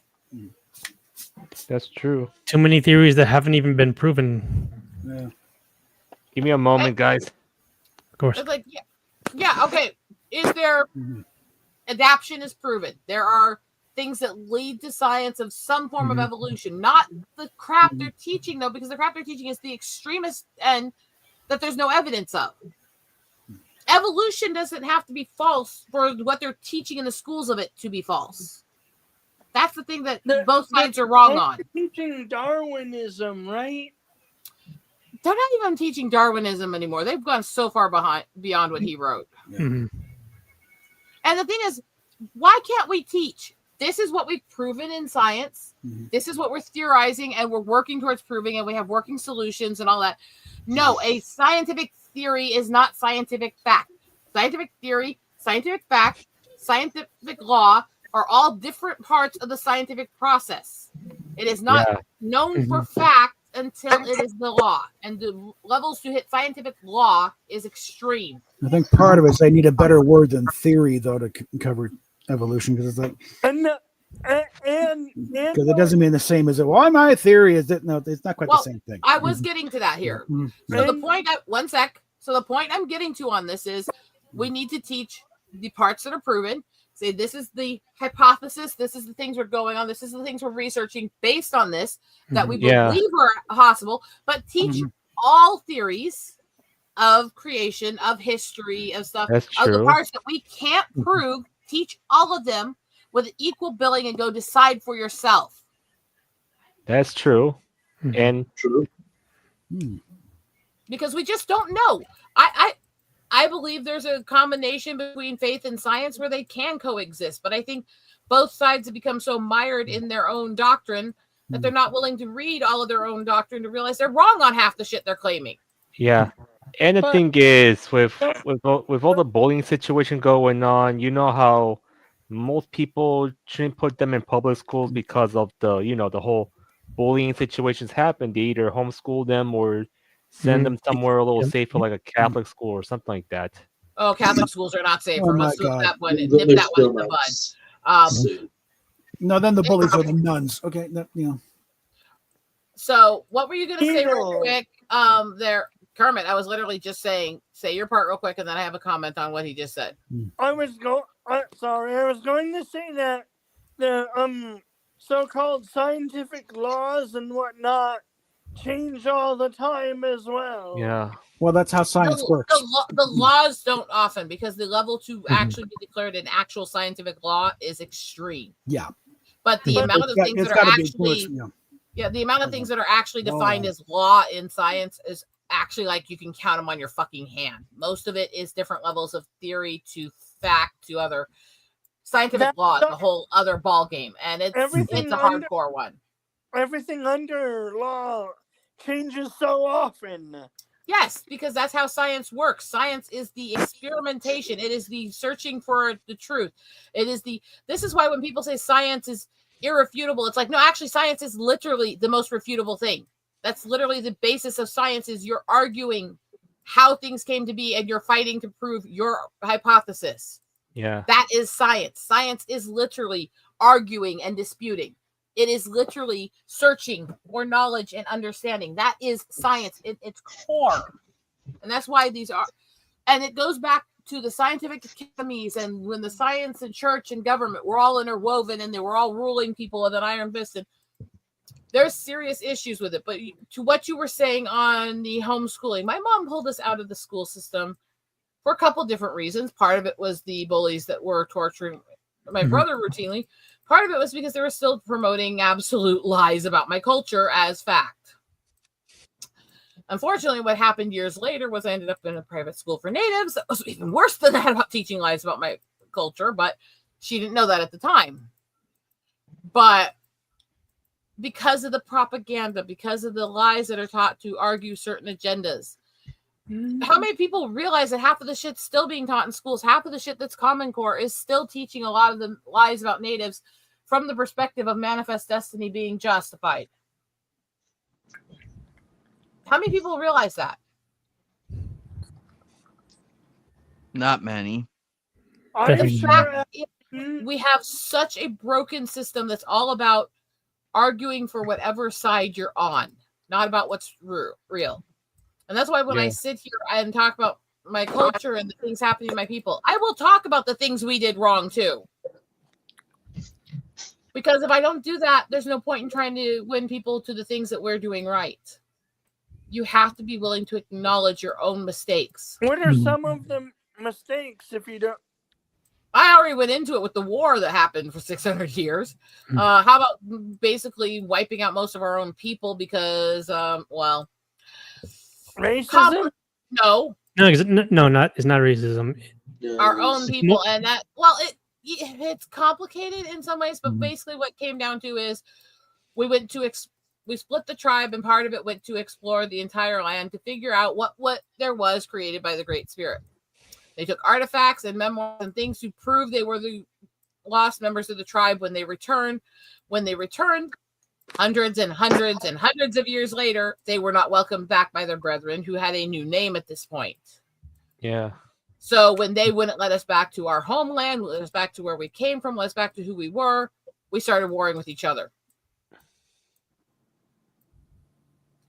And yes, between the two tribes, we wiped out most of both tribes, which also is part of why we were not able to do as much to fight off the advancing U.S., British invaders. Because we were been warring with each other, wiping out most of our own fucking tribe right before that. So we hindered ourselves in our ability to defend ourselves from the invading forces by warring because we were too petty to let go of our differences to believe that we were the same tribe. Did the British and whatnot know that this happened? No. Are you kidding? The white people in this country and in England still have no fucking clue what happened with our tribe. Might have known if they're both fighting. That means they're both too weak to fend off us. Have at it, boys. Yeah. And to be honestly clear, it's like with all this conflicts, it's like to the point that we don't know what's gonna be happening later on, because it's like, man, it's like people realize it's getting to the point. It's like it's getting a little stupid, to be honest. He's like, guess what? Neither are fighting now because we're taking over. Hi. And the thing is, and I'm not going there, Bob. I'm not saying right or wrong. The thing is that bigotry breeds bigotry. If I didn't acknowledge the problems that my tribe had fighting itself and each other in my argument about what was wrong and what was done to my tribe, I wouldn't be fully honest in the discussion, and I wouldn't have as much legs to stand on calling out the things that were done to us. You have to acknowledge both sides in a discussion to be able to call out the evil. Did anyone else? Did any other tribes do the great exploration like your tribe? Not that there's known of. They had different explorations and ways, but ours was unique. As A, we started in kind of the middle of the country. B, we were marching and exploring the entire continent for what they believe was between 1,000 to 1,400 years. This was full exploration of the entire continental scope from up in the tips of Canada all the way down into the South Americas. They got into South America? Oh, yeah. There are tribes in every part of the Americas that have words and things adopted into their tribe that came from interacting with the Lakota, that are Lakota words and artifacts. 1,400 years to get around. Yeah. It was a great philosophical experiment. And in some ways, it was a brilliant thing to do. And in other ways, it limited our growth in some ways. We had to keep moving. We had to keep agile. We had to explore. We had to make artifacts to tell the stories of what we did. We had to do all this stuff. And yeah, it stayed us. But the other thing is the talk about scientific advancement and how these people were savages. It's like, you're not savage just because you weren't searching for electricity and stuff like that. We built technologies that helped with the things that we needed to do. We built different tools. We built things like that. We didn't search for the other things because we liked our life. We liked interacting with nature. We liked how we lived. We didn't see a need to change it. Doesn't mean that we were backwater. It just means that we were growing our best self within that system.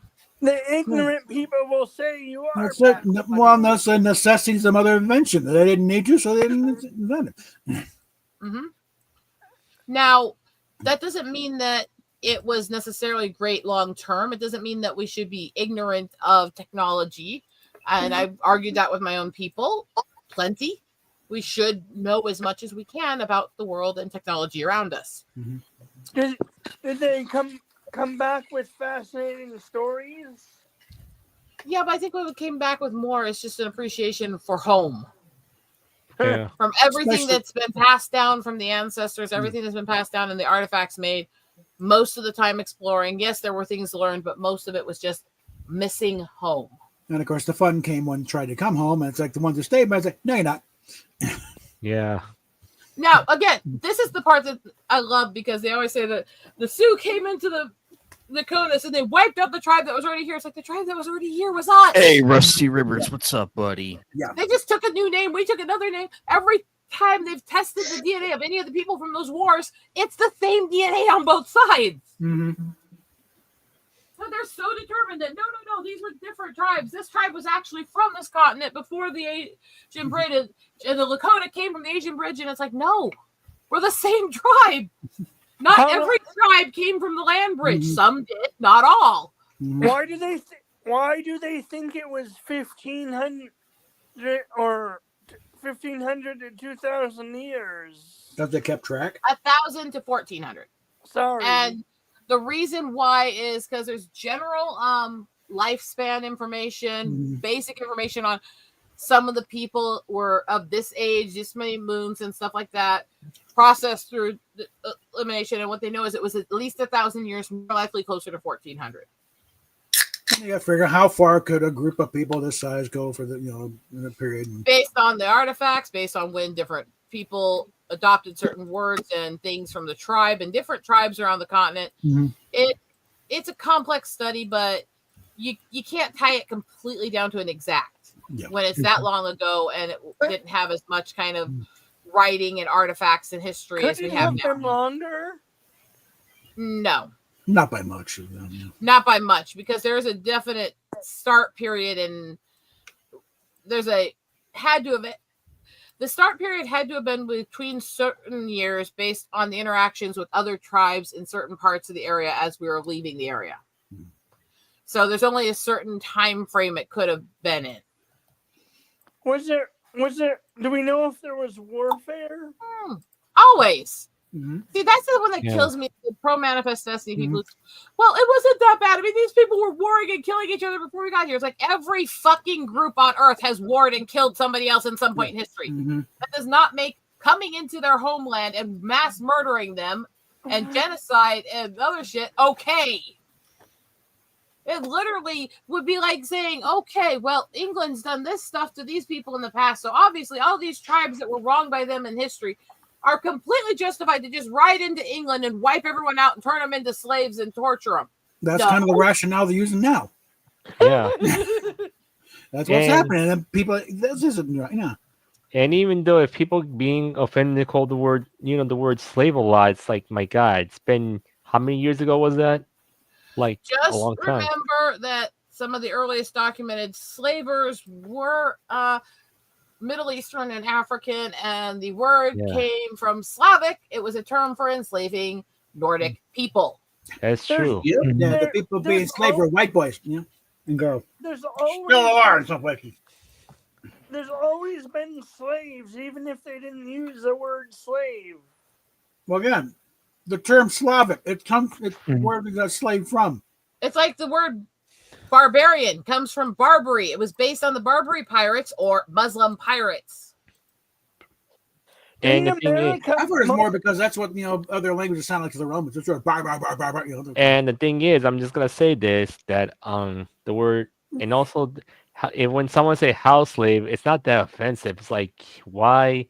And let's say this, if well, because the other term includes the N word. Yeah, I only say it. The reason the term is offensive is because of how it was used, not the words themselves.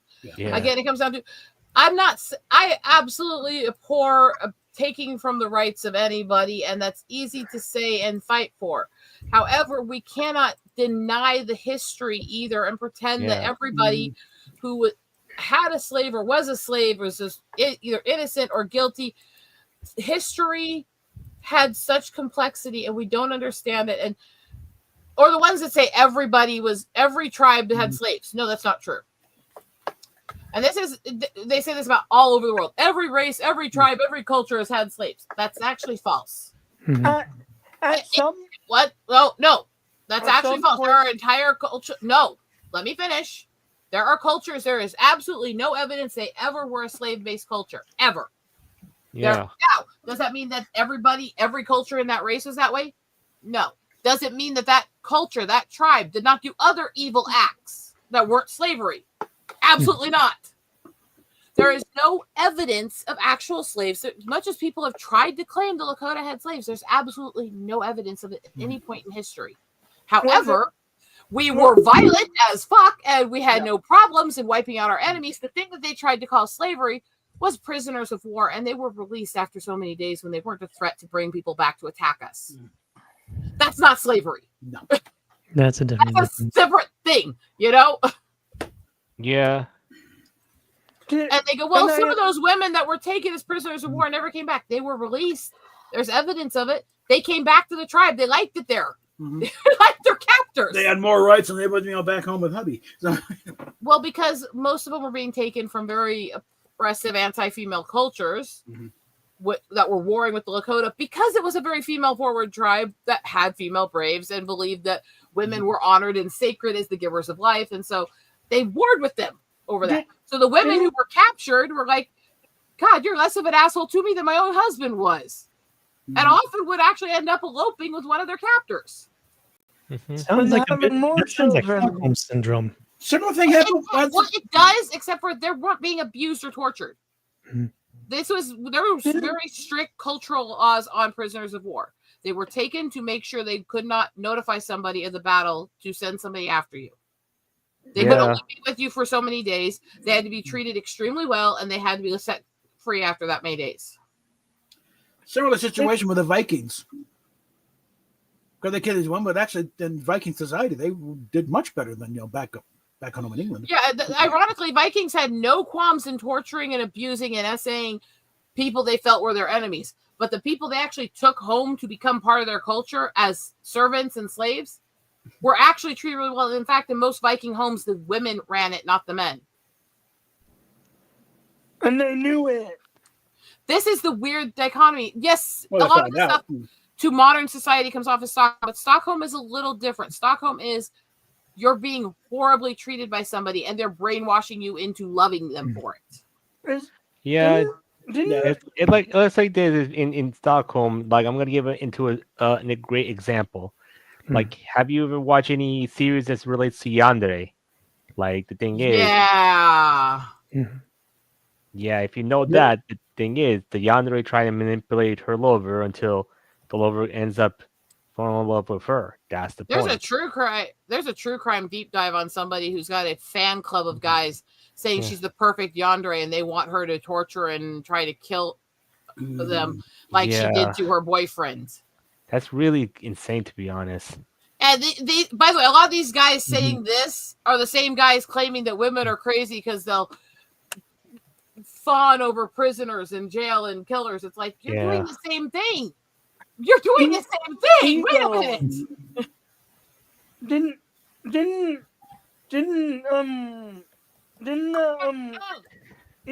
Eric, I might be getting this wrong, but didn't like the Iroquois and several other groups treat women with varying degrees of, like your tribe did?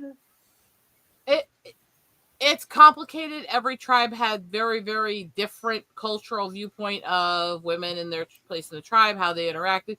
Most Native American tribes had some form of female braves. Now, they were not just, oh, I want to be warrior like the man. It was considered a great honor to be able to have a family, to be able to have children, because you were the future of the race. You were the future of the tribe. You were the future of your people. You were an honored, respected place if you had children. So those who couldn't wanted to take back their honor. They wanted to join the Braves. They wanted to fight for their people. They wanted to prove they could do it. They'd become medicine men, medicine women. They would become elders to teach and educate the youth. They would do anything they could to take back the honor they lost in being able to have another generation. Yeah. But that. Wait, so It all plays Celtic culture that women were mostly fighting alongside the men. I know people see that, but in the more historical, dramatized versions of Vikings, rarely you saw females fighting. It's mostly the men. If there was a female, she might have been someone on the boat. which was still a high honor. In the Vikings, there were shield maidens, which they did not carry the swords because the swords were actually very heavy, and Viking women were very tiny. However, the shields were actually built with weapons on them, and shield maidens and shield bashing were considered some of the most barbaric people on the battlefield. Yep. They weren't on the battlefield as often as they're portrayed, but they were there, and they were savage when they were. They were there. Yeah. They were there.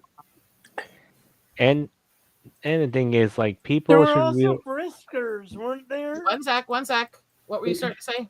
and the thing is, people should realize how history happens a lot through the years, because and the thing is, they don't know about the word tariff means, and they don't know what's a tariff because they're thinking they worry about the president. It's like that, and guess what? You know who does tariffs in the past? Alexander Hamilton. They didn't look at this history how tariffs work, to be honest. Well, again, as recently as the turn of the century, under McKinley, there was no income tax, and most of it was coming in through tariffs and excise taxes. Yeah. They did blue ribbon commissions to say, how are we going to spend all this money we're raking in? Tariffs are not automatically evil, but the way they can be used can be. And if you're over tariffing things coming in, when people are already in inflation and price increases and recession, that's problematic for other issues. So it's not as cut and dry as people on either side is making it sound with the whole tariff thing. It really isn't. Yeah, and right now, currently, it's more a negotiating tool, and it's working rather well, actually. I'm not going there. I'll leave. I will fucking leave. I'm not kidding. I'm not going there on the politics side of this. Yeah, like I'm just saying, with history, not talking about politics, but we're talking about history. I know. I was saying to Bob, and that's not hateful. It's just I cannot do that. Not in the state I'm in with what I'm dealing with. Yeah. This is a chill. This is a chill stream, that, as the title states, because it's all chill. It's just gonna have fun, have awesome discussions and everything, and that's what we're doing. And so far, we're having fun about this and learning history the right way. The right way. Yes, without a malice, without a hatred to either side. I get the people that are like, they're so simple level. They will not allow anything to be viewed as negative on their side. The people who will still defend Manifest Destiny, or the people who promote the whole noble savage and all Indians were just tree hugging. You're all idiots on both sides on that argument, right? That's true. You're all just stupid on that argument. But there I often bring up like the usual quote of stupidities and biased, and I always have it pinned on my account. And the main point is that no matter the ethnicity, no matter whether you're male or female, or whatever, anyone can not only make mistakes, but at the same time, you can't deny the fact that how can you be talking about other people's mistakes when you're so afraid to even admit your own? Which is kind of like almost like echoing back to when Bob was reading the part from Captain and Doctor Who right there. War speech. Mm-hmm. But that's why when he mentioned that it sounds almost like Stockholm, it does if you don't know the context of how they were treated in the care and conditions and stuff like that. That's why I did specify that. Right. Because it is an easy thing for any time somebody falls in love with somebody who at some point had any position of authority over them, it can very easily become or look like Stockholm. And that's why it does have to be very carefully seen. Because there were, even in biblical times, there were women who fell in love with guys who they met through wars and stuff like that. Not all of them were Stockholm cases, but some of them clearly were,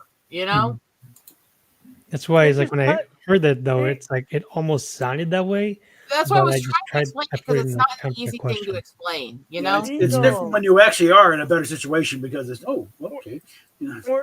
Was your people one of, if not the most progressive towards women? No, and I hate the word progressive. No, because it was, I would say our tribe overall was more actually egalitarian. The men were honored as warriors and hunters. The women were honored because they were blessed by the Great Spirit to give life, and they were respected for it. They did things, but neither was linchpin that they had to be that if they could not do it. There were places where those who were infertile or disabled could find a place in the society. And that's where I think they were the more forward thinking. I will not say progressive because I hate the roots of that term. political. I'm sorry. You're fine. You're fine. I'm just explaining. But I will say that in some ways it was more forward thinking towards disabled and women and stuff like that than Like there were other ways of trying to not only serve your community, that even though you may not be able to be having children, there are still other ways to like not only help the children of the ones that are able to have them, but other means of helping the community in general, regardless in terms of like other positions besides being a mother, being a nurturer or caretaker.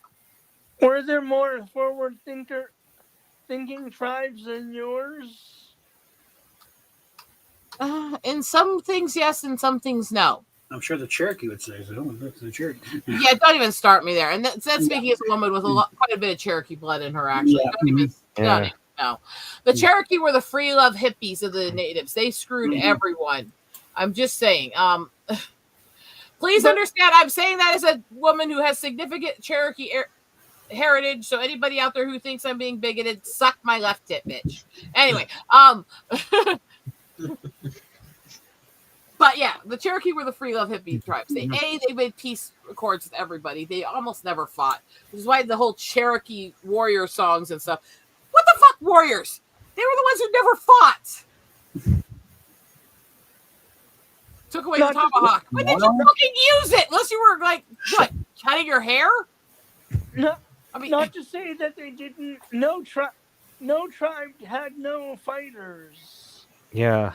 No, but most of the Cherokee culture is actually extremely pacifistic compared to most other tribes.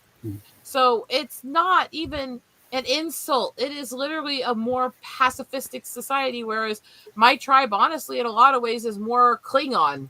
I mean, if we're going to use the Star Trek reference there. Well, actually, partly one of the groups that Roddenberry studied when he wrote the Klingon was the Lakota. He spent time on the res. Who was the most violent tribe?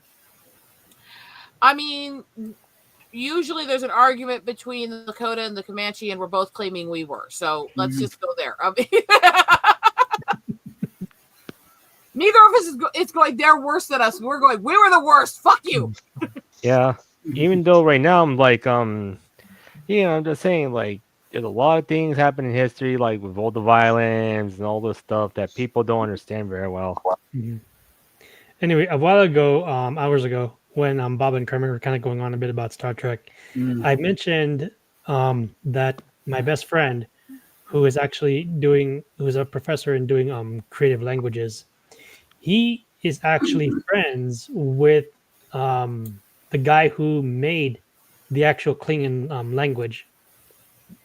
Cool. And the thing was that that guy was actually an alumni of the exact same college that he went to, which is UC Irvine.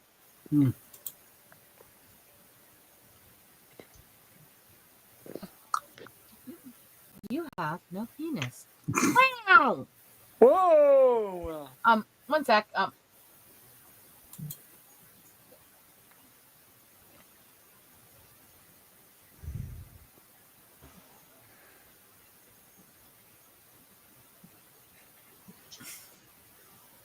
I'm trying to find out where some of the books I have, because I've got a bunch of books I want to put into the storytime stuff I'm going to start releasing soon. And I was trying to find out from my husband if he knows where a certain thing was. So, wow, my boobs are huge. Wow. Ow. When are you gonna attempt to do that D&D thing? I'm talking to some groups and seeing if I can get started in going back into D&D because I miss it, but yeah, I don't know if when I do this it's going to be in a group that we need to do one with the anime nights, and I'm having some stuff learning where I can access it because I don't have my old books anymore. Things happened. Speaking of that, Night just brought that up. I remembered that I had been keeping these for quite a long time, though, ever since like I was a kid. But it's been a long time since I revisited ones like this, and I'm not even sure how many even know of it. God damn it! Oh yeah. And then there's also this one right here. Very classic books. But yeah, eventually I myself am planning on trying to do one with regards to books. While at the moment I'm just doing one with regards to manga. Eventually I will be kind of like looking back on some of these ones and then kind of like going through like what it originally was, and the fact that, in context of, times back in the day, what doesn't surprise me is the fact that while most of these stories do give a little bit of a glimpse into other people's and their cultures, I think what's constantly been lost in terms of modern day is the fact that no one is actually, bringing up these books because they just don't want to admit that they really don't know much about them. Yeah. Well, and the thing is that drives me nuts is that nobody was faultless in the things that happened, but the people that go, well, this person was just as to blame as this. To me, and this goes to the argument I see people make about, well, the natives did these things to the settlers. So, hey, but to be fair, and it's not saying it was right. I'm not saying that. But when you have somebody invading your homeland and doing things to your people, your responses to them, while they can still be wrong, are more justified than the people invading. That's not to say it's right, but that is to say context. That's like, fighting off a bully. You can still cross the line and do things you shouldn't do, but ultimately that bully that assaulted you first is still the biggest fault. That's true. That makes sense? Mm-hmm. And the problem is with these days, people should realize, like, they need to realize who's at fault, and not to mention, like, instead of punishing the people who are being bullied, to be honest, it's like the bully's supposed to be punished. And the thing is, people don't know very well about mental health, to be honest. That's true. They definitely don't. We think we're so much more forward on mental health and neurotypes than we actually are. The amount of people, for fuck's sakes, just the amount of people who still make videos claiming that it's a mental health issue when people say they're autistic just is like, that's not mental health. That's a neurotype. It's literally how your brain waves function. It has nothing to do with mental health. It's completely separate. It's just a way your brain operates from the way the stems are connected. Literally. It's like there are differences. It's like Tourette's is not a mental health condition. It's a neurological condition. Yeah. Same with autism. And it's like, look, we need to have the conversations, but can we please, this goes to everybody because it's happening on all sides of the aisle. Stop referring to autism, Tourette's, ADHD, and those things as mental health conditions.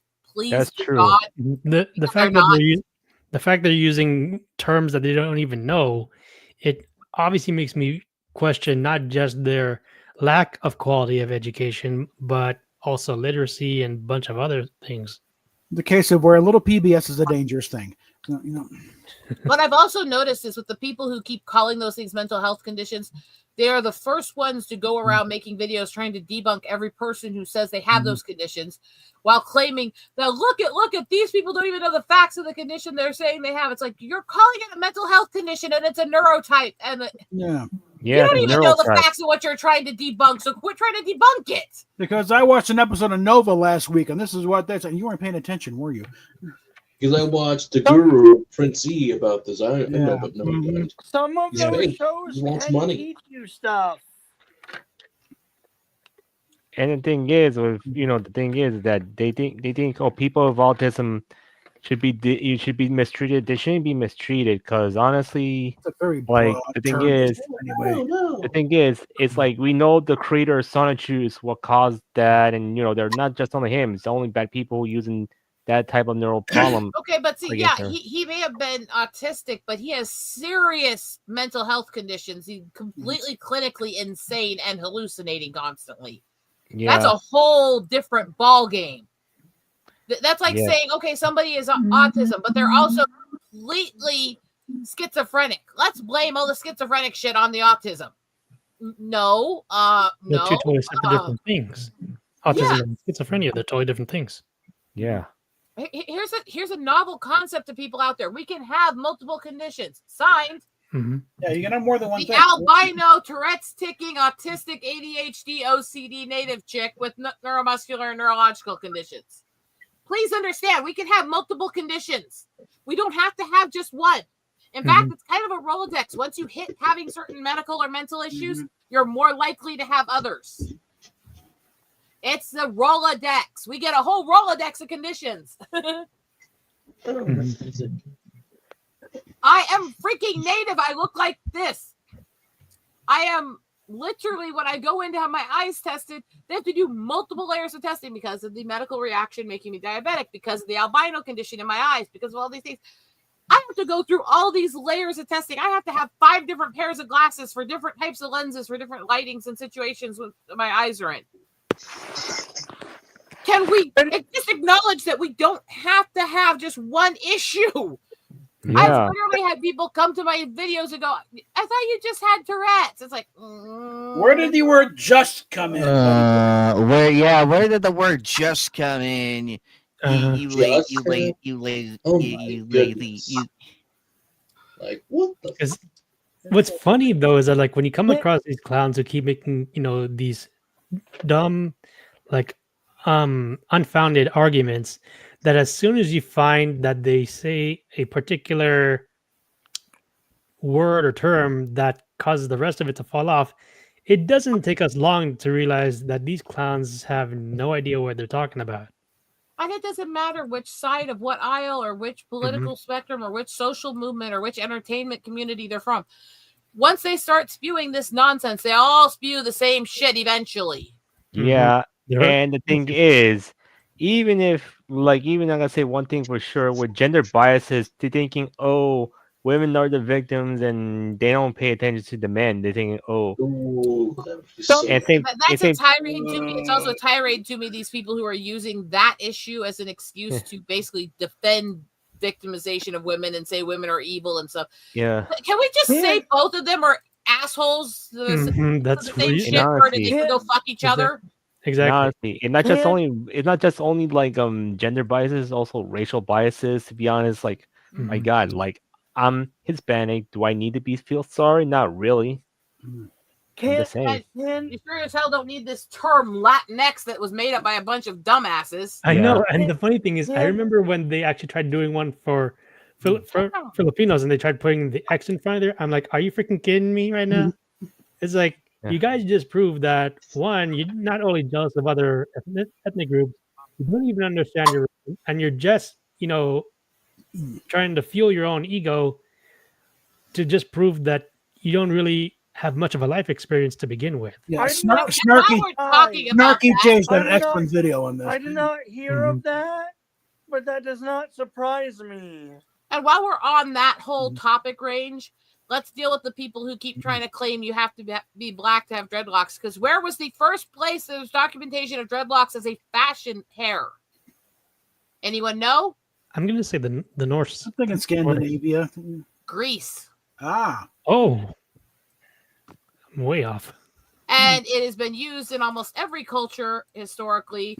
It's extremely big in Celtic culture, and it actually is part of their religion and their culture. Yeah, and braids. That's not your fucking culture.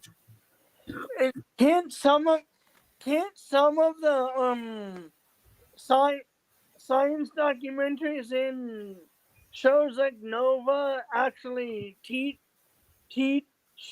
people something? Nova used to. I don't know what they're doing now. Sometimes I said. But it's just about a matter of when they say this stuff, I'm sitting there going, and they go, well, just stop saying it's your culture. It's like, well, or the ones who argue against it, who are white, who are going, I can't speak of whether or not it offends black people. I'm not black. It's like, it doesn't matter. Shut the fuck up. It's not their culture alone. It is their culture, but there's other cultures that have used it too, and our cultures aren't negated just because they use it.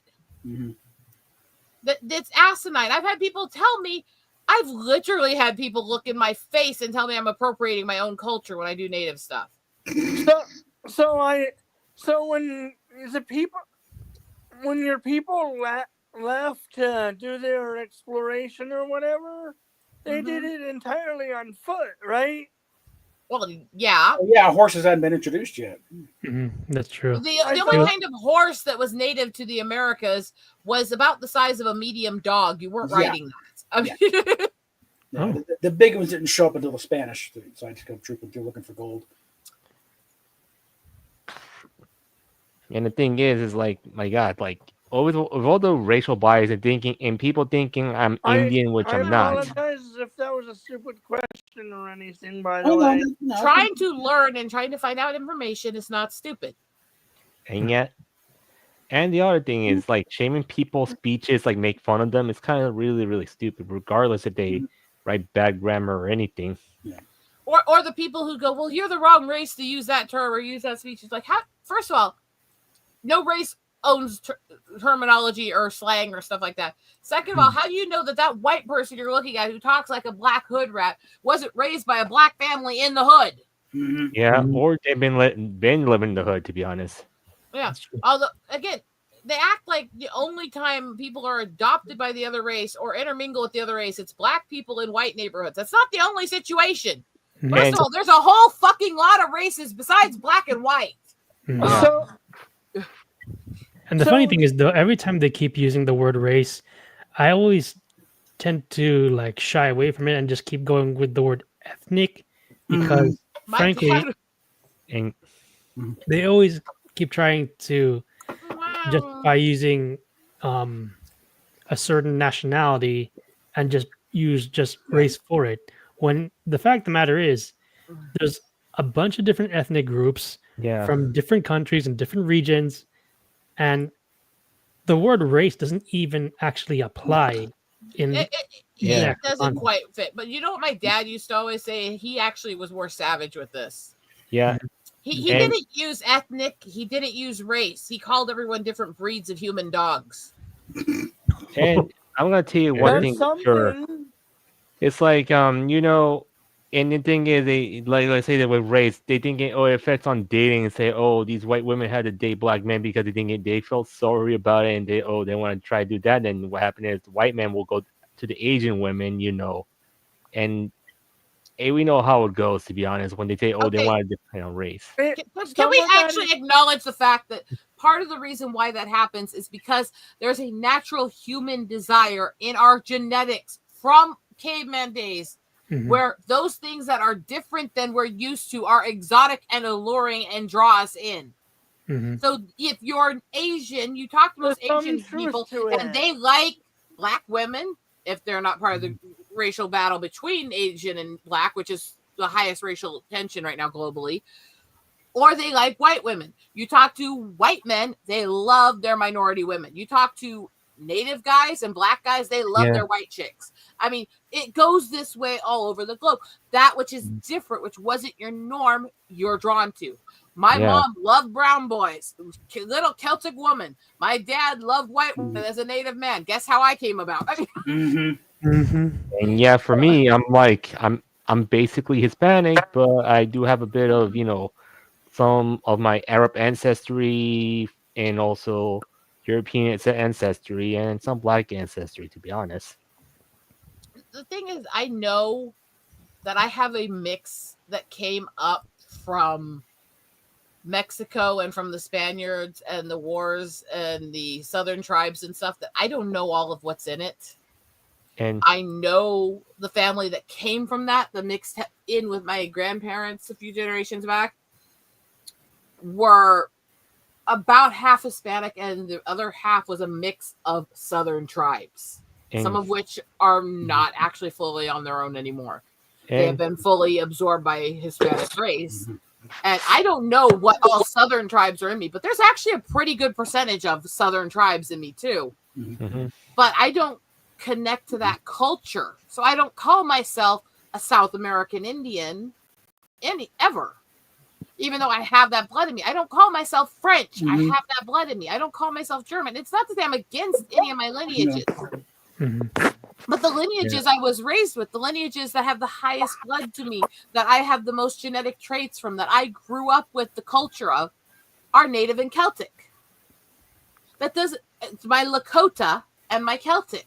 And that doesn't mean that I don't love all my other backgrounds. Oh dear God, I have so many backgrounds. I am a mongrel. So this is why when people go, well, then you're a half and half. It's like half and half. I fucking wish. I mean, And the thing is, when I look through my More Heinz 57 here. Yeah. yeah, And but I when I love look- what I am. Do you But I have don't talk any that much. Mongol in you?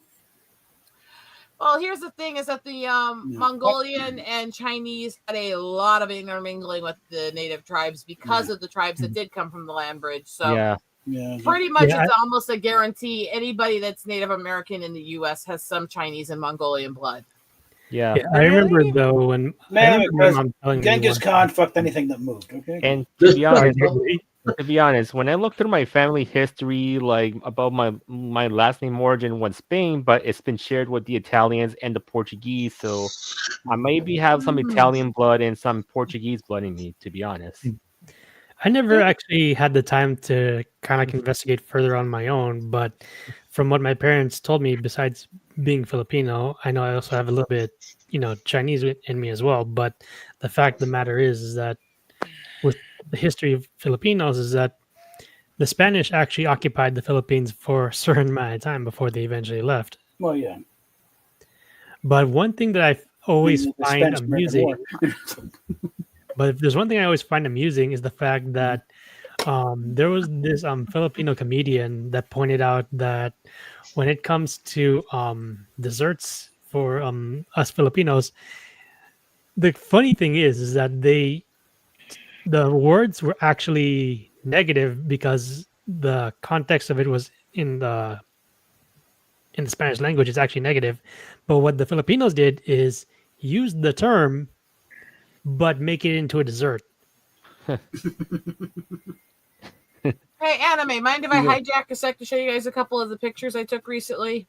Yeah, But you know what? go ahead. Yeah, go ahead. But you know what's really but I want funny? to tell. Just a sec to get these open while you talk to them. Look at the pretty boys. You know what's really funny that I know about, like, since one of the teachers who Filipino back in middle school, his last name is Peñas, and someone say, "Oh, Mr. Penis, come to the main office." Oh my god! It's like Mr. Penis. one day back in elementary school, one of the PA assistants in the principal's office in the admin office accidentally said penis nut over the intercom. Way back when Federico Pena was elected mayor of Denver. Hey, And all the newspapers had to Alpha, what's up? MGTOW is here. Let me I told introduce you. someone. Let me introduce Well, I you real followed quick. the Okay, let's plans see what of Bob the said. Let me introduce you guys real quick. So Golf Okay. 5 is from my channel, Yeah. and he does Comic-Con conventions just like you guys do. Okay. Yeah. Nice. And he makes his own action figures and stuff. I think you guys will really like him. All right. All right. Golf, please put your channel down. Let's check you out, Yeah. buddy. I'm curious. But Oh, Skyhound, what were you? Oh, what- wait, who was it? Shiny. Bob. You were speaking. I Of, was. it was Bob. Bob, Yeah. go ahead. Then Shiny. But and it's then kind of Rosetta, go ahead. I'll tell you, but when Federico Pena was elected mayor of Denver, and all the newspapers had to invest in little tildes to go on, they explain the difference between Pena and Pena. Pena is where we get penal and jail wise, and Pena is a different thing. Yeah. So everyone in Denver got a little in the Denver area got kind of a little lesson in the Spanish language of it. You eat penis. Why did they have to do that? Wow. Or want to do that? Because and I've got to explain, you know why Canyon City doesn't have a Y in it, but it's got the little. That's why. To be honest, Why did they do it though? Because that was his name. and it's really funny how The when mayor they of the say- damn city. I better show some respect here. Yeah, it's funny how it's like the last name is Peñas, and it's like Filipino How long plus ago was Spanish. this, by the but- way? God, But the thing is, back in the 80s. and the thing is like why? And someone say, "Oh, Mr. Penis." Penis juice. Alrighty. Anything else? You have any funny stories before Rosetta show us the drawings? Real quick. Hey, Joker. Apparently, Marvel Studios has reportedly rumored to have canceled Blade. To quote someone else, "Oh no!" I've Anyway, heard that rumor before. Oh no! Anyway, anyway, I knew that was coming up. Mhm. Yeah. As a major fan of Batman the Animated Series, you guys know how much I love that series. Yeah. Yeah. Rest in peace, Alfred's voice actor. Oh, Oh, Ephraim Zimbalist Jr. died? damn. Yes, Yeah. he passed away last week. Wait. Well, Damn God, it! Oh my God, rip. well, he was old as the hills when he was started doing that. I remember when the FBI was doing the big show back in the day. Yes. I mean, Ephraim Zimbalist. Let me look him up real quick here. Rest in peace, Alfred. We'll miss him, to be honest. He was in the original 3 Star Wars movies, I think. Was it out of curiosity? Was it Clive Revel or was it Ephraim Zimbalist? Ephraim Zimbalist Jr. Oh I my word! believe- Come on. Actually, Ephraim Zimbalist Jr. died back in 2014. Whoever did the So it voice wasn't actor fun, yeah. for Alfred on the animated series. Yeah, the first one, according to a wiki, it was Clive Revel. Yeah. Yeah, he did. I know. I saw that. Yeah, he died. Yeah. But Ephraim Zimbalist Jr. was back in 2014. Yeah. Man, he was like, God, he was in Yeah. his 90s. But seriously though, when I remember though back then when 95. Yeah. we heard that Kevin Conroy passed, I mean, I was utterly devastated Well, that came out of nowhere. Me too. because not only that, but roughly in the same time frame, we also lost Jason David Frank for Power Rangers, and I was like, Yeah. almost 2 in 1 on the same month. Like I was literally beside myself. Yeah. Clive Revel was 94. I was distraught when Richard Mall passed away. Yeah, another one. Richard Mole was amazing, and Yeah, for having gigantism issues, he lived to 80, yeah. Yeah.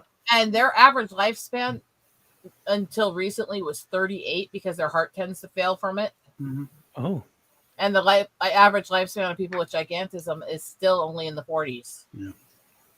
I still think I had a beautiful idea for Bull's return to Night Court. If they could have done it, where it's like you would have been like, this guy brought into court, and under some name they don't, different name they don't recognize, but he starts talking, and Dan just like, here's that what gets a little closer. It's like Bull. It's like, hi Dan. just typical Dan Fielding. Okay, so let's do this a little bit. We had a naturally caused fish die off here recently, where we got really, really hot, and then the temps dropped way below freezing that night, and the fish were still surfaced for spring weather, and it took a lot of them out. And what happened is this concentration of pelicans and gulls you see here. Picture this across like 4 different coves stretching for about 3 miles down a river. Just solid. goodness, that'd be a lot. And it was really intense, but I did get some great photos and video clips out of it that I'm working on getting ready for people to see. Hey, Anime, you there? Wow. These are amazing. Peanuts. Oh, So I this see one I you also did that. got Oh, you enhanced the photo a little bit. A little. It didn't take a lot because it was very clear when this one came out. It was literally like I turned the clarity up like 20%. Sometimes you don't take much to bring a photo to pow. So this was one that was from there. This was just goofing around, taking some of the little birds around me. You see the way he's bent up and screaming into the air? Mm-hmm. Yeah, that's their mating call. Oh, That's him screaming, I'm horny. Oh my god. Kind of him doing a little, resident of Whoville. We are here. We are here. We are here. I like those stripes on his Right. feathers. Red winged blackbird. Oh, those are pretty. They're I like the color. You don't see too many of these. You don't see them now. Oh, you do where I am. They are like Yeah. no, you don't understand. When we get to that season, to the small birds migrating back in spring, we get like clouds of these guys where it's like so many of them. It's like a black cloud that just fills the whole fields everywhere. So we got there, and then there's this, Yeah. which I like. Hmm. That's a rather simple shot, but I think it has some power to it. Then you have this one. You can really see how crowded we were with the birds, can't you? Oh yeah, that's very crowded. Lots of boys. Yeah. And then there was this one. This one was completely by accident. I was trying to take a scenic shot of the pelicans, and he photobombed me trying to get a fish. But Sounds damn it, like- it didn't come out beautiful, right? Uh-huh. It sounds like all of them were busy during feeding time. Mm-hmm. That's our local swans that I go visit every year for a while. They're actually the pets of the local cemetery that works with veterans. They're actually used for some of the ceremonies for the funeral home and for helping soothe the families when they're burying loved ones. They're very sweet swans, actually, even though they'll bite anybody who isn't me. Well, it's swans. That was taken yesterday. Ooh, I like him. Kind of looking down there. What the fuck is going on? The spirit of freedom. Yeah. Yeah. This was also taken yesterday. Very rowdy personality. I love my eagles. Can't you tell? Wow. Yeah. This was taken yesterday. I do love my eagles Is it all myself. the same eagle? 2 eagles playing around the same branch. Okay. This was taken yesterday. Oh, to comment on Golf 5 and his comments there, since he and Anime Night were going on the same convention. I mentioned it probably already like a few times already, but I just found out that one of the guests on there is actually shown on my poster here. The original was it the original sprite for Liu Kang is on this poster. This I actually intentionally did trying to get artistic. I have group shots of them where the twigs aren't there. I actually intentionally shot through the twigs to kind of look like it was a peephole. Yeah, I can see how. And I love this shot, actually. Trying to think That- what my Let's talk about this one. Oh, These are 2 eagles fighting over a fish one of them caught. clearly. This Yeah. picture was hard to get. They were moving hella fast. No, fuck you, mine. You can absolutely see this is a fight. Yeah. Oh yeah. This is one of those shots you don't get off it. It's not perfect because they're moving so fast. There is blur, Pidgey used peck. but this is a shot you just don't get to get off it. I figured they might have came out of the same nest. Double crested cormorants. They're migrating back in. From where? I don't remember where they go to. I just know they show up every spring. From the summer house in Boca. For a perspective, how many of these guys there were, this is just one of the trees they were filling. Hello. Holy shit. Oh, wow. And they were lining, there's a whole set of trees about 20 across, along with a cove that was just filled with them. Do you know This much is what I about call a monkey turtle. I have never seen a turtle this round in my life before. you know much Look at- He's got a double chin. Look at how fat he is. All right. I'm gonna get out of here. Thank you for showing the photos. Yeah. So thank Have a good night, Silent. I Have a good love night. turtles, but I love turtles, but this guy is Good so night, fucking Silent. fat. you. Take Wow. care, Love okay? you, Silent. Wow. Thanks. So yes, I'm No, I calling wanna him get a Chonky picture. Turtle. I want to get my Just own curious though, picture. Anime Night. Have you ever gone to GalaxyCon before? No, I have not. No, I have not actually. I really need to make it a mission to go to other cons because Anime Matsuri I like that little has been my I sa- biggest. I saved that picture, by the way. Okay. And this was also Ooh, that's a taken beautiful one. Ooh, that's yesterday. And this is where I'm showing you that the most simple little everyday birds can be stunning if you get the right angle and lighting. Mhm. What is that one? That's the robin. Oh, That's just a robin. I didn't know. Some birds are weird. But I got the picture in just the right lighting. It was easy to pump the clarity on the feathers slightly, and it is. I love this picture, even though it's one of the most everyday birds that you see everywhere that you'll ever find. I love this picture. I actually am enamored with it. And I don't fall in love with my own stuff often because I'm the one taking it. I can sit there and look at other people's photography and like write up whole stories and I can go on and on about the symbolisms I can find and everything. My own photography, I just like take it, I edit it, and unless I was really, really focused on a certain thing when I took it, it's another photo. I love doing it. I like how they look, but I don't get as invested in my own photos as I do other people's. Or maybe that's just because of how many I've taken over the years. There's no shame in that, at least to me. It's all technical, isn't it? I mean, I've been doing this over 7 years now. I have almost 500,000 photos that I'm going through and sorting on this. Yeah. Yeah.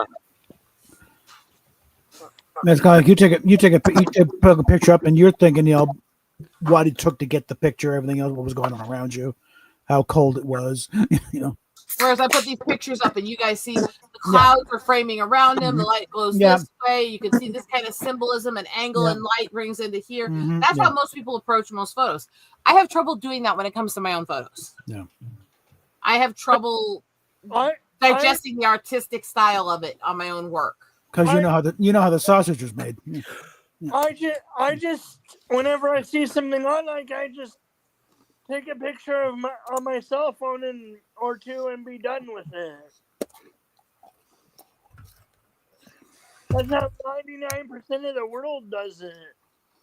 So anime night. I have a new goal. What's up? To go to at least one Comic-Con and find the set of, was it Ocean? What was that set? Golf 5? Ocean Bomb anime, was it Sparkling Water? Oh, that stuff? I've actually tried those before. Yeah, I found a set from me and Golf 5 were watching a Comic-Con, I think it was London. And they had the Sailor set on there, Sailor Moon set. Yeah, they have different ones though, like in terms of different flavors. They had one for like Sailor Moon, Sailor Mars, basically the Inner Senshi, including some of the outers. But there was one that I grabbed, which was that had Chibi Moon on it, and that was lychee flavored. I'm gonna see if I can go to a Comic-Con and find those. They had the Dragon Ball Z and the Pokemon ones too. I mean, it's not only Sailor Moon and Dragon Ball they also had on there, but there's even ones that have going on the tokusatsu side of Japanese geek culture. They've even done some for Ultraman as well. Ooh, love to find those too. Have you guys watched Secret Level yet? I've only seen a few episodes. I'm just been mostly just picky on most of them. But the funny thing is, despite not playing certain games, I have heard a few good things. Like one in particular. Trying to remember the name of that game. I think it's Warhammer. For those who play that one. Warhammer 40K. Yes, that one. Yeah, they did one for that show at least. And that one, when I was watching the whole thing, it was really good. Hey, Jasmine, what's up? Yeah, we had like a whole bunch of people at Fan Fusion. We did have we had so many people, and I had fun around that time. sorry. I got to meet Steve Bloom actually. I got to meet him. Ooh, Nice. he's one of Yeah. my. I people that I wanna respect meet. I respect his career and everything, even though he suffers from blatant TDS, but I can still appreciate the man and everything. There's a whole lot of people that are going to be there. Game On Expo and FanFusion are my go-to ones out here. I recommend both. Now I will warn that FanFusion does take place between May and June. It just depends on what days, but it's either at the end of June. I mean, sorry, at the end of May or the beginning of June. It just depends. I would probably recommend wearing lighter cosplays, very lighter ones, unless of course if you can get there in the morning where it's not as hot, because the heat usually picks up around afternoon to late afternoon. So, but a lot of fun though. There's still a lot of fun to go to. This is gonna be my fifth. I believe it's my 5th year going. It's my 5th year going. I have to look back at my photo album of the one I have of the Comic Cons and see where it began. I did debut Riddler cosplay at one of them because I had too much fun, and I just love doing that one. The 3 cards behind are the 3 cards there are done by my channel artist. The one on the far left is the Riddler one. I gotta update the hat at some point. I've been needing to do that. The one in the middle is the Sniper Mask one. I had way much fun with that. Unironically, the you wouldn't believe where I got the coat and the pants. The coat and the pants. The coat was $150. But I only got it for $5 at Goodwill. Good condition, like in fantastic condition, mind you. And the dress pants were $50. I only got 15. Well, Goodwill's a good place when you know what you're looking for and where to look. Of course, everybody knows Trunks. Trunks in this one. I pulled off so good, and then I upgraded. Actually, I upgraded the sword a little bit because I had to get rid of it. So now, yes. I'll bag it later. I'm not ready quite yet. yeah. So the other one, unfortunately, the tip broke. Like it broke to where it became sharp. So then I bought this at Anime Impulse. Got a good deal on it. Got it at 150. I only got it for 95 because he loved my Trunks cosplay so much. Anime. I'm gonna dip. Okay, I'm getting. Go ahead. Have a good night. I just need to check on you guys. I can't stay long today. Have a Real good quick, night, Rosette. Eagle. Real quick, Rosetta. No show next Sunday. No show next Sunday. I wouldn't be here next week anyway. So. But anyways, I'm just letting you Feel know. better Thank soon. you. Bye. hi. Feel better soon. Uh-oh. Oh no.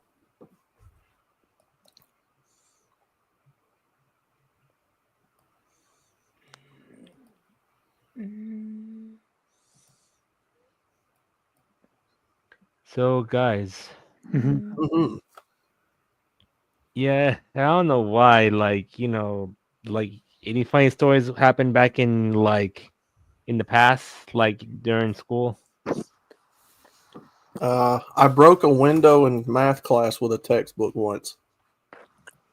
Yeah, kind of like when you hear from the announcements and then just the Mr. Penis one, Oh, I just remembered though. There was one time that this kind of happens with my family every now and then, but when it comes to trying to remember passwords, I try to keep it as simple as I can.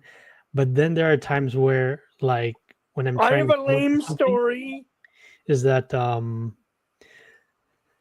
remembered my dad was trying to help me help my mom try to fix a password of one of her accounts, and the crazy thing is that he kept trying to tell me in the Filipino language, Tagalog, he said, "Alam mo ba?" And then he gave me the translation, which means, "Do you understand?" However, I was so slow on the catch up that we went back and forth about 5 times, and I'm just staring at him like, a deer in headlights. That by the time my brain finally registered it, he said the 6th time, he said, "Do you understand?" And I'm like, "Wait a second." He's like, "That's the password." And I'm like, "Oh man."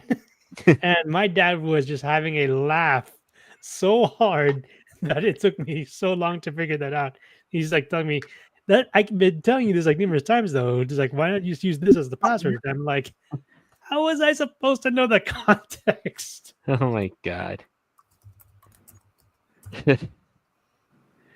But yeah, my dad was laughing for a good Yeah. minute on that. I was like, that was probably one of the few times I really felt like pretty stupid, because there are times where like I'm listening to family members like speak, or I'm hearing something though that my parents are watching, and then it's in their native language. I'm sometimes able to pick What's up your bits native and language, pieces. if you don't mind me asking? Hmm? What is your native language? Well, If you don't mind me asking. my parents' native language is Tagalog in the Philippines. However, there is roughly, I'd say, somewhere between 105 to 110 different dialects in the Philippines. Yeah. Are they all loosely the same? Not exactly. There's a lot of differences and nuances. I've yet to actually like look up any videos in terms of like finding out the differences between them, but Yeah. there are times where like when my parents like visit certain places though back in their native homeland, that they hear other dialects and they don't even know what it is. Really? Yeah, because Yeah. it's like it's like when it comes to certain How countries. prevalent is English over there? Well, I mean they know English though, but the funny thing is when it comes to creating other languages, as I mentioned before, that the Spanish occupied the Philippine Islands for a certain amount of time, and during that time frame when it came to learning a different language, they somehow were able to adapt a good chunk of what the Spanish taught them, including like not just dialect but also Nuance? their cuisine as well. And so as a result of that, there are certain times that when some of them are speaking, that you hear Spanish in addition to their native tongue when they're speaking to each other. Yeah, it's true. It's kind of crazy, certain occupied. Yeah, they left the result of the Spanish-American War. Mhm. And for a while, the Philippines was U.S. territory. Mm-hmm. Did that influence? I bet you that influenced their cuisine a lot too. Yeah, as I mentioned before, though, the funny thing is that they even learned that sometimes certain curse words in the Spanish language, even though they understand the negative context, they use those in desserts, and so they're basically flipping the negative to a positive when it comes to cooking. That's ingenious in a way. Hmm. It's also pretty funny because sometimes though, like I've had like a few Spanish coworkers at times, and even my mom tells me that whenever we're making stuff, that sometimes when they offer, they know what it means, and yet we all have a good laugh because we know that they didn't mean any harm by it. It's just offering a food, even though the meaning of the words, they just know that it's not actually being used in a negative context. Man, you guys are complicated over there. I'm even though I was born here in America, I really don't realize the level of complexity because, like I said, 105 to 110 different dialects.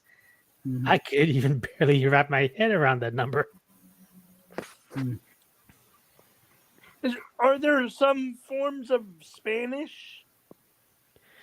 Well, Well, yeah, you know, that just one within is- just within Spain, there's different dialects of Spanish. Yeah, I mean there's some nuances in terms of like the Spanish language that you could say is the same when you look at the ones over in Mexico, like they're mostly similar. Mhm. But then there are certain I don't know if I would say terms or words that are used that is you find in the Spanish language that you don't find like the ones over in Mexico. It Yeah. depends on who you ask. Because we know Philippines is see Mexico, of course, which most people call it. Mhm. That's why the Tagalog and the language are different from regular Mexico. Mhm. And I'm just asking, is it really true there's a 24-hour Jollibee where you are?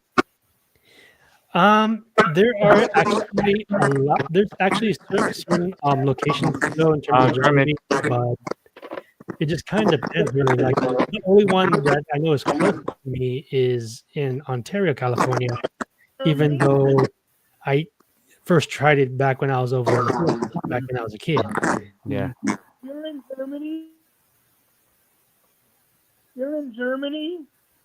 No.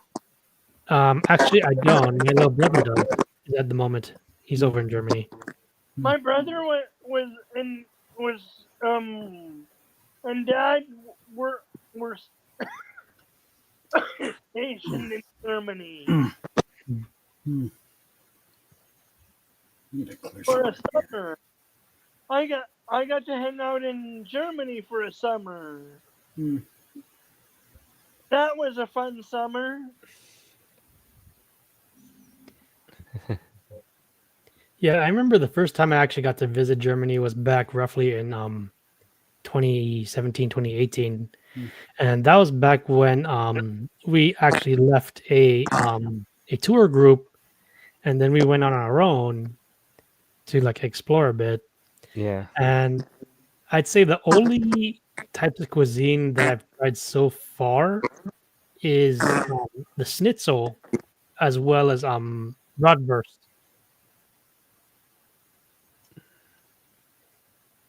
Although there's an interesting story that I learned recently regarding schnitzel, that while it was over in Germany, I found out that the American equivalent to that, as crazy as it sounds, if most of us are familiar with the country fried steak, for those of us who have had that, that is practically similar to that of the schnitzel over in Germany. Kermit.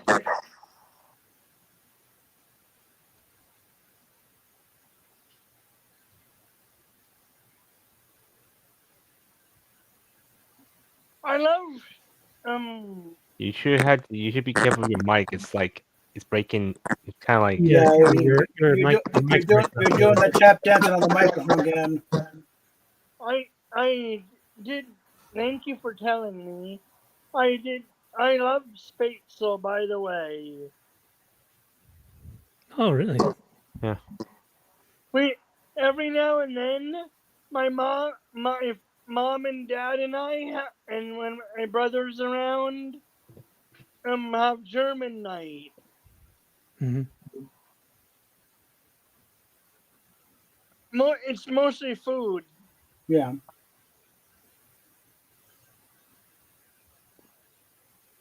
But yeah. All right. But I will try and be careful at FanFusion, not FanFusion, at Game on Expo.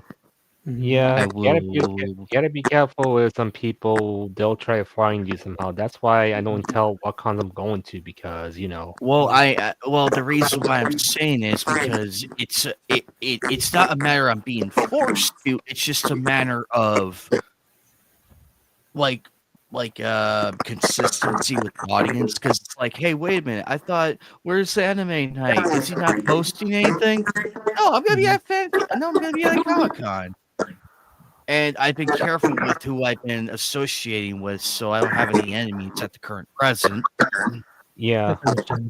And the thing is, not tell where you gotta go month before. Just say like, Kermit, can you please stop messing with the mic? I'm not doing talking or anything. Yeah, I hear this. All right. Yeah, you may not hear it, but we do. That's the thing, because it's on the microphone. It sounds like. No, I'm not talking. That's not. No, it doesn't matter talking. You move it around, it's causing all kinds of noise. I'm not moving it around. You don't have your headphones or anything? I can.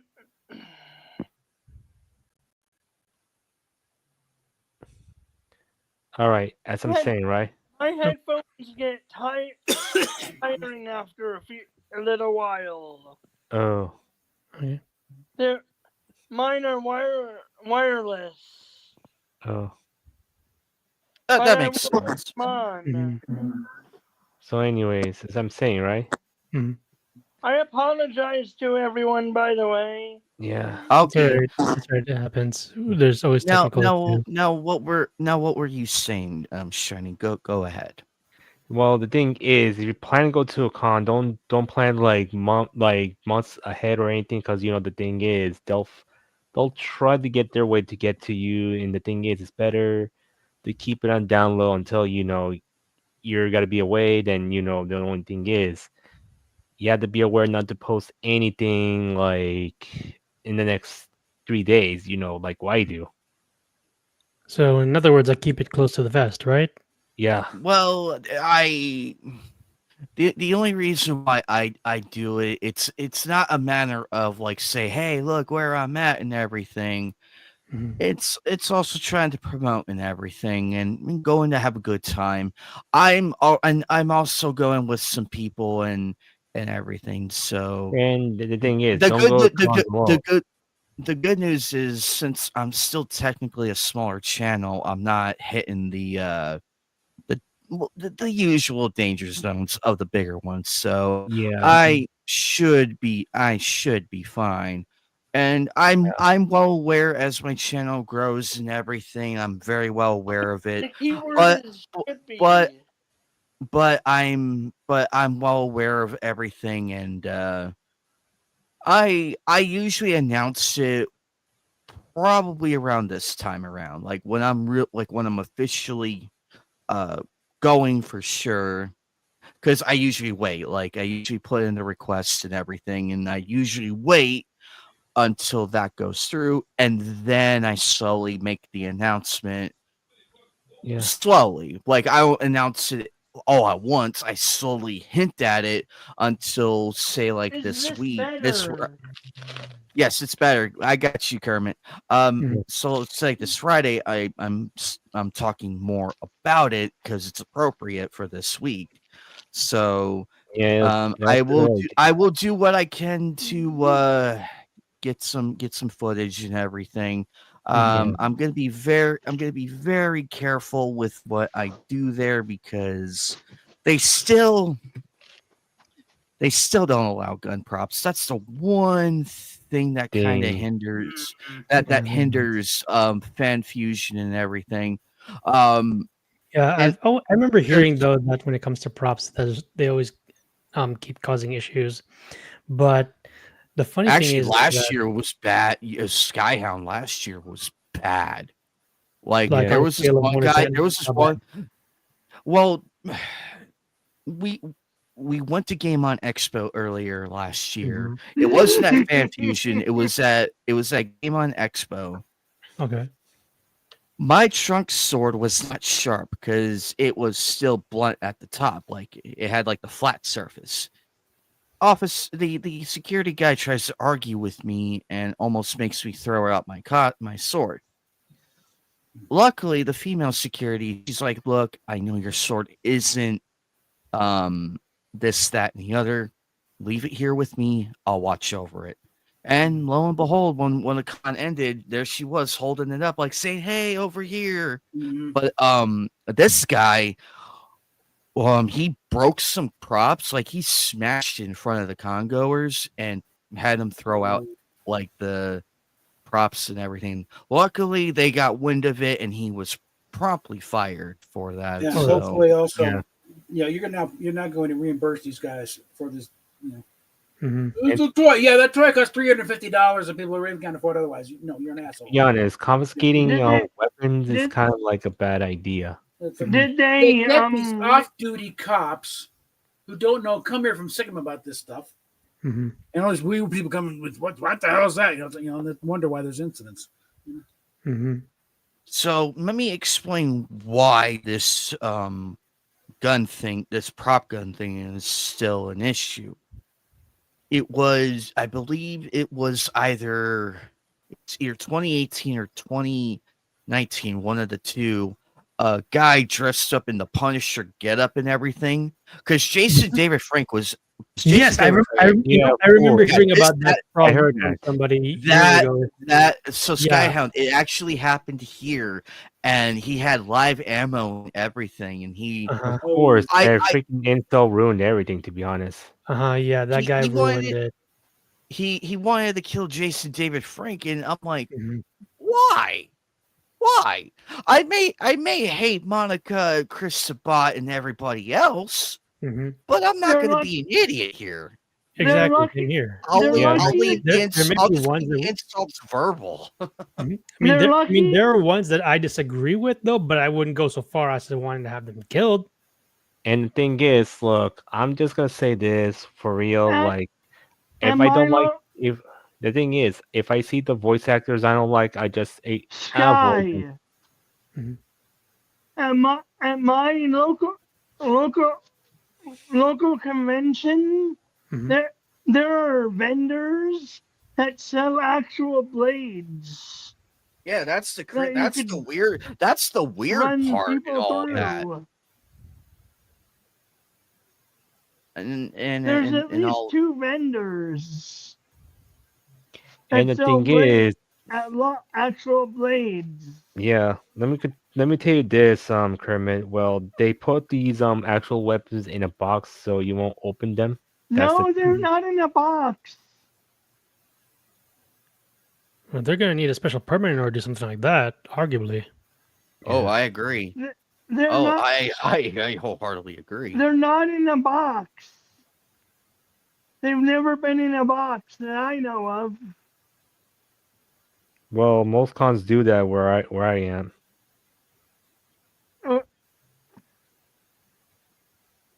I'm surprised no one has bought a sword to run through people.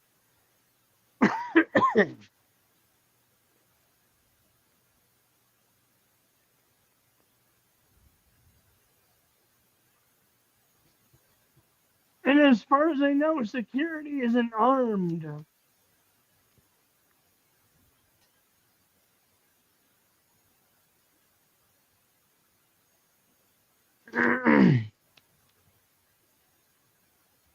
I, of course, don't know every nuance about security. They probably have people roaming around in plain clothes.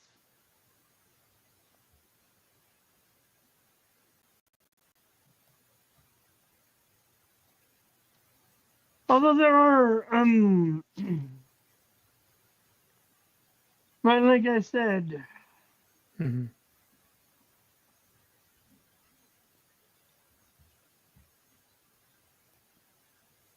Yeah.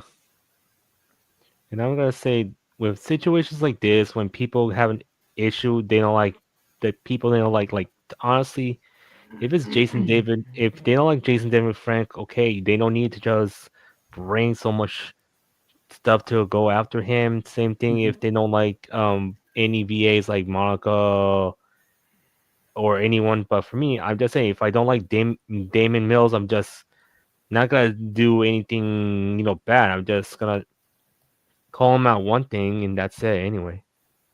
Same. And the thing is, honestly, like the thing is, when I call them out, like in a way that they shouldn't be, like having their fans basically covered up for their crimes. That's the thing, and using your fans as a personal army to protect, what they did in the past. To be honest. Oh, I definitely agree with you on that because it proves that there are fans that are so gullible that if they only Yeah. look at the surface but fail to look at the actual issue, like beyond the fact that they're just a actor, then clearly it is not just the actor's fault, but also Yeah. the ones that are supporting them. I also bet that the people who sign also have security in the crowd too. Yeah. Unfortunately. Yeah. People And like honestly, people like Mark Hamill, stuff. Those type of people. even Oh though well, to be fair, most of us know, especially in the Star Wars community, that guy is way far gone. yeah, and think No, about it. I was making an example of someone that would likely have at the level that would likely have it.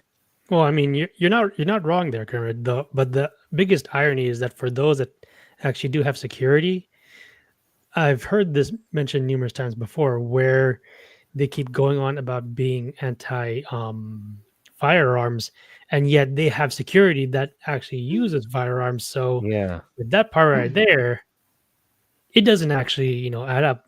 The whole rules for thee, but not for me type of scenario. Yeah. And the thing is, speaking of anti-weapon situation, if they say they care about the environment, but yet, they were on a jet, on a private jet, they Mhm. think, we It follow was their never rules. about the environment. It's all about control. I wasn't just talking about Mark Hamill. And besides, Well, with Mark yeah, Hamill, we know Kermit. Though there's other actors and actresses or celebrities that make similar type of comments. and But besides, Mark Hamill is just one among many. Especially in the cons, I would imagine. I know you're paying golf. There Yeah. was a lot of cosplays I was planning to do later on. I was gonna do Gene Starwind. I was gonna do it. but anyway, Unfortunately, I cannot. I originally was gonna plan to do the Jawa, but I'm like, nah, I'm probably gonna pass the fuck out in it. but anyways, guys, My I know a couple you can do. my con has actually a free rest stop. yeah. But One anyways, out guys, on the floor and one in the corner, yeah. where you can take off your furry head.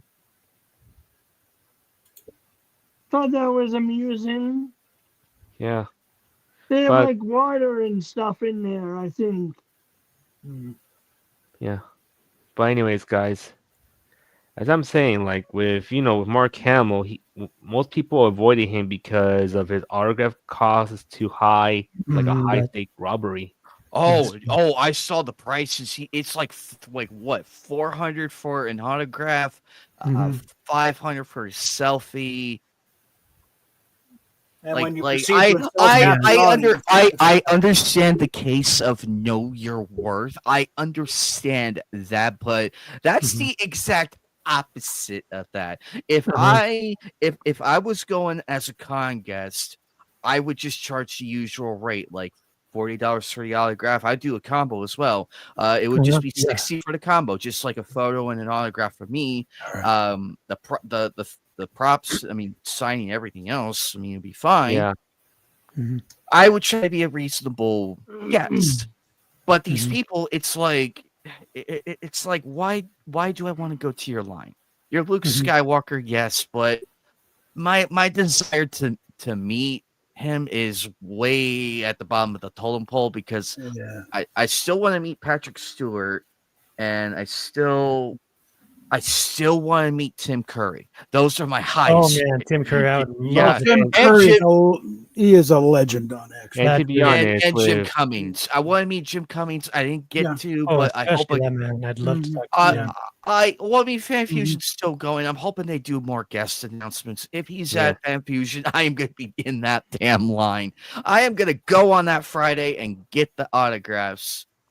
Yeah, I'm just gonna say this with Mark Hamill. Well, one thing for sure that he's been doing his highway robbery on the autographs and all this stuff. Is like, honestly, he wants to try to do his payoff for his donations to the to that party, and how he got too much in politics, and how woke he is, and guess what happened? It kind of caught him back when he sees they're gonna make Luke Skywalker gay, and guess what? He got pissed off. I I'm just thought saying. I found something funny. That's the thing is no. That's not. He said he wasn't gay. Mark, I found something funny that's not at all a surprise. Apparently, the idiots for the all those anti-Musk protests have note cards. Well, it's all astroturfed. And the thing is, these people who are against Musk, and then they say, "Oh, they care about the environment." Well, you're attacking the number one manufacturer of electric cars. 3 years ago, you loved the man. Okay, so what the hell? Anyway, one of the reasons. Not to mention one thing, if they don't like Elon Musk so much, why they just don't go on Twitter, Exactly. don't go on X, and also don't buy a Tesla. Yeah. Anyway, one of the reasons why I want to actually meet Jim Cummings is this.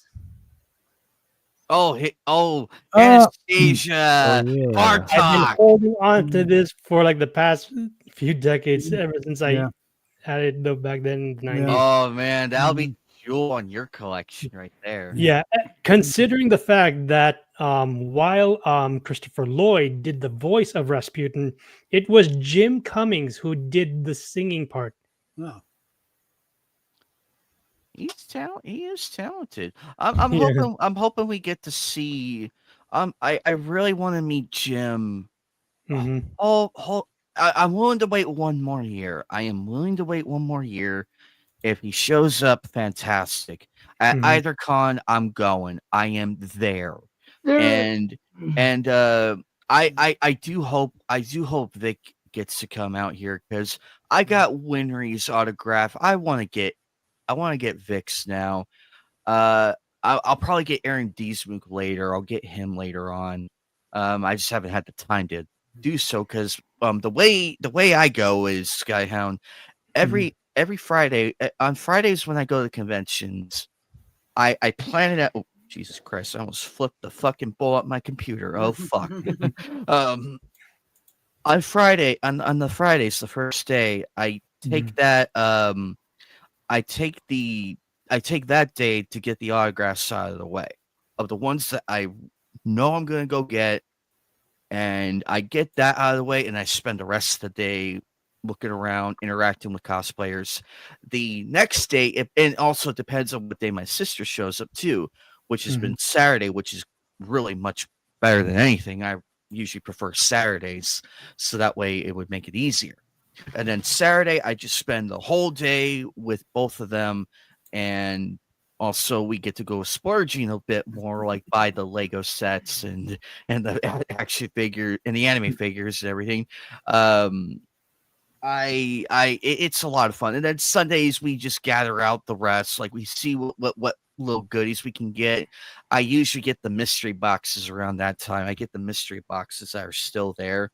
I might get the hentai one again because everybody loved that last time I did the unboxing of that. Everybody loved that one. They loved that one, and I had a chainsaw man blanket. It's not power. It's not the other redhead. It's the other female. I cannot remember her name. It's a giant ass blanket. It's a giant ass one that you could. It almost fits my damn mattress. It almost fits it. That's how big it is. And I'm just like, God damn, is this a blanket or a mattress cover? Because it's going the right way. But that's how I usually handle it at cons. But if I were to say go to like Anime Matsuri, with a few people, I get together with them and figure out what they want to do. If we are going to go get autographs, we just tell who we're going to go get and everything, because that's how I want to go about that. I'm willing to work with my friends and everything, or whoever I go to con with. I'm willing to work with them. Just tell me what we're doing, so that way I know where to meet up and all that. And that's how it goes. To answer your question there, Golf 5, the 3 cards up here are the current cosplays I have. The other one that I'm going to be wearing is the Android 17 one. I'm going to be wearing that one again because I had fun in that. I had so much fun. I'm going to be bringing the 2-star ball this time. I'm going to be bringing the 2-star ball with me. It's acrylic, but it's like the good kind of acrylic. It looks like glass, but it's actually plastic, which is the best thing ever. It's the strong kind of plastic, the good plastic that you want. Skyhound, what were you about to show, my friend? Go ahead. The floor is yours. Yeah, well, actually, I know I mentioned about the game Honkai Star Rail. This one was actually given to me by my best friend, considering that he knows that. Oh, that's so sweet. You should see my sister. You should see my sister and my roommate. They talk about Genshin and everything. They got me playing it too. Raiden Shogun is my Dami waifu right now. That's interesting because the funny thing is, in Honkai Star Rail, but I feel like that I would probably get stepped on and beaten up with a paddle by Yae Miko. If I had to pick and choose. Joking aside, I like both of them. Joking aside. The funny thing is, now you just mentioned about Raiden Shogun. I do recall, with connection to Honkai Star Rail, there is a character by the name of Acheron whose actual name is Yomi.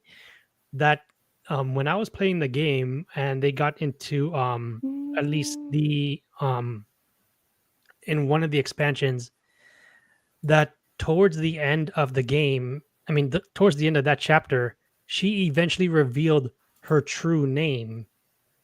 And there is a connection where she is arguably, in terms of the lore, she is the sister of the Raiden Shogun.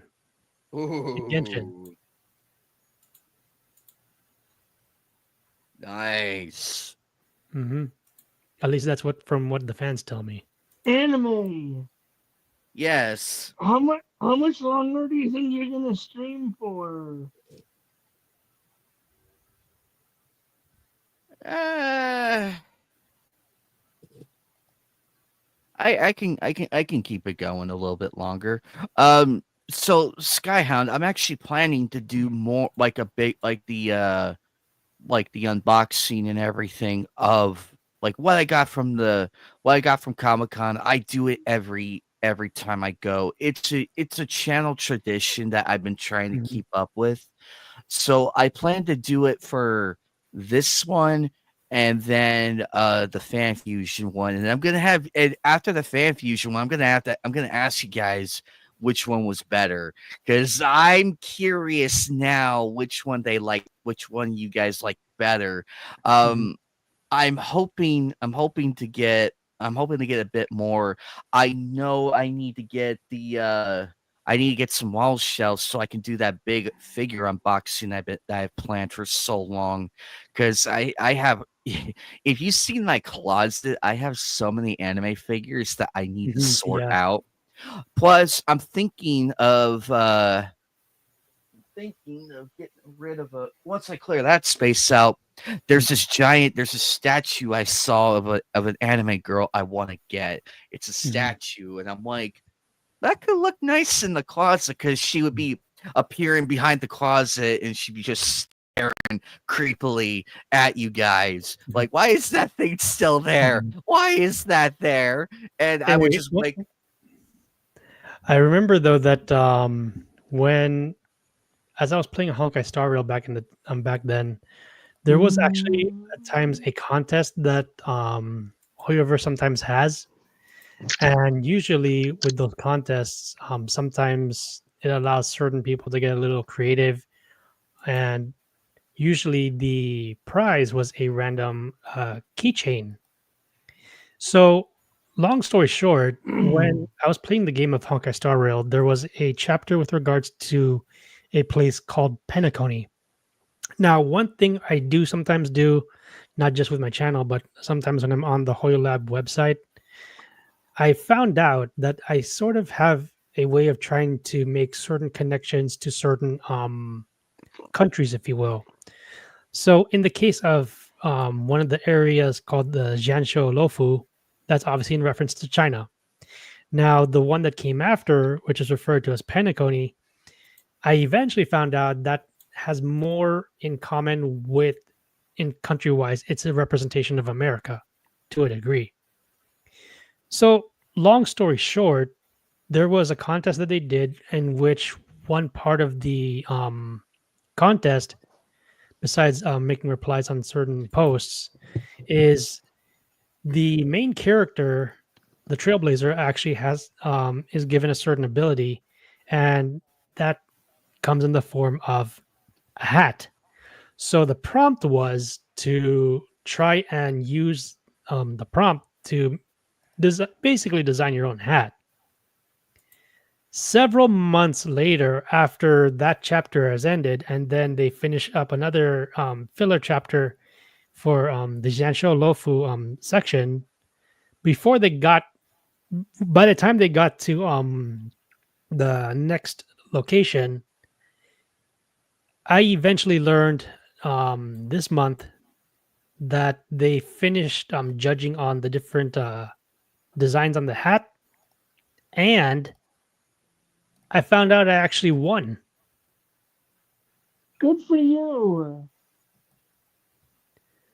But anyway, I'm just trying to share the little design that I put in for the entry. Well, guys, Put it up. I know it's gonna be late for me because I feel a little tired, don't have that much energy right now, right? Yeah, go ahead. Oh, I'm sorry, guys. Oh, that's cute. That's how I did it.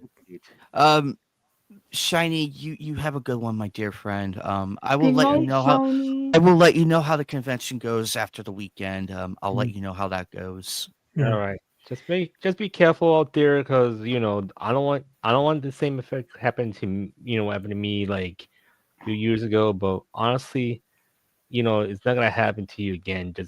I'm gonna say just be careful. Don't go alone. Be with friends as usual. Oh, always. I'm keeping an eye on what I'm gonna do. Don't go down any dark alleys. Yeah. Well, luckily we take the light rails, so I know what we're doing. Well, for me, I'm not safe to go to anime cons just yet until sooner or later because I need to get that rebrand soon so I could so that these guys could just not gotta worry about me very much, to be honest. Yeah, one thing's for certain though is that when I do get a chance to go to that special screening with my best friend, I am not. I mean, I know it's already pre-recorded because they already have it done over in China, but I am gonna also be attending the voice panel, the voice actors panel, which is hours prior to that. So I'm likely going to try and record as much as I can, but the one problem that I know with voice actor panels or just panels in general is that if you're not close enough to at least where they're speaking and answering questions, when you're trying to record on your device, the distance between you and then that person, it can sometimes affect the volume, or at least like how clear you can hear the answer to any inquiry, or even or whatever it is. I've been debating if I want to up my gear or anything like get little miniature stuff to go with, like where I could just fit in my pocket and everything. Mm-hmm. I'm still debating that, but my phone has been handy so far, and I just hope that things go good. Well, so- yeah. I can't post my link on the comments, so the only thing is I just post it here since I still need to get my funds from my VTuber model. So I don't mind if anyone like donate a little as you can. It's not I'm not like forcing you or anything. It's like it's up to your financial decisions. Mm-hmm. Mhm. Cause the thing is, like, look, I'm just am self-aware about financial decisions on people. So if you spend a lot, it's fine, but just remember to just be aware of saving your money. That's one thing. That's true. I agree. And I have my Comic-Con budget planned out already. I have that planned out. So yeah, I realize I myself am gonna have to save up though for yeah, the month of because May. remember, I need to pay off that so I will go on my trip. Once I get my friend approved, in my Mhm. and not just only my friend approved, and then it's basically a group trip. So yeah. Okay. Oh, So sounds good. But check out Shiny Evolution's channel. Check out Skyhounds. Ladies and gentlemen, we're gonna wrap up here. We had a great time today. It was a chill Sunday. Pre-con stream also before. I left my Ko-Fi link, so just let them know if they if any of your audience can help me out. That's the only thing. Fair enough. Yeah, we could do that.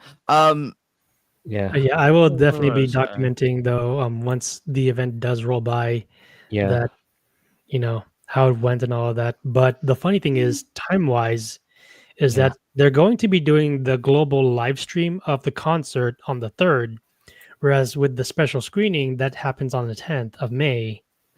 You too, So even Alpha. though the difference is roughly a week, or at best a week, at Do you least mean the good news April? is I'll be able to not just get the goodies, but also be able to meet with some of the voice actors as well. Do you mean April?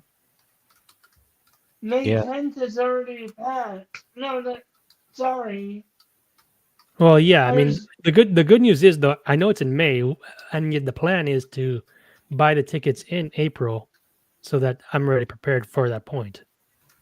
I was mixing up the dates.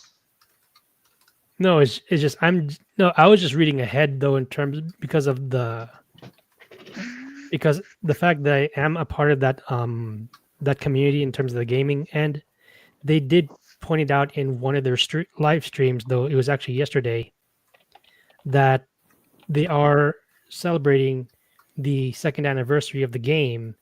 In addition to that, they're also doing a concert, which is actually being held the month after.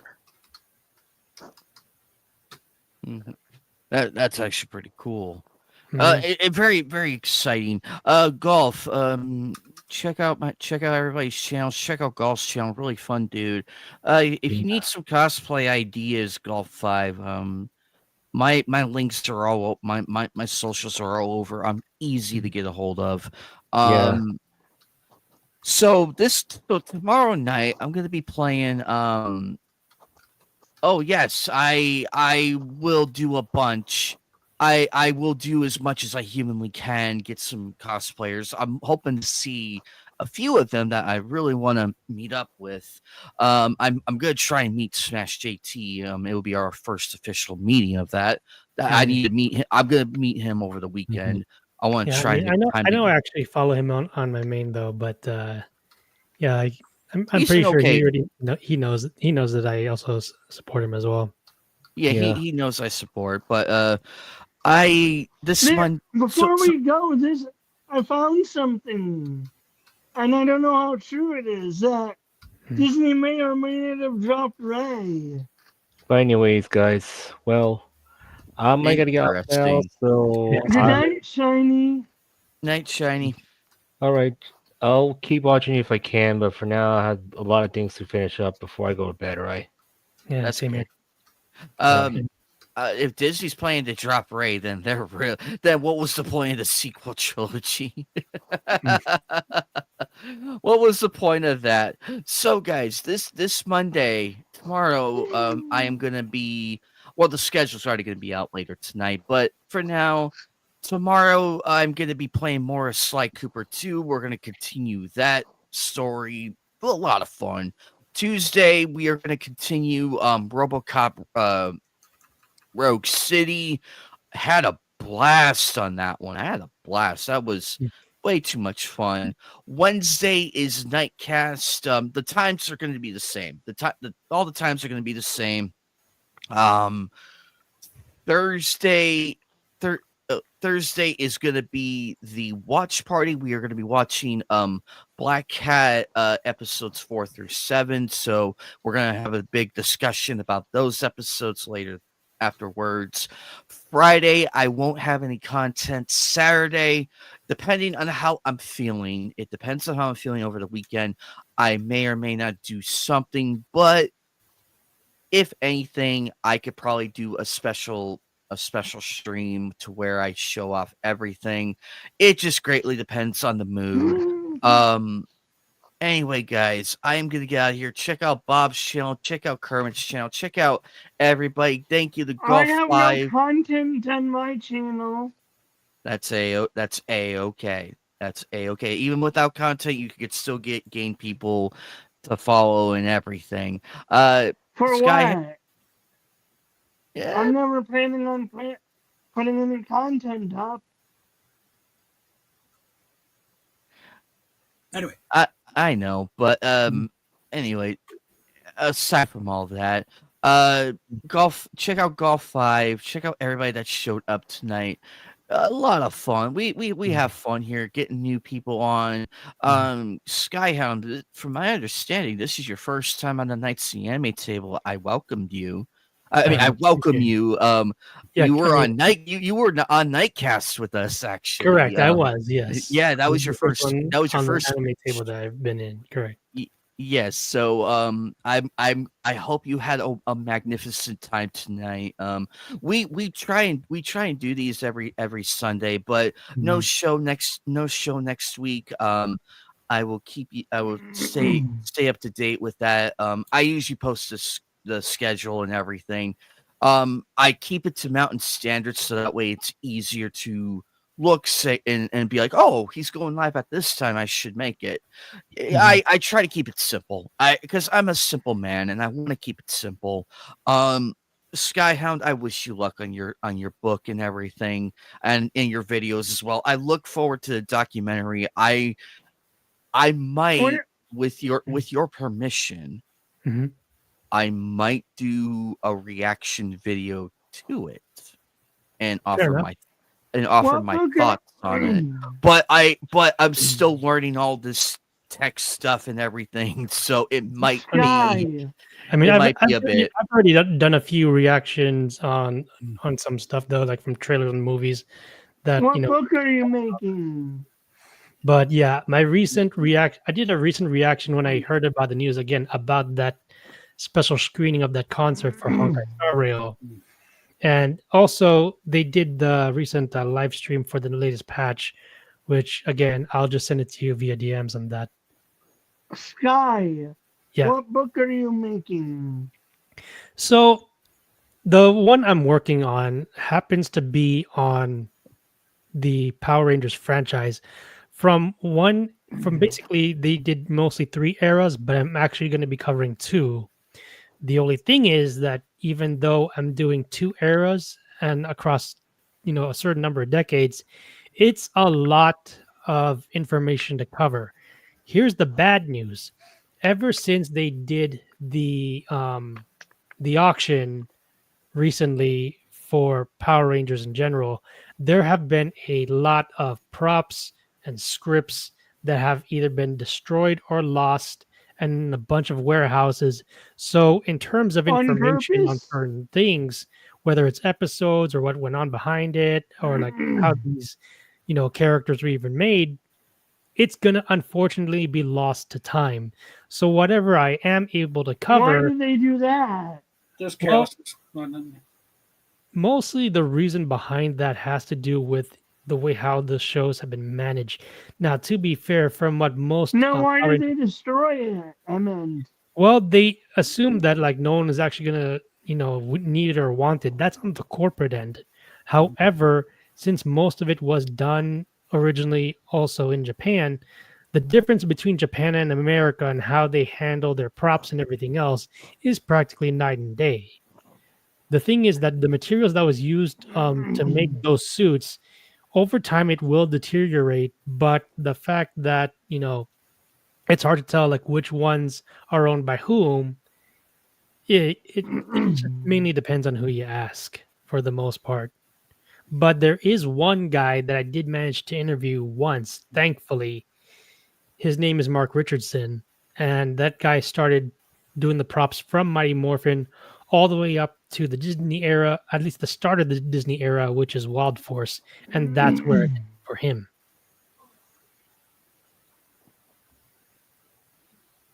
So overall, I'm gonna be at least trying to cover at least the first two eras at best, with the information that I have gotten from certain actors and actresses, as well as stunt people. But frankly, it occurred to me that I need to look into the other departments, or at least if those people are still alive, because you have the makeup department, you have the editing department, you have the prop department, which is not just in speaking with regards to Mark Richardson himself. try to find But there's the so many different departments that were involved in doing if you, this show. If you haven't, try to find the historian over in Japan that knows about this stuff.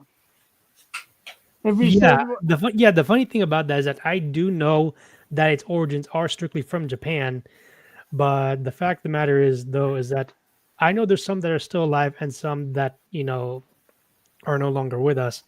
But with that being said, even though I know my knowledge of Japanese is very limited, thank heavens they do have translators.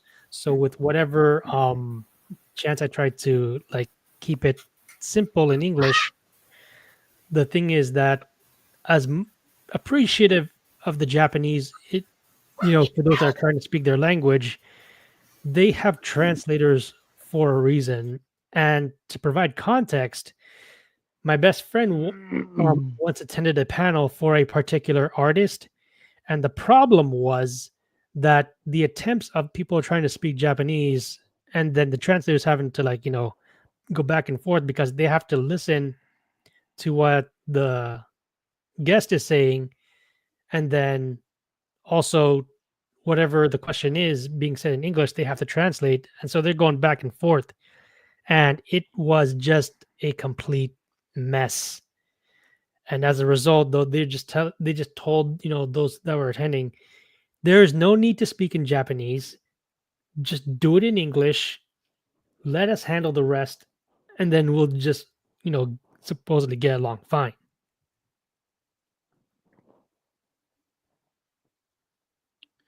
Yes, I wholeheartedly agree. And it's nice that they have translators. So before we go, thank you everybody for the support. We love you guys. And the channel's going to keep growing. We're going to keep doing more. I cannot wait to dive more into this year of doing stuff. The con's going to be amazing. I'm going to try and get as much as I can for all 3 days, and I really, really hope that things go a bit better this year. I might debut a new cosplay pretty soon. I have an idea who I'm probably going to go as, so I will keep that under wraps for now, but it's gonna be really cool. Anyway, guys, we love you guys. I'm gonna get out of here. I'm just waiting for Bob to get back on real quick before I shut down, so that way he doesn't get panicked. Like, oh, what the hell? They let me alone. Oh no. Anyway, Bob, Okay. thank you thank you, Bob, for coming on and everything. I wish you luck on your Fortnite. I wanted to wait till you were back before I shut down the stream. I wanted to wait. Fun. Yeah, because I didn't want you to panic, be like, "Oh, what the hell?" But I will update you guys on everything afterwards. Take care, guys. Skyhound, great to have you again. Good luck on your stuff. Looking forward to the content and everything. We'll chat again soon. Anyway, guys,